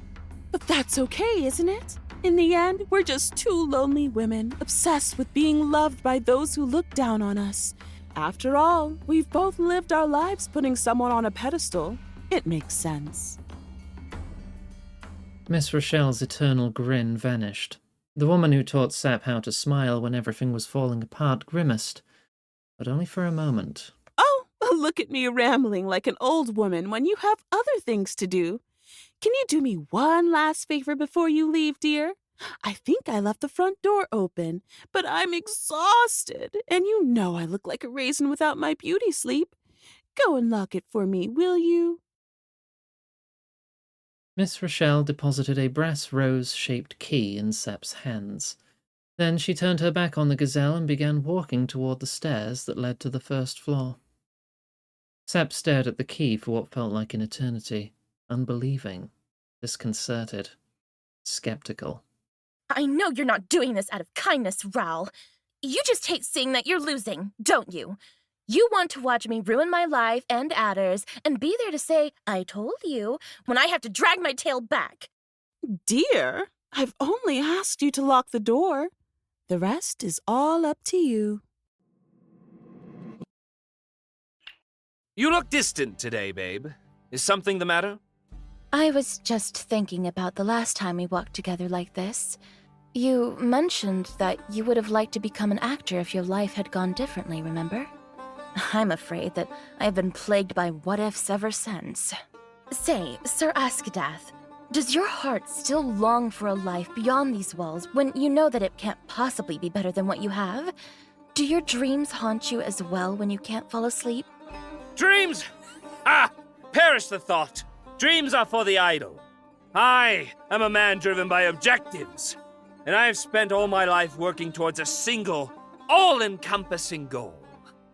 Proving myself to one man, my father. But my father had another son. A legitimate son. A boy who was inferior to me in every regard, from swordcraft to wordcraft to looks. But he was the spitting image of the deer whose approval I so desired. He came to be a mirror reflecting everything I hated about myself. My hatred grew and grew until it was strong enough to turn a blunt sword into a mace, to disfigure a deer with a single misplaced blow. I didn't mean to do it. I swore 1,000 times that it was an accident, but who in their right mind would listen to a fratricidal bastard? A life yearning to be someone worthy of the name I had been given, broken in mere seconds. I was banished, forced to join a military academy, an heirloom like a damned merchant's son. But even in my exile, I still sought to appease my father. I hoped, no, I dreamed of being allowed to return home. Is there really no way to undo your punishment? Perhaps you could appeal to your father and ask him to... He can't do anything anymore, gods damn it! My father is no longer among us. Mogus. He died a hero last year fighting the Makadar hordes far to the south. And with him all those pointless dreams where I was forgiven and allowed to return to the hearth of Askadath. In his tragic death, I found a boon. I have nothing to prove anymore. I have no reason to live my life in any way but the one I choose. I am, dare I say, free in my confinement. My fate has become mine, in earnest, and I choose to say, screw fate! I do not speak of gods or written destinies, if not in jest, Jasif. I learn from the words of the great masters I've witnessed. If a fiction wrought by the mind of a commoner can conjure some resemblance of purpose in this meaningless world, then I shall make my life the greatest play! So what role do I play in your script, Master Askadath? You play as yourself.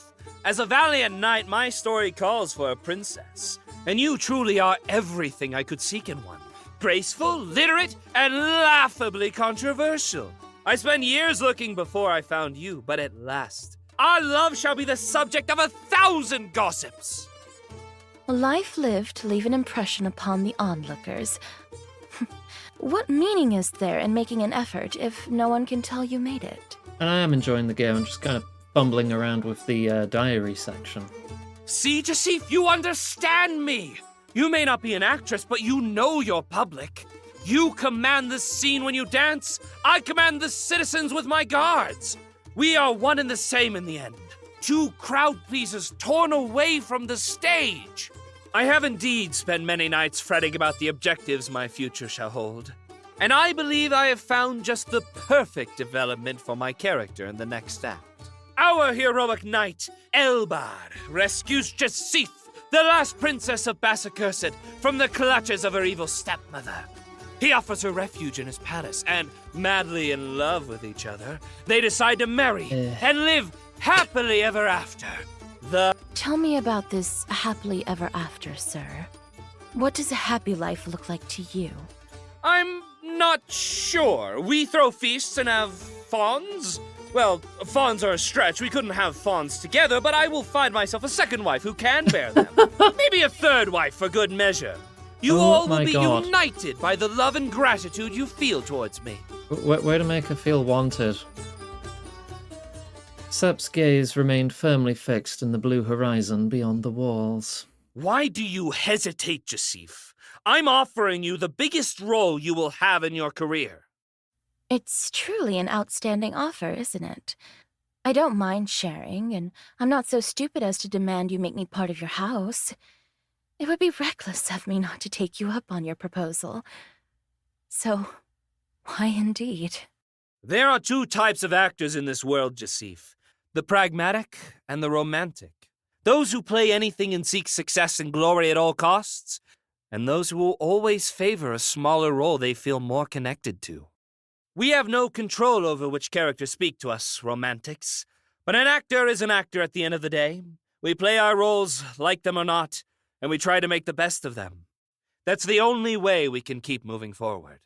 Perhaps you are a romantic at heart as well. Elbar sent a little smile her way. It was probably the kindest expression he had ever made in his life. I can't even dream of helping my cause at this point, but I hope you will allow me to do right by yours. Let me know when you have decided. With that, he sent his cape flying and walked away.